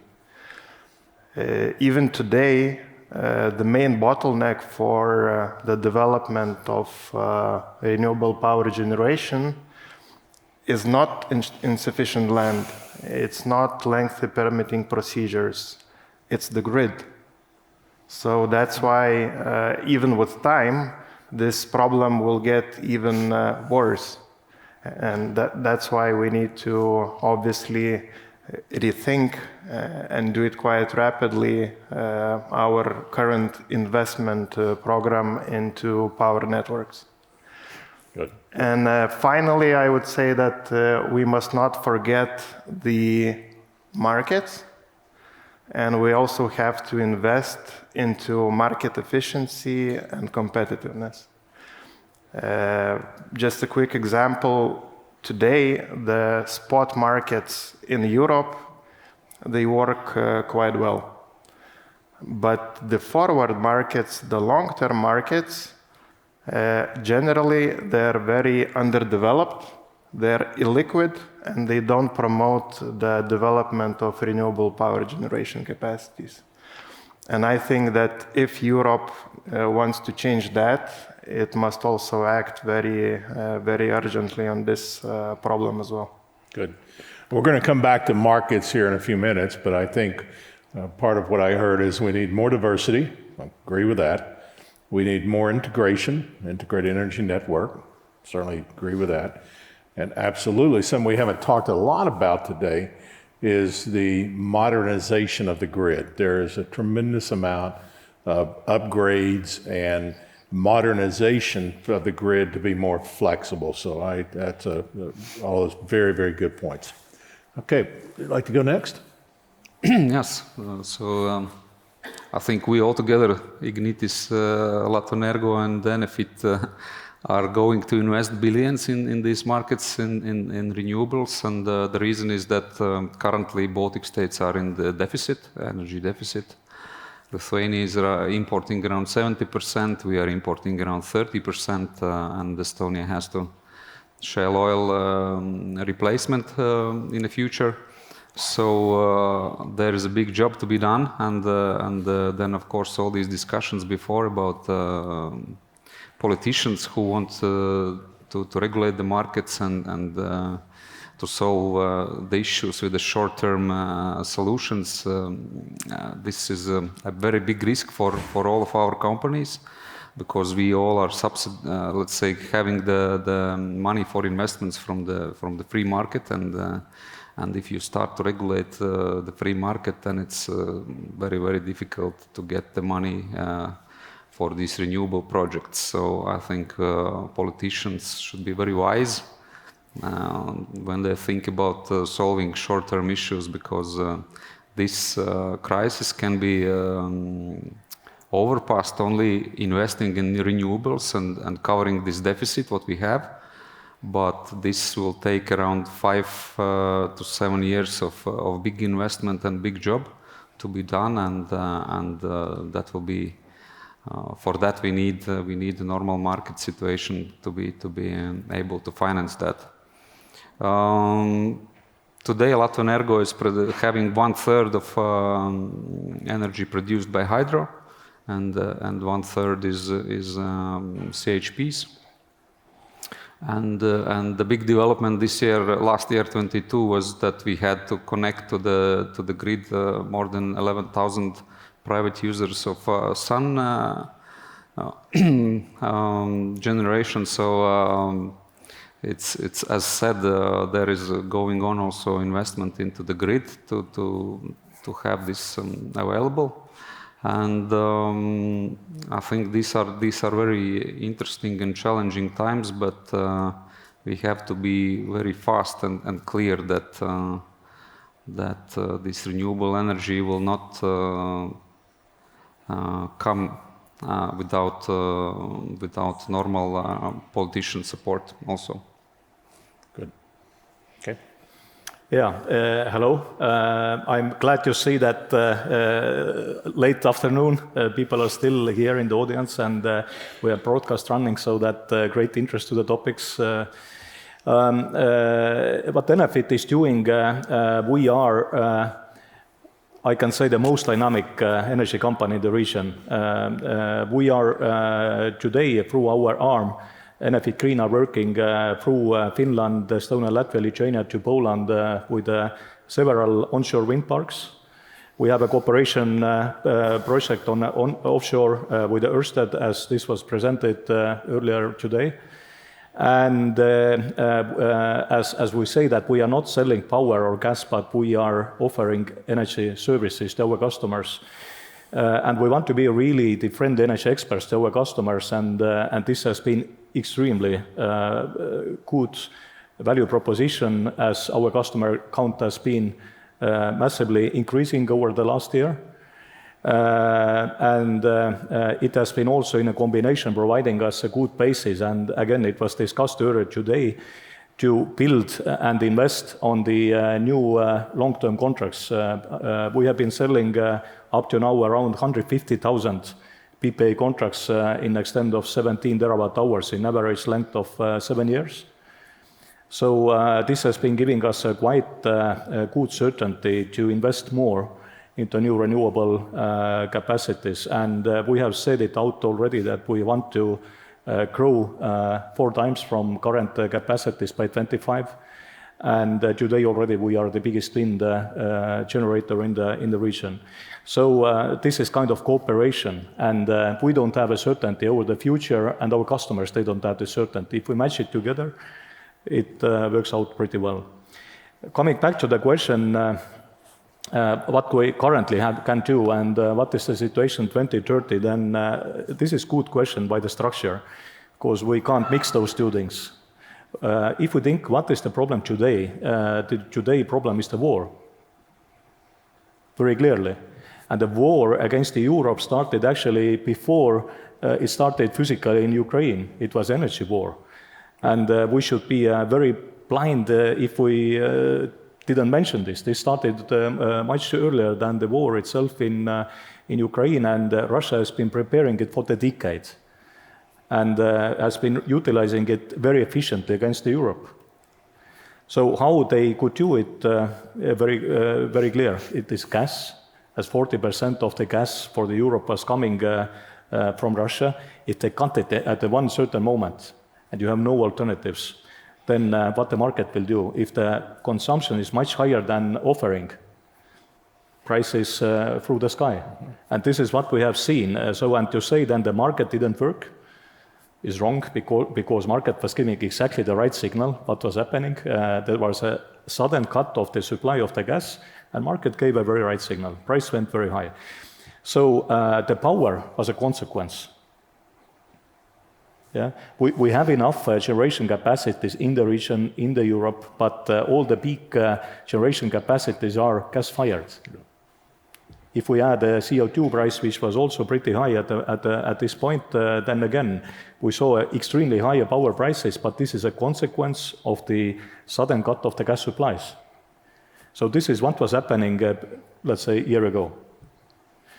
Now, if based on this, we want to solve the long-term market design, then we're going to absolutely the wrong territory. We have to take it what we can do today and what we should do having 2030 in mind. And if we think about 2030, what we have to do today first, we just need to manage. And mostly, as we have seen, the government, they just pay this pain because this is political problem, this is war, this is aggression, and the customers and the consumers, they can just not survive under those conditions. So that this is very normal reaction that we just need to manage with this winter. And for the next winter already, we have more LNG capabilities. We have changed the consumption structure and so on. It will be much easier, but now we just had to manage, and this is what we have seen across Europe. But based on this experience, if we will now, with the same tools, to solve the future 2030, then we're going to the wrong territory. And if we think about 2030, what we can do and what we have to do, I think we had the perfect presentations again this morning, showing the way that we have the cheapest power to the market, which is coming from the resource. We have plenty here in the Baltics. This is a wind. Would it be onshore or offshore? Was a very good overview this morning. So we just need to go ahead, and although 2030 is not so far away, we still have a time to do quite a lot. The PV is coming up almost, as Martin said, it was 11,000. We have 15,000 in Estonia already. Lithuania is growing very fast. Poland, even Finland. We used to know that Finland was a Nordic country, but solar is coming up, and I even already see in my imagination that this is the bubble. And at one certain point, we will be in the situation that we have a surplus of supply, and actually those who have not mitigated the risk, they might be in quite a strange situation where they have no place to put their power, basically. And they might have quite a big trouble with this, so that we also need to think about this, because if we think back 2 years, and Richard, my good old colleague from NordPool, was remembering that 2020, we had a price 34 euros per megawatt hour as average per year. This was 2 years ago. Looks so far away that we don't remember. But if we ask what is the price in 25 or 26,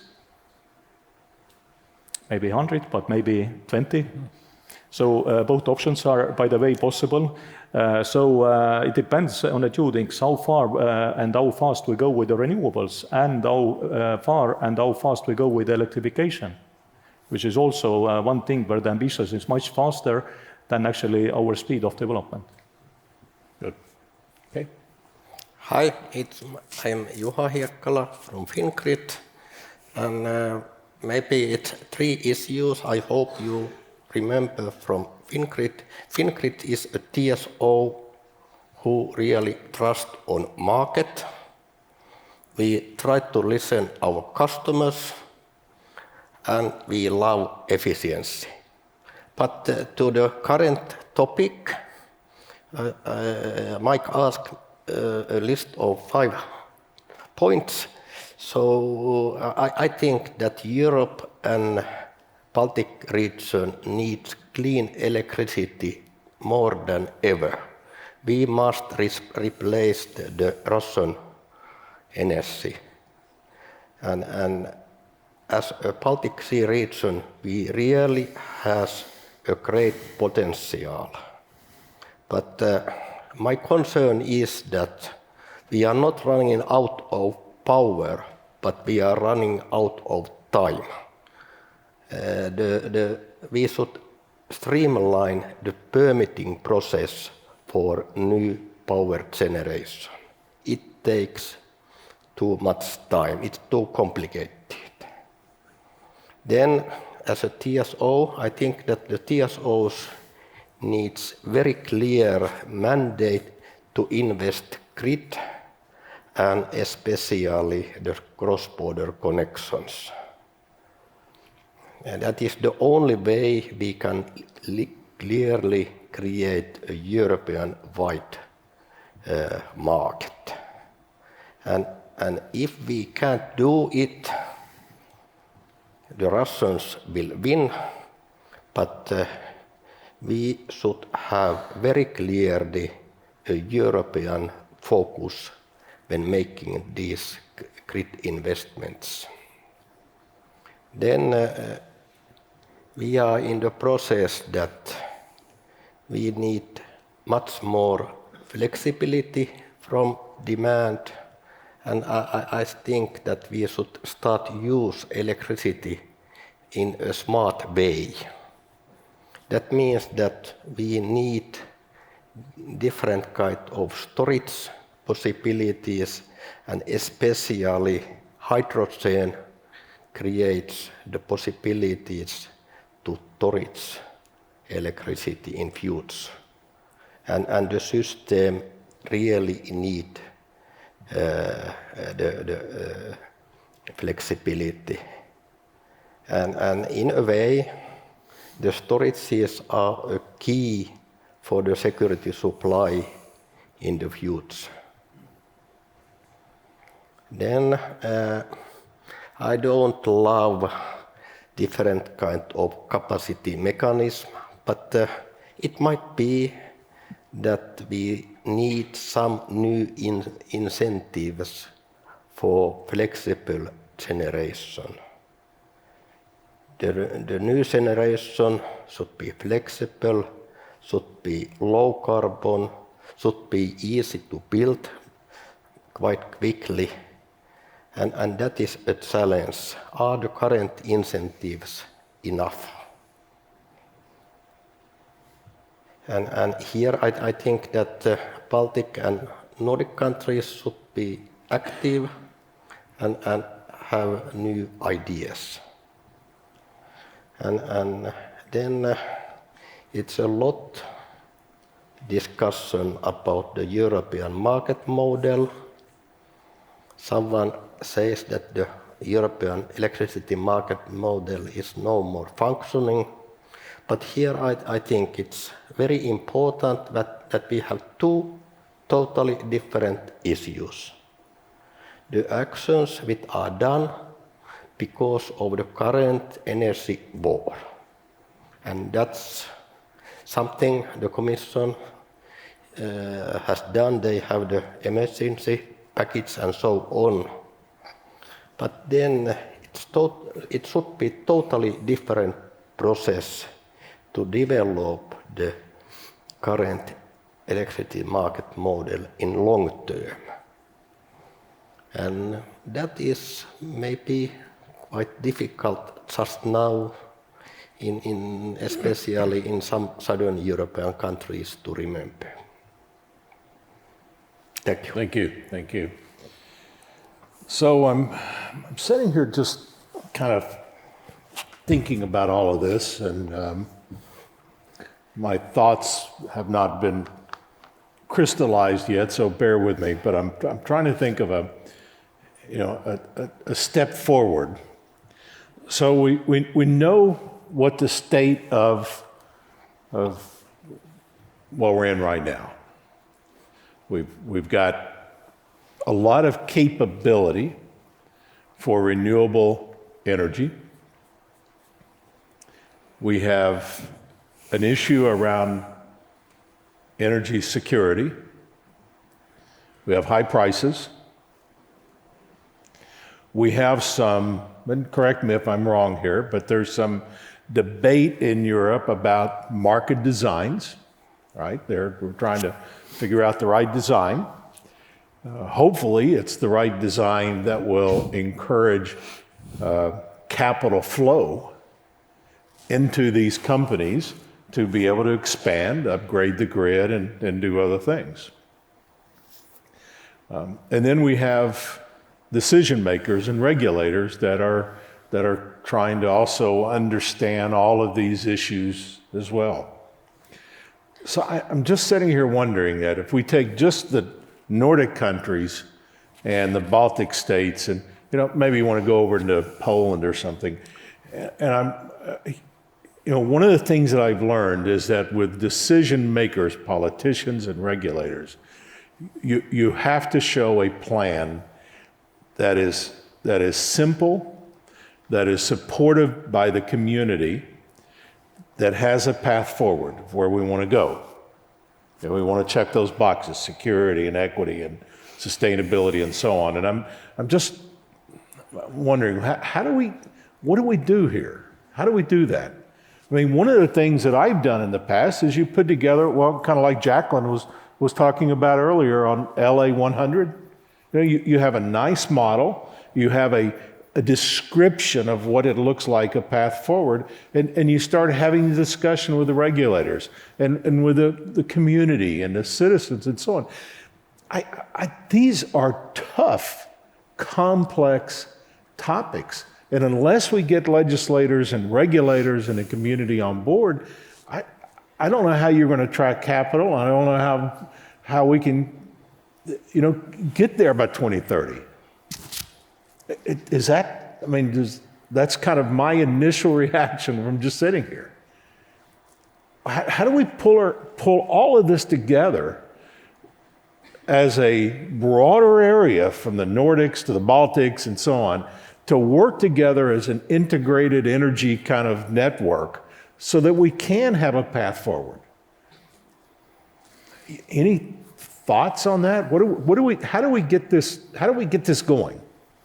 With all the uncertainty and with all the questions from regulators to legislators to, what do we do? Actually, there is a quite understandable dilemma because the energy market is a quite, at least regional, if not the global, in many aspects, but votes are local. And in energy, the processes are long-term, but elections are maximum 4 years, long period. And we see that actually sometimes the plans are changing after every 2 years.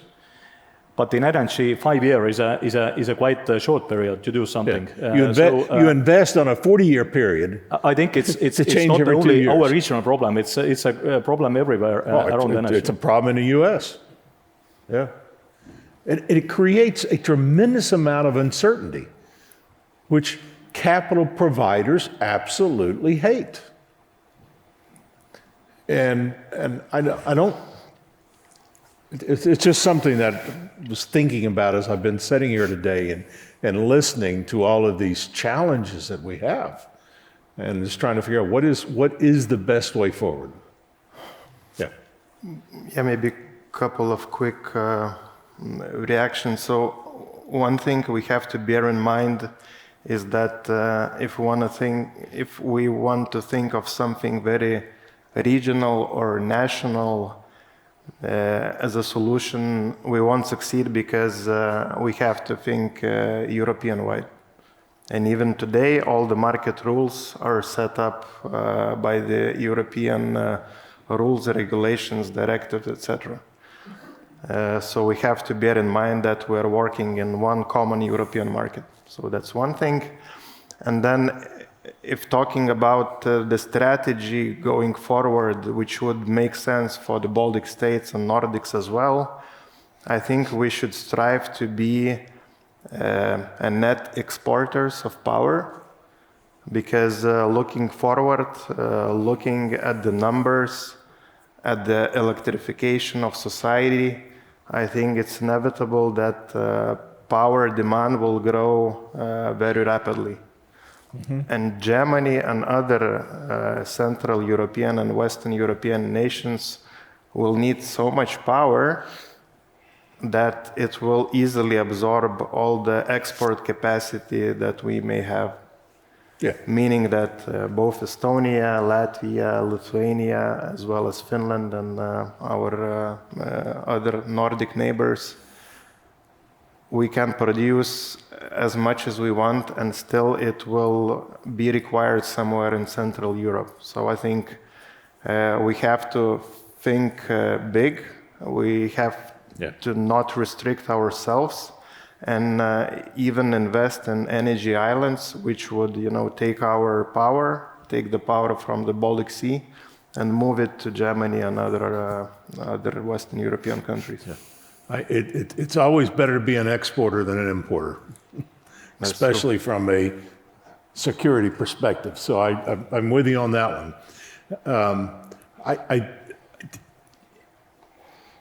Actually, I disagree with you. I actually disagree with you with the importer-exporter situation, but it's only halfway. Finland has been 40 years a big net importer.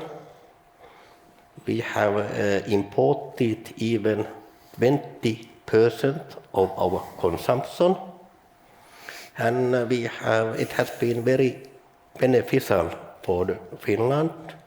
We have been able to use relatively cheap Norwegian, Swedish electricity, but it's important, if you have connections to the eastern neighbor, you can import, but you must manage also without the eastern import, and it's also important to be importer when you can trust that the economy in the neighboring countries is in a stable situation. I'm very happy Finland will this year or next year already be the exporter or anyway at the balance. But the 40 years have been a success in Finland. Actually, I take it up from Juha, and Juha knows very well that we have been talking it even 5 years ago on the same topic. I have been quite vocal against the Russian import to the region even 5 years ago. Different reasons than today, but the most reason was that if we are here, our value is the environment, and this value is politically taxed extremely high. And Russia was efficient using arbitration against EU values and having a zero taxation on the CO2, earning a huge profits on the export to Finland. And we had this discussion that Finland looks to me quite a perfect player on the terms of values and especially the environment. But this is one thing where we couldn't agree with Fingrid, that how it is possible to let the eastern power from Russia flow in while they have no carbon mechanism in place to the market where we pay a huge price for the carbon and we need to compete. Yes, they had a cheap power, but this is just half of the story. But Hando, actually you didn't disagree with Fingrid, because Fingrid is only the operator. The state of Finland may have had different opinion with you. Yeah, we need to find a person yet, but this is true that actually here in those countries where we represent more than gas, we also had the power flowing in from Russia, which was also shut quite in one moment. And actually this was the reason why we were becoming lazy here in the region, investing in our new capacities, because it was cheap. And why it was cheap? It was fossil-based power, but it was without any carbon mechanism, flowing in freely without any limitations. Yeah. Well, many countries have had similar issues, not with just oil, but with all kinds of other products. Cheap products get poured in, you get lazy, and then you rely on it, and then all of a sudden they can turn it up. So it's not just energy, but it's many, many other products. And when I look at certainly the Baltics and the Nordic countries, I mean, one of the things that I see is a tremendous potential for renewable energy. Just the geography and the natural resources you have is a tremendous advantage to, I think, attract capital as long as the market signals are adequate and not going to change every other year. That would then add that adds a lot of risk. So let me just comments from the audience. Thoughts, questions? Oh yeah, here we go. Okay, who wants to go first? I guess it's the one that gets the mic first. Thank you for sharing your insight. I want to ask about the desynchronization of network with Russia. So since it have been discussed a lot, if I'm not mistaken, it was planned originally to be done in 2025 or so, but this has been advanced. I mean, the goal has been advanced, even can be potentially implemented this year, by the end of this year. So I wanted to know, firstly, if technically in what stage we are. Is it really right now, are we right now in a place to do it technically and handle the repercussions? And then if it is so, how do you feel it will affect the electricity price in the Baltic region, and how we are prepared to tackle the repercussion it may bring to the security of supply, especially the affordable energy price, as the panel titled. Thank you. We have one DSO representative here, and it's good to point on him.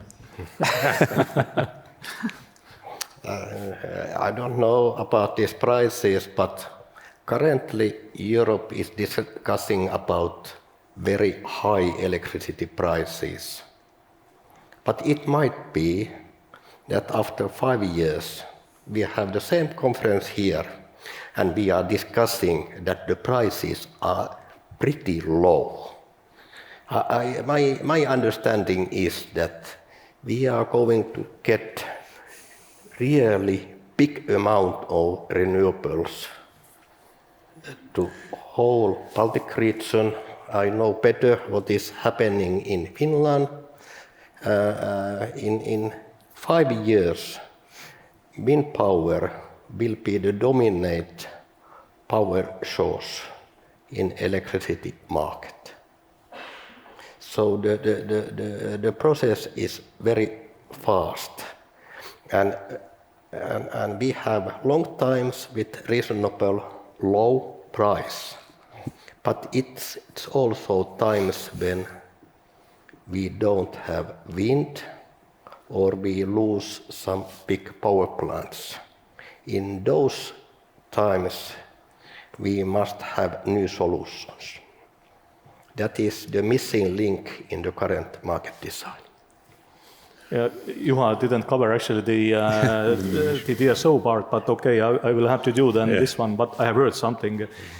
So the synchronization, but more on the point of view of the market participant, because today we have to say that this might happen at any given moment. I have heard from DSOs that we are prepared, we are ready, we are our role on this, but this is just as a one market participant view. But one thing I want to comment here is that we should not go to the same mistake what we made with the importing Russian power, because today we are importing the Russian system services in Baltics. And we are training ourselves. We want to be fit for the moment when it comes on Finnish market. And thanks, Juha, thanks, Fingrid, letting us to test our abilities. I think we are doing pretty fine. We are competitive, offering automatic frequency reserve from Estonia to Finland, cross-border, from dispatchable plants, but we are also testing the wind turbines. Who said that those are non-dispatchable? We are testing our automatic frequency reserve from the wind turbines to Finland, and I think we will succeed, right? Yes, Do you think as well? I don't know, but we are very happy that you are able to participate. We need the Finnish power, we need the Estonian power, and we need the Nordic power. The power market also with the reserves is multinational market. I like this approach. We would need this in Baltics as well, because I think all the market participants, we have asset base here, which can be utilized exactly whenever this desynchronization happens to offer those needed services. But we need to create this market first, and we need to be ready, because when it happens like this, then we don't have the market, we don't have such kind of readiness on the market, right. So that we need to start to prepare for this immediately, also on the market-wise, not only technically. And another thing, what it means, so that if we desynchronize today, some interconnections to especially the Polish side will be utilized just for the synchronous operations, so that actually we might have a limited trading possibilities toward the south. And this is something which we are a little bit having in mind, and we are worried that if it comes before we have additional connections to Poland, we might have a limited trading opportunities, which is again another problem, and certainly limitations to the new capacities in the Baltic area. If we're talking bigger units like offshore wind might appear. If you have the markets right, do you have the interconnections, the transmission, so on, to achieve what you're talking about? Or do you need to add additional transmission connections to allow this interconnection to occur, even all the way down into Poland, if we had the markets right? It's not exactly my topic. This is TSO topic, and okay. I think Juha might know more, but yeah. In principle, we have two possibilities. The first is how we have done with Estonia. We have a quick and dirty solution. The power flow typically is from Finland to Estonia. We have 1,000 megawatt capacity, the connection, and when 1,000 megawatt is coming to Estonia, we have 2,000 megawatt capacity from Estonia to Finland. Enough, yeah. And that is easy to manage. The other possibility, how is it done between the Nordic TSOs, that is that we reduce the trading possibilities at the day-ahead market. Then you create the possibilities to have the reserve market, okay, but it's also the downside that we reduce the trading capacity. So the trading capacity can't be reduced a lot, and it's very important to find the balance that the value of the reserve market integration is bigger than the negative side. Yeah. And that is not an easy task. Yep. Any other? I would just say that we are ready today, but as closer to 25, the running cost is cheaper. So yeah. It would be very expensive if we do it today, and also the risks of having enough capacity is higher today than if we come closer to 25. And there is needed another link with the Poland, which is planned, Harmony link. Yep. Yep. Well, I basically totally agree with what Hando has mentioned. In my opinion, the biggest impact of synchronization with Europe will be not on the forward market, not on the day-ahead market, not on intraday market, but on ancillary services market. Meaning the balancing, all the stuff which is procured by the transmission system operator. There will be a lot of changes, and that's why market participants, including us, are investing in flexibility solutions such as hydro pump storage. That is a big topic in the US right now. It's those flexible services that you can have to balance, especially as you move more toward more renewable energy, variable generation. So we had a question here. I would also like to continue this topic. I'm Trilemma from city of Tallinn. We are talking about this PREL, so to speak, so we are tied to Russian grid and they are offering our services to us.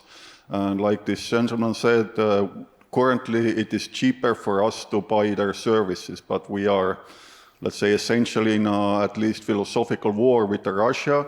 And the question is it really cheaper for us? And how much exactly are we paying annually to Russia to provide these services? So can anybody give any rough numbers? What is percentage-wise or millions, how much is going? Thank you. It is not a correct question because we are not paying money. It's balanced out like barter. At this point, we cannot even pay to Russia because there are sanctions for payments.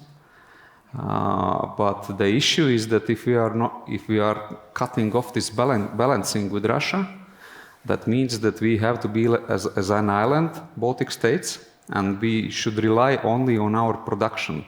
That means that, let's say, our CHPs would run almost 24/7. And that means that if the gas price is high, then of course that means also the connections between the Sweden and Finland, etc., also will be reduced in the volume because there are this need to balance the grid, and that means a lot of pressure will be on the local production of energy, and then the cost is as it is. We need more batteries and other things to be invested to have it cheaper. One small question additional. Do you think we should or can we move towards more regional electricity prices? Like I understand, especially in Estonia at least, we have this problem that there are thousands of renewable producers who don't get into the grid because the grid is overfilled with potential solar producers and wind producers.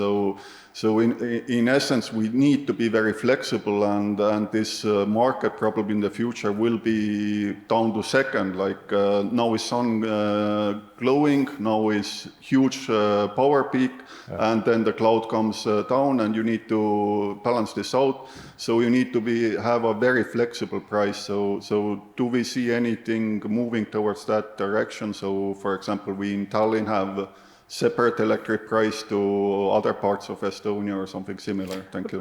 I guess this LA 100 was giving a little bit of reflection on this, and we should also model and run the simulations on this because if you have a total cost, the price for the customer, it consists of two parts. One is a power and another is a grid.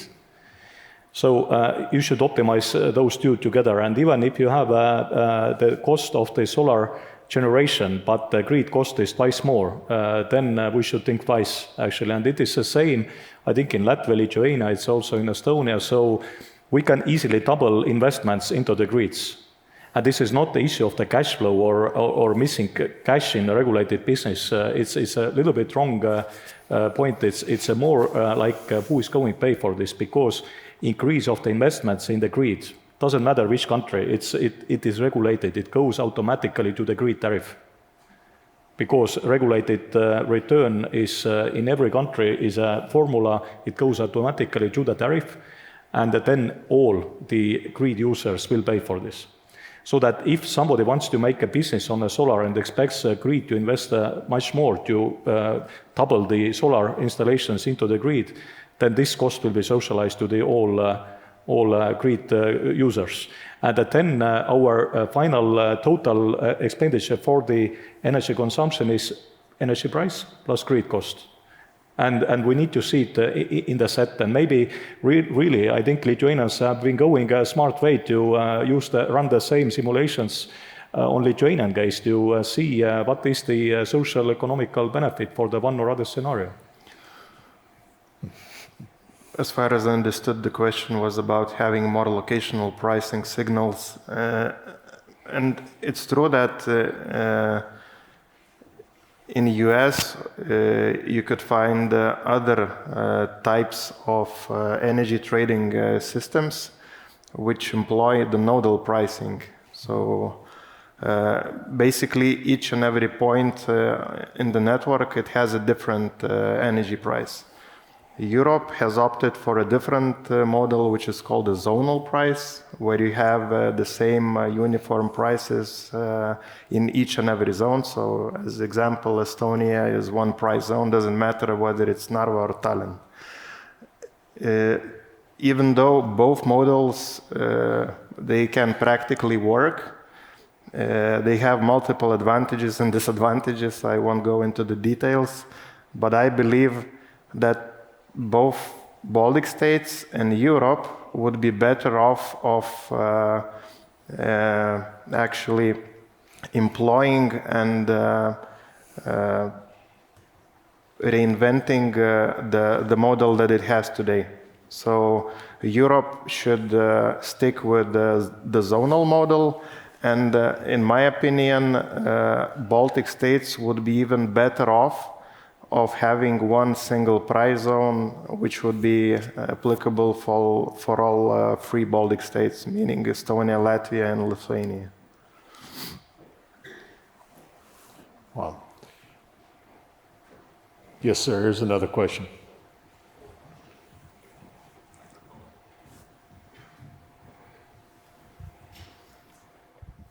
Thank you.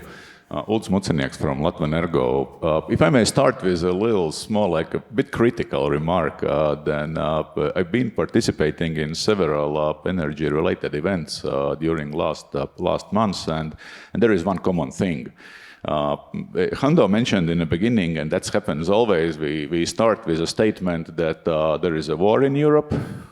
Sometimes that basically we need to recognize that we are part of that, we are involved at some point, and then we move in the discussions about long-term views, how we will handle certain challenges in a decades and so on. But if you have basically the war in your background, then most probably you also need to have very short-term thinking. And what I wanted to ask, how you see from your perspective is what are our core major risks within next 12 months? For our energy sectors, and do you also see that we are well prepared as much as you can be? Thank you. Question. As I see it, before the LNG terminal was up and operation in Finland, I saw a major risk. But today, once this terminal is there, I think the only risk is kind of the risk what we saw last week, explosion in Lithuania on the gas infrastructure. We don't know the reasons, but this risk will remain. But otherwise, as we have enough power generation capacities in the region, and our peak is gas-fired, and as long as we didn't have enough gas supply to substitute the missing Russian gas, then we had a risk. Luckily, we had two things. We had quite a mild winter so far, and now we have also another LNG terminal which will cover well all the regional gas needs, even if we will generate a lot from the gas. So that today, on the security to supply, I would say that we are pretty safe if we consider next 12 months. So we have enough power generation capacities in the region. And the region, I mean Finland, Estonia, Latvia, Lithuania, and we are also linked to Poland in both ways. And for the peak generation, we have also gas in place because we have some volume of the gas in the storage in Latvia, plus we have a 2 LNG terminals up and running, which should cover well our needs for the coming 12 months. Anybody else want to comment on that? Or so I've got a view too on this one.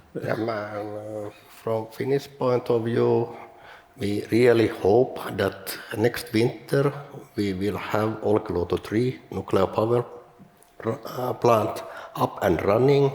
That will totally change the picture in Finland. And my overall understanding is that the question mark for me is not Baltic Sea region, not Nordic countries next winter, but the continental Europe, how dependent they are on gas. Current winter, they still use gas, which quite a lot is coming, have come from Russia. They imported still in summertime a lot Russian gas, but next summer they can't fill up the storages with the Russian gas anymore. And that might be a question mark. Yeah. But anyway, I think next winter will be easier, especially in the northern part. Yeah. So the risk of not being able to fill up the gas tank is certainly, I think, a real risk. A lot of it depends on the weather as well. But I think what we'll also see is even a continued increase in the amount of LNG coming into Europe. Now, the question was over the next 12 months. I think it's unlikely that China is going to expand fast enough from their COVID lockdown to have a meaningful impact over the next 12 months. And I think that, so you might see a little increase in the price of gas to attract the LNG to Europe, but I don't see as much of a risk there.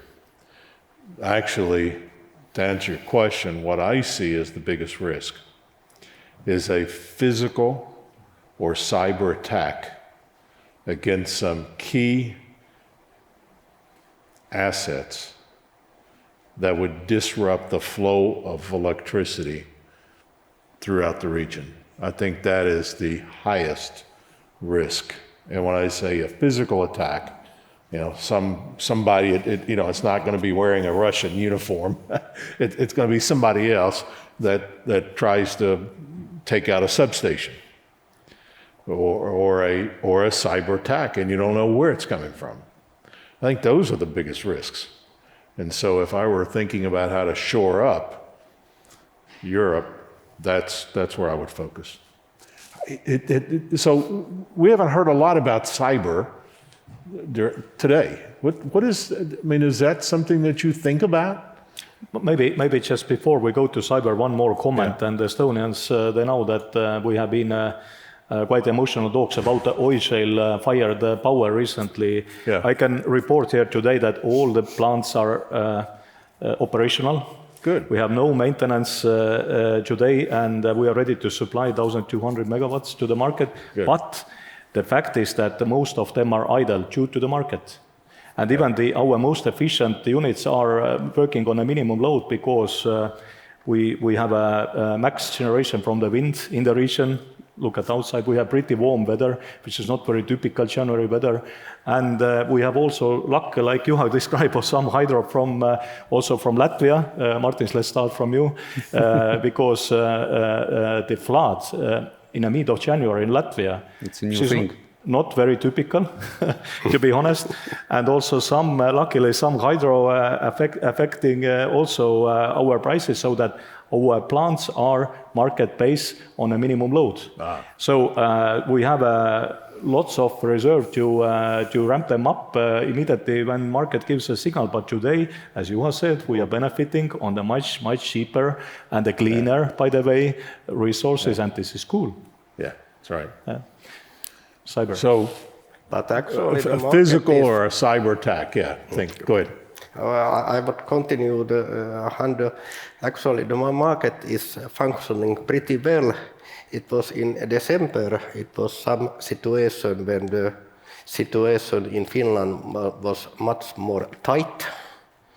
And it was a lot of discussion at the political side before that why is Finland exporting power to Estonia if we have a tight situation? But what was the market result? The Estonian power plant started and produced power, and it was no export, market-based. Even from Finland? Even from Finland to Estonia, we managed with the market-based solution. Yeah. And that is the market. When the prices are low enough, you can rest with your power plants, but then you make the money when the prices are high. Okay. I think one additional risk which might get overlooked, but I think it's equally important as the short-term risks of energy system operation, in my opinion, is the risk of going back to business as usual. So whenever the gas prices and power prices, so to say, normalize or fall back to more usual levels, I think it will be very tempting to return to our natural habits and burn gas, burn coal, instead of utilizing this crisis to make a leap move forward and change this fossil fuel, which is the old system, into a more sustainable and a more prudent future system with renewables. So I think we should think about that as well. It's very well said. Any other comments on that? Yeah, about these cyber attacks, then I think in all Baltics we know that there are constant attacks and trials, like DDoS attacks. This is like everyday thing already, and with some intensity they fluctuate. Mm-hmm. So this is definitely one of the big issues we have to care about and to look after. I think we can say that the intensity has tripled the last months, and the attacks are becoming more complex, not only against the energy sector, but many governments are witnessing the same, and we have news from here and there, but mostly those are manageable. Yeah. I think this is also some training and experience we are getting, and of course, as we have a NATO Cybersecurity Center here in Estonia, which is also maybe not a coincidence, but cyber is extremely important for Estonia, and if before we're running fire drills quite often, then today we are running cyber drills, and this is really very practical need. Yeah. Who's got another question? Or else? I'll ask one, yeah, thanks. Oh, okay. You didn't notice me. Yeah, well, I have the same question actually I had for Richard earlier from NordPool, that we have the marginal cost-based pricing for electricity, and we are moving towards renewable sources, and at least we're hoping to move towards them, and I'm sure we will. How it's going to work? How will you cover your capital expenditure? Thank you. I can start. So it's a tricky question, but I think that the system will inevitably balance itself out, because each and every producer of power will be thinking, what should I do with this excess power? that will be sold at, let's say, 0 or 10 euros per megawatt hour, and it obviously doesn't pay off to sell at those low prices. So instead of selling to the market at minus 5, 15 or 30 euros per megawatt hour, it will make sense to take this cheap power and convert it in something else which has a greater value. For instance, hydrogen, methanol, other e-fuels, and then sell them with higher value added to industry and other market participants which are willing to pay the price. Use the opportunity for economic development in the region. Yeah, so that's why, and that's why the future of hydrogen lies not within the burning of it and producing electricity, because it's very economically inefficient. But producing hydrogen from very cheap power that is abundant at times of high wind and high solar, and then selling it for, let's say, industrial player who is in need of this hydrogen, it makes a lot of economic sense. So that's why multiple international energy companies are investing not only in onshore, offshore wind, but also in hydrogen and e-fuel solutions. Yeah, I guess this question is extremely proper to the point of view of the billions what we need to invest. In Estonian case, as this was also presented here, we have a goal, which is political goal, to generate as much as we consume renewable power by 2030, which is 7 years to go. And even doesn't matter exactly what will be the mix, but most probably the mix will be, surprise, surprise, onshore wind, solar, and at least one offshore wind park. Yeah. Will be around the 4 billion euros investment needed. We saw the German numbers. Those are pretty big, but in Estonian context, 4 billion in 7 years, if we divide it, means more than 500 million per year. And this is only generation, not talking grids and other things. Yeah. Okay, 4 billion. Estonian government was borrowing the 10 years bond 2 months ago. 10 years, 4% interest. 4% Estonian government. Wow. So we think about 4 billion to the infrastructure and the capital costs and the geopolitical what we have around us. It looks almost mission impossible. And if we add the bankers, and I have been sitting on a banker session like this some 1.5 months ago, and the 2 bankers asked, hey guys, don't you feel that smells like a bubble here? Maybe we should go away. And this is also a proper question, so that actually risk mitigation is something that banks will ask more and more, because nobody believes on the power markets if we talk about bankers. They're very practical guys. They want to have their money safe. And even after these political interventions across Europe, nobody believes on the power market if we talk about financing. So we need much harder evidence that we are able to pay this money back. Yeah. And what this evidence might be, governmental guarantees. We heard something, some examples across Europe today. Yeah. Or second, some reliable counterparties you have been selling or safeguarding your cash flow ahead, like a PPAs or something. But again, it was very well presented earlier today. You need a solid market, big industrial players, the counterparties, or you need a market maker. I was even putting this down. This market maker is a good thing, and maybe government should be the market maker in this case, because otherwise you will not be able to finance this. And yes, the same question like Priit was asking, the bankers will ask more and more from us to finance it. I do think in kind of embryonic markets like we're talking about here, that we're trying to learn as we go along, you need a backstop, and the government is the best place to add that assurance so that capital investors can feel more assured they're going to get their money back. So I think the government being a backstop is a proper role for government to play. And as I said earlier this morning, this is not going to be cheap. and developing the markets, developing the policies that will help enable you to attract more capital, it's got to be high on the list, or else you're not going to get the money to do it.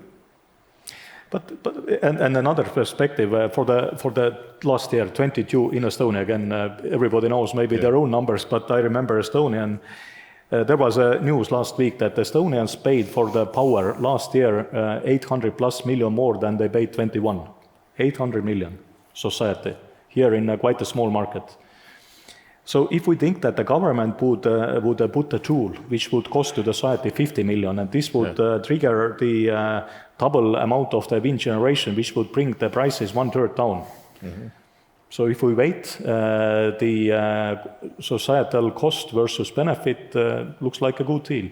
So this is how we should think, because if we don't invest, and we have one more such a year for the society, where society pays close to 1 billion per year more, then this is extremely difficult to survive, and the competitiveness of the industry and so on. So it's better to take a little bit of bet and agree in a society that yes, we give those guarantees needed to bring those investments in. Whoever makes those investments, we need it. Yeah. Any other questions? I guess we could ask them questions, right? The audience questions, and we could turn it around. There's no questions? Everybody feels relaxed. Sorry. I already got the mic. I didn't see you. I apologize. I understand all of the 4 countries that are represented here by the major market participants plan to invest in wind power, of course some solar as well, but it seems that the wind is the one major common denominator. Now, the thing is that the 4 countries are also located in a fairly similar position, which means that, let's say it's a winter, a high-pressure area moves in, and there's 2-3 weeks of -20, 30, and no wind. Now, we all want to do some cooperation, but we are also competitors. From your countries, what do you see as the relative competitive advantage that you have aside from wind moving forward?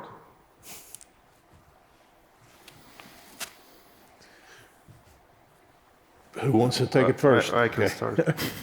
So, in my opinion, it is true that wind is the new oil of the Baltics, because it's the most abundant energy source, and it has much higher load factors than sun energy in our geographical proximity. Referring to your first part of the question, what happens if there is no wind for, let's say, a week? I think it makes a lot of strategic sense to build additional lines, as I mentioned previously, to other countries, to Germany, to Poland, so that we can balance out those different peaks and different weather patterns. Because if there is no wind in the Baltic Sea, it doesn't matter that it does not mean that there is no wind in the Northern Sea, because those climate zones are a bit different, and there is no, let's say, 95% correlation between the weather patterns. So the more interconnected we are with other parts of Europe which have different weather, even the southeastern part of, let's say, Greece and Romania, the better we are as a whole, as a European Union. I think that, as shown on Germany example, then the future lies on the energy mix, and of course it's not only the wind or whatever, but we have this potential in Baltics of the wind, onshore and offshore. Many Western countries doesn't have so much space where to put all the wind farms and sun solar panels. So we have this opportunity. We have the big coastline, etc., and That's why we are talking also about the export of the wind. But when the wind is not blowing, then we already work on our CHP in order to try to mix it, the natural gas with the hydrogen, and we start with the 5% and move up maybe up to 20% later. And at some point there will come this hydrogen, there will come these batteries, etc., and other solutions. And of course, you know that in Estonia you have another project going on. It's Fermi and the small nuclear plant, which is also one of the options for these situations. So there are ways in the future. But in general, I think we will not. We are of course competitors, but we will not. We should look on the Western markets, and I think there is a market enough for us for the green hydrogen for all of us there, and so it's better to cooperate in our region than to compete. I think the question is by the definition a little bit wrong, because investors are not competitors, they are just picking the location where to invest. And Enefit is generating from Finland to Poland, and lately we have been investing quite a bit to Lithuania, as we saw good opportunities there. So that and if we're talking about Örsted, I think Örsted was giving also very good presentation that their scope is whole globe. They are picking opportunities across the globe, and they have a queue. You can ask later from Alana to the governments who have been approaching them to come and invest and proposing the conditions basically, so that it's not exactly that we are sitting in our country and competing. We are looking opportunities around, and this is any energy company. And if we take big Nordic companies, they are, many of them are global. It's not even regional; they are global investors on the renewables, and this is how life goes. So the investors, if they don't have in Baltics a chance to invest, they go to South of America nowadays. So that this is something we need to understand. There is a race or competition between the investments still in the world, not so that we want to invest whatever it takes and then we compete. This is one thing, but another thing which we also need to understand, that all those dispatchable capacities, what we have still here in the Baltics, we are having oil shale based. This is still there, nobody takes it away. Gas fire plants are there. In Finland, many dispatchable capacities. So we don't need to decommission them finally. So let them be, even if we don't operate them, just in case. So maybe we will not need, like our older oil shale fire plants were idle around 3 years, and since last November we have been running them almost 12 months. Now they are idle since Christmas. So, but let them be also gas-fired plants. We have quite a bit of gas-fired, pretty old, but still operatable capacities. So this will be at least for the next 10 years. Those will be here around.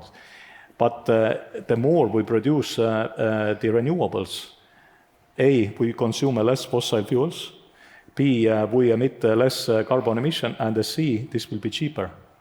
Trilemma, what we were speaking in the morning, so that we have this transition time even with existing dispatchable powers. Plus, the good news is that the biggest battery in Europe is very close to us. I mean, there are Norway and Sweden. So today we are using this battery only in one way. We just consume from the battery. But if what happens to the battery if you just consume? Becomes empty in one moment. But if we put back something to this battery from the region, then we can be sure that in the moments when we need dispatchable power, we can get it from the hydro in the Nordics. And why actually Nordic price this winter has been high, or this autumn? Because they had a very low hydro. And they wanted, Norway was sending very clear signal, they are going to save on hydro because they saw that this will not be enough by the spring. And this is the consequence, because all the Finnish and Baltic consumers, we have been consuming only from this battery, giving nothing back there. So if we use it in a both phase and we have enough capacities the way back, and like Juha said, we have 2,000 to Finland, we have 2,400 to Sweden. Let's use it both ways. From Finnish point of view, I think what is special in Finland compared to several other countries, we have big potential to build up On offshore wind power, really the volumes are extremely high. Then we have relatively strong internal main grid, so we can connect most of the capacity and still so far keep Finland as one price area. Then what is extremely important to have strong connections to the neighboring countries, and in a way the investment climate for consumers should be positive, but anyway having a lot of new renewables, strong grid, strong interconnections, they create a framework for future consumption investments. But it's also important that the future industrial investors understand that the electricity price will be more volatile, so that the new consumers will be able to react to prices. And the hydrogen is one of the key elements, I think, in all of our power systems. Yeah. So we have just a few minutes left, and I'd like to ask each panelist to just reflect on some of the discussions we've had today, and just kind of take a minute and talk about what you're thinking about, what you took away from this discussion, what's on your mind in terms of risks or things that you think we need to do, or what's just off the cuff. Just tell us what keeps you up at night or whatever. Yeah. It's very clear for me that today we have all over Europe a very difficult energy situation, high prices and so on. But I really believe that at least at the northern part of Europe, we will have a very positive energy future in the coming years. I really believe the energy war will end. We will get much more renewables. We don't need any more the fossil fuel from Russian, and the future is, let's see, 5-10 years ahead. I think that is a dream for me, who has been in the market 40 years, and now it starts to fly. Good. Thank you. Who wants to go next on that? I guess that one interesting thing from this morning is that our challenges, doesn't matter which corner on the globe we are pretty similar. And even the solutions are pretty similar, so that it was extremely useful to exchange these best practices. But one thing we really need to do, based on those facts and arguments what I heard, that we need to be pretty brave to decide. And in energy, you need to take a big decisions. And if the future 3 years was quite unpredictable, then today it's absolutely unpredictable. But still, we need to make a brave decisions. And those brave decisions, they might go wrong. And somebody still has to be brave and make those decisions. So this is something what I think that, we have actually, we need to put our bet very clearly and just do it. And then cooperate, both nationally and also regionally, which is also very important. But without decisions and big decisions in energy, things will not happen. Yeah, good. Yeah, we talk about 30, 40 years timescale ahead. So these decisions, what we have to make today, and all these investments, what we have to make today, is with a very long perspective, and I think that we are on the right track.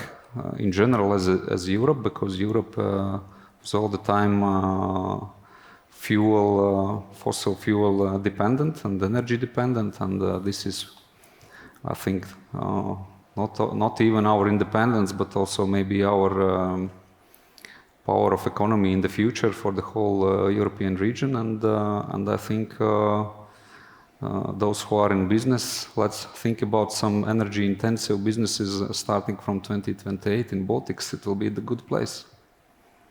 Yeah. Yeah, very quick final thought on the Baltic specificity. I think we're in a very good position because we're small, because we're very interconnected with our neighbors, because we have a lot of wind. I think that if 90 plus, or you could say 98 or 100% renewable system is possible in California, it should be definitely possible in Baltic states as well. So, some of my final thoughts. When I was getting ready to come over here, I spent a fair amount of time just reading and kind of getting up to speed on a lot of the issues. And I was just absolutely amazed at the resiliency and the dedication of what certainly the northern part of Europe and throughout Europe has really done to overcome some very, very difficult challenges stemming from this Russian war with Ukraine. I think it's just an absolutely horrible situation that was man-made. I think it's, unfortunately, it's a reality and we have to deal with it. But I think Europe as a whole has done a really nice job.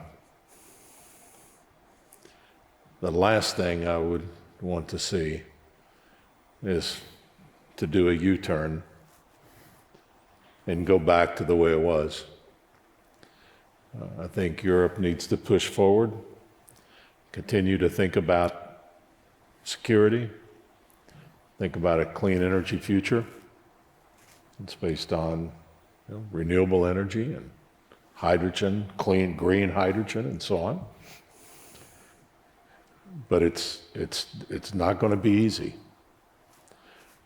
But I also think the sooner that these steps can be taken, excuse me, I think the better off Europe as a whole, Europe's economy as a whole, is going to be. And so, from me in the US, looking at Europe, I couldn't be more proud of what has already occurred. And so for that, I say, keep up the great work and thank you for what you're doing. You're setting a very important example for the rest of the world to look at. I also want to say that the decisions that Europe is making right now are really going to dictate the direction of Europe for years to come.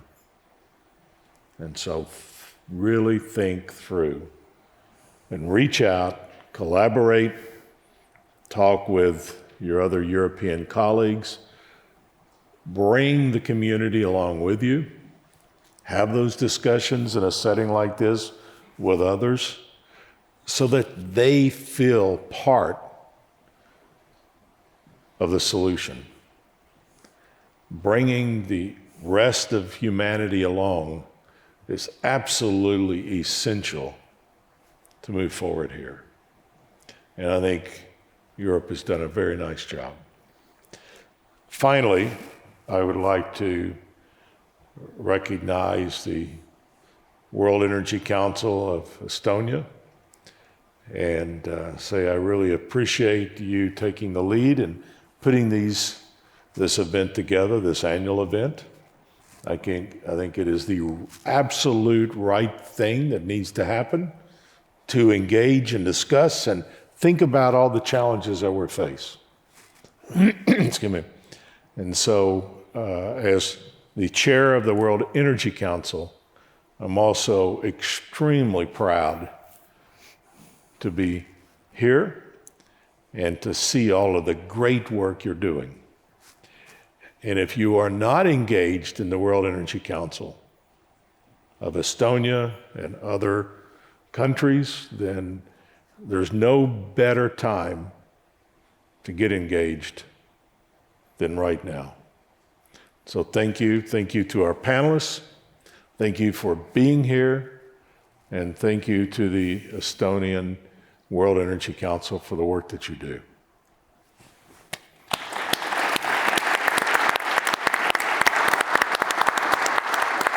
Back to you. Yes, thank you. Thank you to the panelists. Thank you, Mike. Hando, please stay with me. Hando Sutter is also the chair of the World Energy Council Estonia and will be delivering a wrap-up, the conclusions of the day.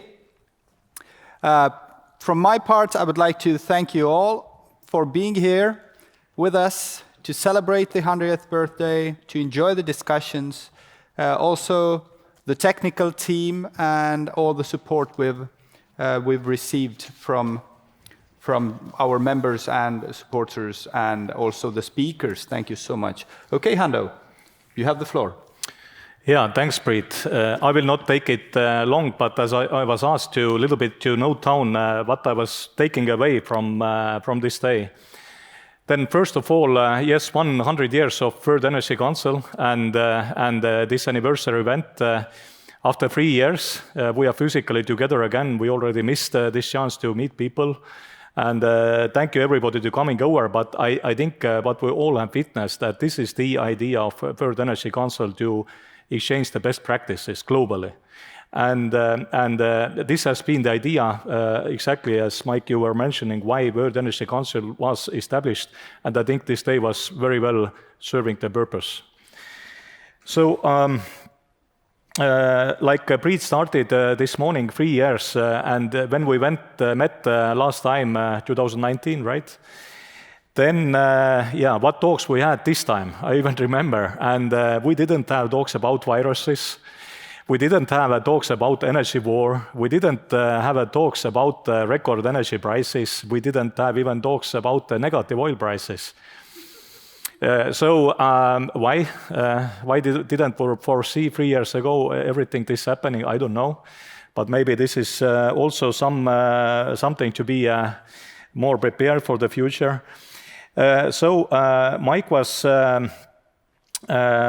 giving us a little bit Tarmo Soomere, our president of Academy of Science, and actually I had a chance to also have a presentation in the Academy of Science around a month ago. And we have Energy Council also in Estonian Academy of Science, and they are also actively participating on Estonian World Energy Council committee. And Tarmo was saying that, what does it mean being sick? Remember? What does it mean being sick? Have you been sick? Have you been still in office? What does it mean? How you feel that you are sick if you don't have any equipment to measure it? And then fever of the earth, what he was mentioning. And this is also something what we still need to think about. Even when the prices are record high, even if the security of supply is under the threat, but still we have to think about what does it mean being sick? It was a good question, we should remember. Then from Mike, I was noting down that the dialogue among the global stakeholders extremely important. Even exactly as you finished, more than ever before, more important. Dehumanizing energy versus weaponizing the energy. Again, very important because while 100 years World Energy Council has been trying to humanize energy, now somebody is trying to weaponize the energy. This is something we will not let to happen. So solution to weaponizing the energy is innovation. Absolutely agreed. We see so much of innovation across the globe in energy sector happening, and this is fantastic. And this is the answer to still humanize the energy. Then in 27 years, so by 2050, we foresee 40% of the increase in energy consumption and even 60% of increase in power consumption globally. So if we think what it is today and think 27, this is one generation basically, 60%. So if you divide it to 27, we come to 2+% every year. So this is something we need to be ready, and if we think today that maybe this all what we have discussed is too much, then think twice. Is it too much or not in 27 years? Then energy trilemma still very much valid to any discussion, any debate. We can't forget any tip of this energy trilemma. Works very well. And good news what Mike gave us that Estonia is scoring number 9 on global energy trilemma index, and this is very fresh news. I think that this might also make a headlines in Estonian news tomorrow morning. And congratulations to all the stakeholders in Estonia. This has been actually a job. We are very critical to ourselves in Estonia, Mike. You know that we are never happy what we have, but we are scoring number 9 on energy trilemma in the world, and this is best ranking what Estonia ever had. I'm pretty sure. Sweden is number 1, Finland is number 3. I didn't hear about Latvia, Lithuania, but we can ask later on. So, but anyway, even without knowing how Latvians are doing, number 9 is good results. Then we heard about 4Ds and absolutely agreed. And remember those 4Ds which would help us is a decarbonization, decentralization, digitalization, and diversification. And really, those 4Ds, very, very valid. We have to think about all of those and go ahead. And then one more very important thing for me, which I was putting down with capital letters: transparency, leadership, and community engagement. So if we think in our local context, I think this is something what we need to keep in mind. Those 3 things are extremely, extremely important to solve energy dilemma. Then further to Jaquelin, we heard the LA 100 report. I think it's extremely important because it looks very simple in the way you presented it. It looks very logical. We saw every house in LA and we saw how they're going to consume in coming 10 years and it's all clear. So now we just need to choose among 4 scenarios, and this is easy job to do. And exactly like Mike said, that how to present to the politicians. If you have 4 choices and one is clearly better than others, and you have a very good illustration, then they will pick the right one. So yeah, it's probably a way we should go here as well. And I was glad to hear that Lithuania is already using the same simulation model, and maybe this is something for us also to consider here and take this example. So then to Alana, and to hear directly from the kitchen about the world leader of the offshore wind developer. It's vision of the world, 100% on the renewables. We saw this vision. We saw that this is not a vision, but this is partially done already. They are operating, Örsted today is operating globally 11 gigawatts, and they have ambition to triple from 11 gigawatts to 2030. And I think this is not only the vision, but many projects are under construction already. So that, and knowing the team, I am pretty sure that they will do this commitment, and this is fantastic. And really happy to be part of this journey, also in Estonian context. And what we heard further, that offshore is competitive among other technologies, and actually. We should not argue here what technology will win, but we should talk more about the competitiveness of each and single technology in the future, today and in the future. And I think this was very good to hear that offshore is competitive among other technologies. How to make it happen? This is a good question.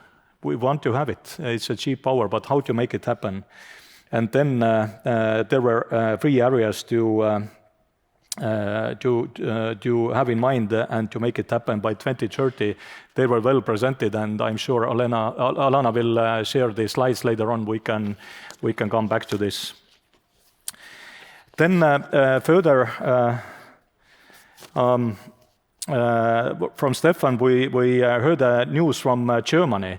I was always thinking that it's so good in Europe to learn from German lessons because they have so much money, they can make all the mistakes and then we can avoid the same mistakes and we can manage. So look at this experience, what they have done, how many experiments in last 10 years. And if we're really clever, we can really learn a lot from German experiments. So it was fantastic, and I have done it before, by the way, so that talking to German stakeholders, and it's always useful to listen to those stories because we can see how the incentives will affect the market, affect the investments. What is the next trouble if you solve one trouble? You can all see it in the German case. But certainly Germany has been a forerunner, taking a lead in many things in Europe. If we're talking about initiatives on the renewables, then very clear that this was a Germany decision to shut down the nuclear. We have no rights to comment here. This is their decision. We just need to consider it in our modeling that there will be no nuclear in Germany. Then experience with the PPAs was very interesting. I put the town keyword, a market maker, on the PPAs. Also relevant, especially for our smaller markets, to think maybe and how to take PPA market further. I think there is something to think for all of us. Then political interventions have harmed the investors' confidence, even in Germany, by the way. This is not only me talking here. Political investors is having a damage to investor confidence, and we need to invest many billions. So long term is our view should be long term, and this is really something we need to consider when interfering and to losing confidence. Then LNC is important, and balance what we're having is a fragile. This is what I was noting down from Germany. Then from LNG panel, Russian gas is replaced in the region and in Europe. This was a very bold statement. So this is done. But is Russian gas coming back? Was the question, and actually we have no answers. Because imagine the scenario when there will be repairs of Russian state from inside, and there will be a democratic Russia in one day. And of course, democratic Europe would like to help democratic Russia to build up, and then any export from Russia to Europe is again welcome. And it happens maybe in 10 years. I don't know how you believe on this scenario or not, but this was just one description of one scenario out of 100 maybe. But anyway, question, is Russian gas coming back is still valid? You heard that anybody in the gas business had this question in mind, and if we need a huge investments in the supply chain and the gas infrastructure and so on, this is the question what need to be kept in mind in one or other way and answered. So I am from the government and I'm here to help. Yeah. So then we were moving further to Richard, and really it was good to hear Richard's comments about the power market. I'm lucky because I have preparations for this presentation. Richard, I have been doing it before. Actually, I took 2 days to pass this course. Now we had it in 30 plus minutes. And I think that part of this was not reaching to the audience, but actually at least one thing we understood, that this guy knows what he's speaking. So the NordPool is having a huge experience on the power markets, and I think the considerations so that first of all there are different markets, right? So not only one market if we're talking about the physical markets, and more than the physical markets, there are also financial markets. And the sum of those markets are long term, and any change will cause some damages to those markets. So we need to be extremely careful if we are planning those changes. So there are huge systems developed to serve those markets across Europe, and this has been a work of many, many people for the decades. It's not so easy even technically to change it in a moment, so that even if we desire so. And then I think Richard was also kind to share different possible alternatives and was also quite open-minded to answer the questions about different innovations on the power market. And as we heard, innovation is still possible even on the power market. Yes, and last panel, you remember, we were there.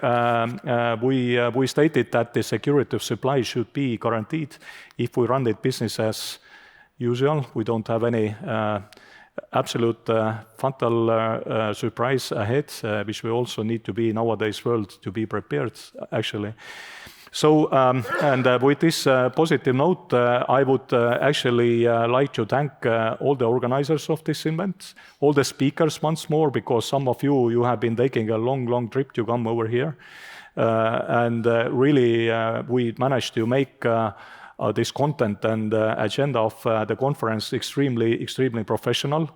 And you were very well prepared and engaged. And Mike, of course, leading the panels. And Priit, thanks for you, because we can all make visions, but somebody has to execute. And you have done a great job to agree all those thousands of details of this event and everything, preparations with the speakers and even technical things with the technical team here, with the catering and whatever is needed to have a such event with a broadcast. Actually, thank you everybody who was following us up to the end. We had a broadcast live through the day, and it can be also seen later on. So I think that anybody who wants to get a little bit insights and to know a little bit more where we are and how to go, got some ideas for the thinking. Thank you all very much. And now the last thing I can tell you that we should have some snacks and even some drinks outside of this room, so that any ideas and to cool down a little bit before we go home, please feel free to join us there for the after event. Thanks a lot.